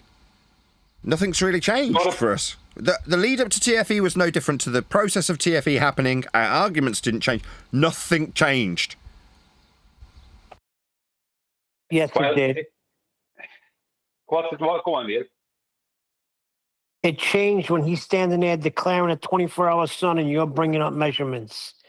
That will cause people to think. Got to shut this guy down. This Nathan Oakley 1980 and that other fella, Quan Maresa, and let's throw Brian's logic in there. We can't have these guys out in the total public where everybody can find them. You guys ain't looking into the bigger picture. Yeah, but Neil, what I'd have to say about that is after or involving what MC Toon did. The fact that Toon did that at all is the issue. Like, I know there's all the censorship after that, but the fact that he did that at all is the issue.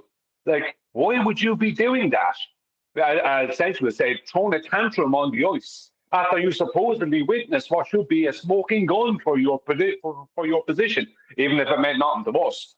It's a smoking gun from your point of view. Yeah, it's like a prize boxer becoming the heavyweight champion of the world, and he grabs the belt and raises it above his head, and then starts screaming at the camera at some fighter that he fought 7 years ago and lost to, that he just can't get past when he's the heavyweight champion of the world. And it's like, name one of the boxers in Punch Out. Do you remember Mike Tyson's Punch Out? Right? Yeah, Bald Bull. Bald Bull. I told you I'd do it, Bald Bull. I told you I'd do it. It'd be like that, wouldn't it? When you're holding the heavyweight champion belt above your head, screaming, I told you I'd do it, Bald Bull. I told you. I spent a day trying to get past Bald Bull, and all you had to do was hit him once in his stomach, and everything else fell apart. You know, something that was really, this is speculation now. I'm going to state it's speculation, right? You can call it conspiracy, right? Because that's all they can do is conspire. But this guy, there was 4 claimed flat earthers went there, right? There was Witches, who was a true earther, not a flat earther. There's Jaron, who was never a flat earther. He wasn't even really even a true, he wasn't even a true earther, right? There is Elizabeth, someone no one ever heard of, and I think could be even supposedly a baller now. I have no idea, right? So she is someone who has no connection to anything. She just turned up out of the blue, and who knows who she is or what she's about, right? And so there's those three. But the fourth one, right, the quiet one, was a guy called Jonathan Morandi. Oh, the Hollywood special effects guy? Yeah, the Hollywood up there with Hollywood's number one, like the best working in Hollywood at special effects. This guy, and he's supposedly a flat earther. And when he was questioned about what is his favorite flat earth proofs, he came out with three complete and utter nonsenses that had not to do with anything, because he couldn't come up with anything. One of the things was the two suns in Russia. Something no one ever heard. What is he on about? What that got to do with anything? Or I never even heard of this thing. Two suns in Russia. No one ever heard of this. No, I didn't anyway. I'm not saying no one did. I didn't. How was something to do with us? I don't know. Really? You never heard of the two suns in Russia flat Earth proof? See? Nah, I'm in it 10 years. I'm in the subject 10 years. I'm flat earth for 10 years. And I never heard about Oh the two my suns in God. Russia. You mean to say you've been here 10 years and you haven't heard of proving Earth's flat with two suns in Russia? I mean, come on, Brian. The double sun effect. Yeah, well, it's starting to make me think that there is two suns being seen at some point in the year in Russia. I don't know, in Siberia. But the point being is, this guy who was supposed to be the fourth flat earther, right? No one heard anything about, and he was very quiet, and he couldn't even answer questions that like any flat earther would be able to answer afterwards. And he just happens to be, and they didn't state this as clearly. He did state it, but not as clearly. But Will Duffy didn't state his total credentials. This guy, John Morandi, is at the top of the tree in Hollywood when it comes to special effects. I'm sorry, but something I see where you're going, Denmark. Brian. I don't. Well, okay, you'll have to lay this. You'll have to spell this out for me. I don't really understand what you're saying here. So you're saying there's a Hollywood special effects guy. Sorry, go on, sorry. I'm just trying to piece this together. I don't see any problem here. So what if his day job's Hollywood special effects? That doesn't mean anything suspicious down in Antarctica when trying to prove a ball antipodal from a position that's mapped and measured and charted flat. Why would that be in any way suspicious, Brian? I don't really follow. Well, the reason it's suspicious to me is that if anyone would be able to, and this guy I think works with NASA as well, right? I could be wrong, but I think he works with NASA too, or has worked with NASA. So for anybody, is it Industrial Light and Magic by any chance? I'm not sure. ILM. Is that his employer? I don't know. I don't know the name of the employer. It could be. That could be it. You could know, and I don't know. I don't know. Are you saying they staged the whole thing, Brian? He hasn't said that yet. Shut up, Neil. Don't anticipate. No. I'm saying is that if there was anybody who would be in a position to make something like that work as a fraud, obviously it would be the top of the chain. It's definitely Bono. Yeah, it would be Bono. It would be Bono. Yeah, definitely Bono. Bono, without a doubt, would be the man for the job. Not Jonathan Morandi, the special effects expert. The Hollywood special and NASA special effects expert. Definitely Hollywood special effects expert. So it's Bono all along, eh? I knew it. Yeah. Well, Bono does have this song called Ultraviolet Love. That's got to do with the sun. Woo-hoo! Just for reminiscence, like I think you should play the video that I posted in Master B. So too late. So we all learn how to get a proper cup of coffee. Too late. Well, because I just posted a video. Okay. I'm presenting right now. We don't want to hear about shitty coffee. All right. Good. Guess who's back? Guess who's back? Good. Witless shrimps it. Shady's back. Way to matrix engineer, that's unfortunate. Geopolitically, we in a field. Don't be playing this. What are you doing? Don't be playing music. Ruining my monetization. Sorry. Let me go forward. It's just a dumb white boy trying to. really You poor. started a problem, Nick. He's doing it deliberately. He just wants me to be poorer. He's delaying the book too. Song. All right, sorry about that. Here we go. He's back in the flat Earth comeback. Yep, told you. Just wait. He'll be coming back. Is that All right. So the return of LeBron golf ball.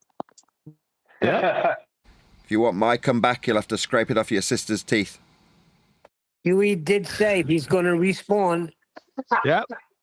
He has respawned. Obviously, it's just popped up in my feed. So, when was this done? Streamed 13 hours ago. Here we go. I haven't listened to it. Just popped up. Here we go. All right. What is going on? I did throw a Q&A up on YouTube. So any questions that you want me to answer, just submit them. So now you're the answer man. They'll be separate from the chat, please. Why are you? I have a question. Why are you a complete lying dirtbag? That's what. Answer that question. My question is, how much wood can a woodchuck chuck if a woodchuck could chuck wood? Good question. Ask questions in there, and I shall answer them. All right. So tonight's stream is called The Flat Earth Comeback. So I saw someone say, don't call it a comeback. Well, yeah, don't call it. Come back. We never went away. Come back from what? Yeah, we've been here. Guys, the ground came back. I mean, if we're being honest, that's when you know there's a lie coming. Yes. The flat Earth space has been interesting.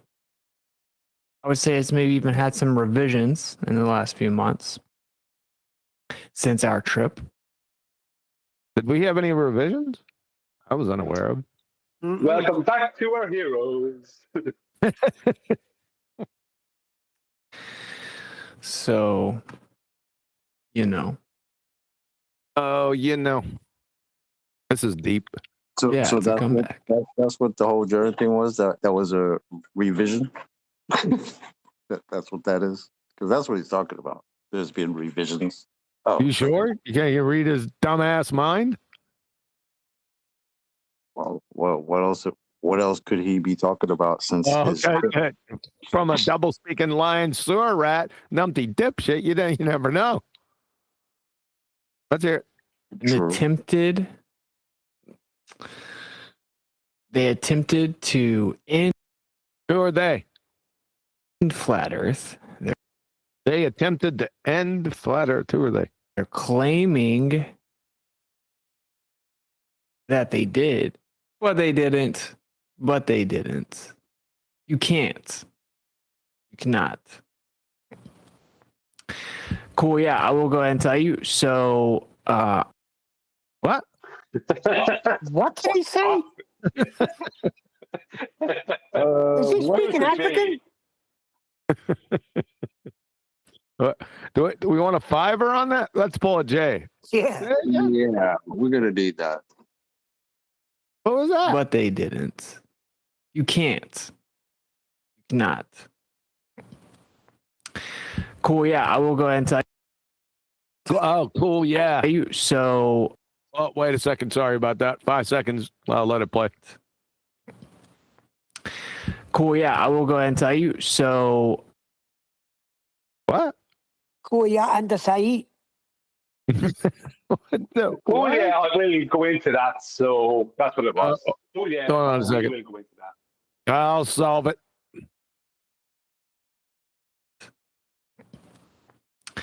Cool. Yeah, I will go ahead and tell you. So. I will go ahead and tell you. Really? Correct. Okay. I planned on streaming a lot more often than I have been.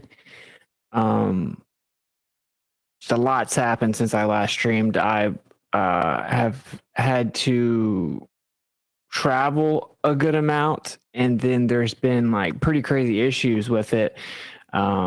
Issues with flights, stranded, staying, out of town much longer than expected. I feel like I have barely even been at the house. So that's really the primary thing.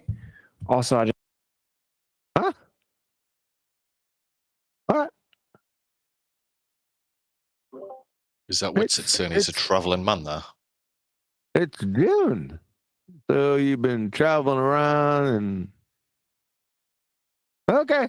I just had other things I had to try to take care of. So that is the situation. Huh? So traveling around and stuffing things. All right. Is this the situation? So you guys, I haven't even told you guys, but we have the summit this weekend. Oh, they got another scammer summit. Oh, you guys are gonna love this section. Wait until you hear this. Right, you already watched this.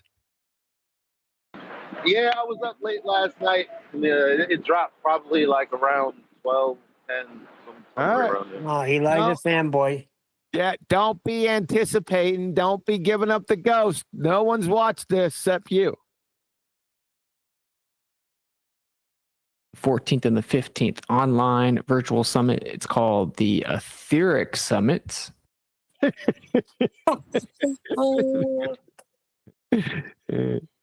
Nathan, you attending? No. I'm going. What? Hasn't he been keeping up on like the past 3 years events with Ether? It just bounces off him or something. I don't know. He looks good in that t-shirt, doesn't he? Looks like a fuck douchebag. And you've been working out. You've been working out. You can't tell. You're still Skeletor, dude. He is Skeletor. That is this weekend. I actually want to go grab. That's a sentence fragment. My laptop and put it up here. Okay. So I'm going to step away in a sec and do that. We'll miss you. So yeah, you can look in the description, also pin in the chat if you want to go to the summit. We'll talk about that in a bit. But I want to kind of break this down, right? Like, so I've always kind of had a bit of an issue with this. You're on mute, Kiwi. Always had kind of a little bit of issue with what lying. And I've brought it up a few times. You didn't have to bring it up. We caught you so many times. There's 130 hours of it on my channel. Flat Earth, simply the term. It's not a term. It's a flat Earth is a phrase. Is utilized to shift the burden of proof. What? And to box in really, the movement that is referred to as flat Earth, to box it in, to caricature it, to strawman it, to shift the burden over to it, and over to the box. If you make any positive claims, you have the burden of proof, right? If you say the Earth is flat, we say the Earth is. Yeah, or yeah. Good point. You have a burden of proof for it. This is good. What he said so far, for want of a better term, resonates with me. He's speaking a lot of sense. What he's just prefaced up until this point is that the term flat Earth is a way of I've been using the term corral people into a group. That's what I feel like he's leading into now. I like where he's going. I want to hear him. Then stop interrupting. For that, absolutely. But it is very frustrating because of how that is utilized. This is the truth, okay? And we all get ready for the lies. All know, right? It's like a huge stigma is attached to it. There are many people, oftentimes, that will be very vocal in public that call themselves flat earthers that will be incorrect about a lot of things. That will like who? Spread misinformation. Spread misinformation? Like who? Like him. He's looking in a mirror. Wait a second. I don't know. I smell a rat, and I suspect this is now going. Let's not anticipate where this is going. Let's just keep playing. I think that it's very similar to like truth or traps. You'll have false information that's shared around, and then it'll be kind of circulated. People won't really fact check it. They'll just kind of repeat things. Like ether. Like ethers. Yeah. Play on. And it's used as such a weapon. Like, for example, when I'm on a space, if I'm ever on a space on X, and the topic can be almost anything. And if I start really going in on the topic, and there's someone there disagreeing, defending the other side of said topic, that wants to discredit me or poison the well, they instantly just say, this is the guy. I mean, to be fair, this is the guy who thinks, let me know if the mic is like too holy shit, sentence fragments everywhere, dude. Get your thought out. Much right now. To be fair, this is the guy who thinks that the earth is flat. That's the problem. Yeah. Let it play on. See where this is going. All right. You guys give me a feedback. I just saw it was in the red. If it was a little distorted. Mic is good. Cool. So, and that's just really annoying because what we know is that the vast majority of people don't know anything about the extremely vast topic that is referred to as flat Earth. There's so much involved in.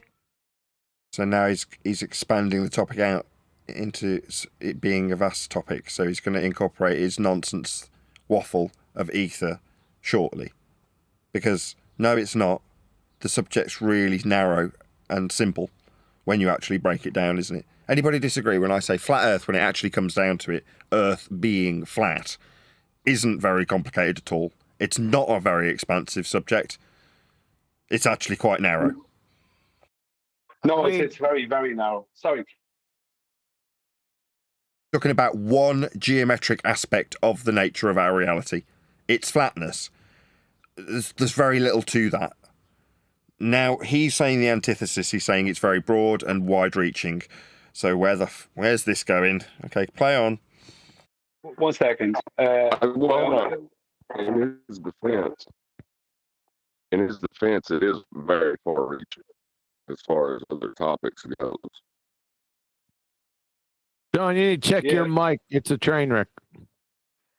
Yeah, Nathan, I agree with you. It's like it's only made into this big complicated matter by our opposition. Not complicated. It's measurement of the Earth. And perfect. Basically, yeah. Just before you go on, you said by our opposition. I view Whitsitt as that opposition. I think he's a shill. And what he's doing, this little dance now, is that exercise of making it expansive, making it feast of nonsense, making it ether. Flat Earth, that is. That's what he's about to do. I suspect. I wasn't going to say it earlier, but now you've said our enemies do that. Now I'm going to say that he's about to do that, making him our enemy. Yeah, I have a slightly even further spin on it. I think he's trying to hold on to his subscriber base and those in this supposed community that support them, and now start going off on tangents to do with orbs and the missing MH370 flight in the close future. That's what I think. And being connected to a guy who was talking about that. It was a baller. Right now what I'm saying makes probably no sense to anyone. But if my prediction is correct, and it very likely might be, then that's where we're going. Stop impeding his strides of profundity. And the process of waking up to the fact that where we live is not what we have been told. There it is. Isn't. There it is. That summarizes the shill flat Earth position. Instead of saying Earth is flat, they say Earth is not what we've been told, because that opens the floodgates for them to tell you all about what we've been told and how it isn't that. Because if you're talking about how the world isn't a roast chicken and how it isn't crispy and delicious and how the wings haven't been basted and roasted for 6 hours and how you wouldn't have had the oven at 200 degrees, you're basically talking about cooking a roast chicken, aren't you? But they're suggesting that Earth isn't a roast chicken while they detail roast chicken constantly. That's what's happening. Factually, provably, it is not. And there's so much that goes into it, and it's very annoying, right? When you have this other group of people that largely don't know anything, they haven't researched it at all. They don't even understand what it is. Pause. That's involved with that. There's that research. I reckon they're gonna. I reckon he's gonna make that group us. Let's see if I'm right. Awakening, that process. They're not even fully aware of what they believe to be true, and they think they're super dismissive and cocky and arrogant and stuff like that, right? And we know how it goes. This happens with lots of topics. That sounds like us. From vaccine. The rest of his description that he gave there, cocky and arrogant. Let's see if I'm right, John. Giving hints of it already, and he looks quite pleased with himself. To geopolitical topics, and the list goes on and on. Germ theory,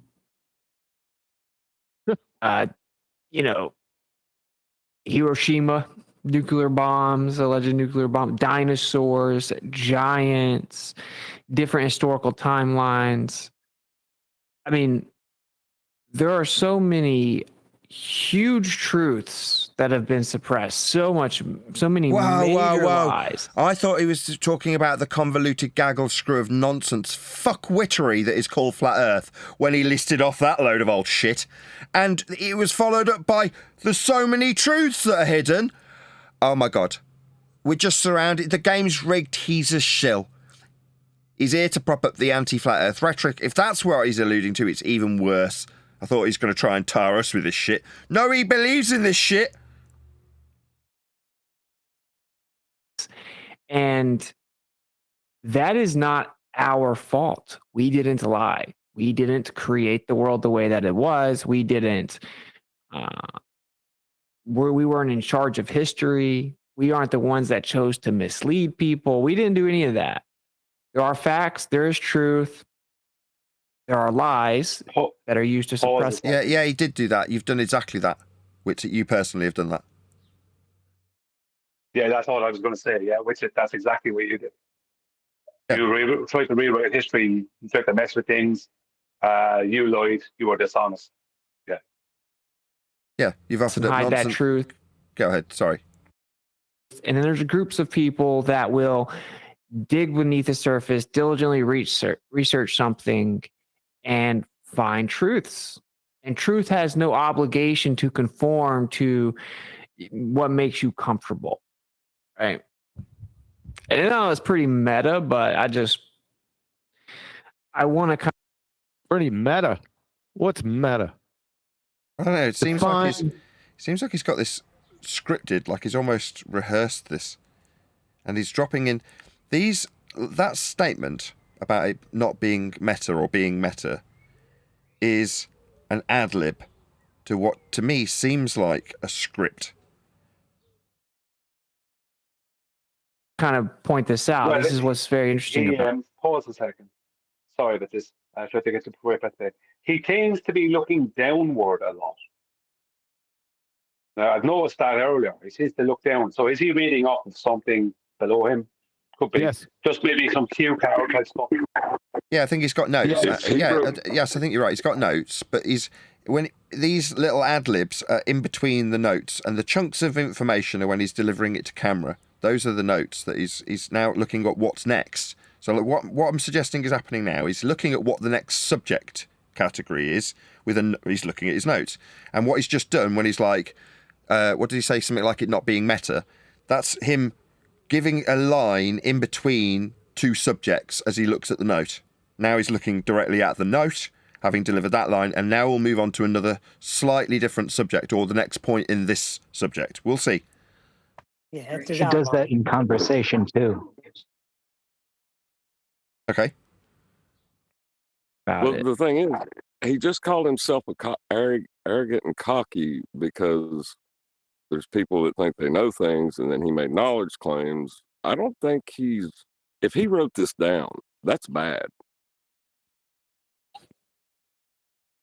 There's a few different ways I can go with this, right? But first, I want to point out that really, flat Earth, it's all about being a globe Earth skeptic. Told you. Boom. Right. So I said earlier, the whole point of this shill is to not make flat Earth the very simple and narrow subject about Earth being flat. It's about how it isn't a ball, how it's being a ball Earth skeptic. So we talk about how Earth would measure or not measure, because then it's all about the ball. Not being about the ball is, like I said earlier, about not being about a roast chicken. So you can detail the crispiness of it and the oven temperature and how to baste it when you're saying it's not about that. That's what he's just done. Made it more explicit than he did previously. It was subtle earlier, now it's explicit. Parts. It is merely having the audacity to challenge your own belief, to question it. And it's a topic that's ingrained in us as such a rudimentary fact of life at such a young age that people are basically engineered to just, I think it's preposterous when they hear it. And sentence fragment. Sentence fragment. Yep. No Pause connection. a second. He says, it's about challenging your beliefs. No, it's not. It's what it really is about people challenging what they know to be true and replacing that with a belief. People know to be true that the earth is flat and stationary, right? They experience it their whole life. What they challenge that with is knowing, which is a belief that they are being told that they can believe in if they want, basically. So that's backward. Thank you. I mean, I don't blame them for that. When I first heard it, I was literally just perplexed. I was like, what does that even mean? I was like, this is like obviously a troll. What does what even mean? So his sentence fragment masked him making a positive assertion about what he's actually talking about. What does what even mean?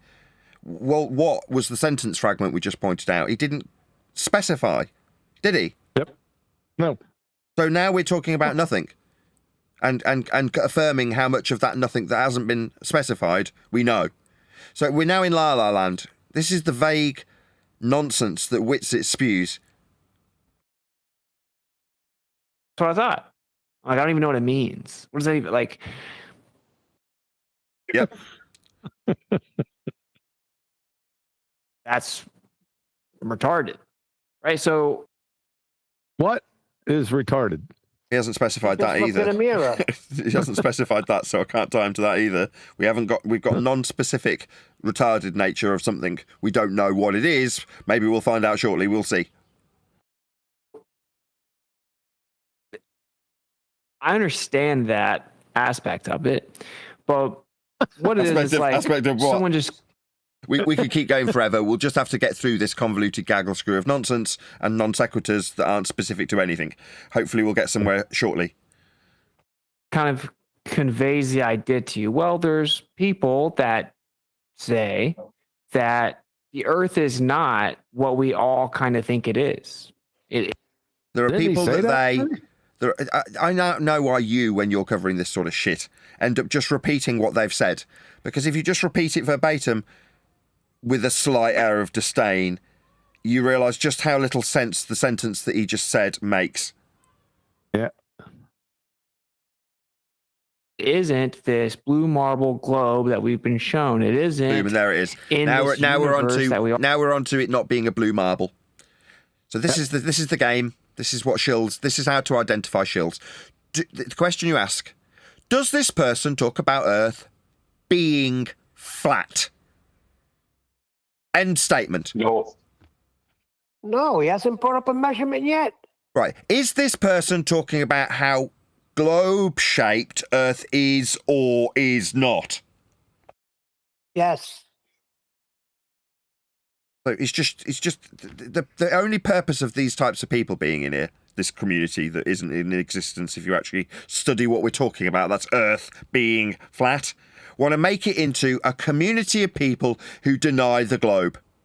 That's what we've really got. What we call anti-flat earthers are the people who deny us pointing out how Earth is flat. But we can't have that as the actual argument. The argument needs to be people who deny gravity is real, people who deny that people went to the moon, people who deny that boats are blocked by Earth curve horizons, people who deny that you can see the sun again if you raise in altitude because of it going behind an Earth curve edge. That's what they need a flat earther to be. And Witsit perpetuates that to an audience. We all kind of learned growing up. It just isn't what we've been told. It's different. And that there is, you know, a deception in terms of where we live. And so when you hear that, even to get to that. Sorry. No, this is another case. When they say there's a deception, there isn't. It's observable and experienceable all day, every day of your whole life. There's no deception. There isn't. No one's deceiving you as to. There's indoctrination, fair enough. But what the world is itself is not being hidden. It's right there. So when he's trying to say there's a deception, he's bringing it back into a conspiracy theory department. Yeah, there's a religion. It's on the table. It's the Western world religion of heliocentrism, and you don't have to be a part of it. But generally, societally, most people are. That's basically the scenario. But who cares? As a flat earther, it should be just identifying how a flat earth is. That's it. Well, that's the deception, isn't it? The deception is to give people the impression that they're not part of a religion that they are part of.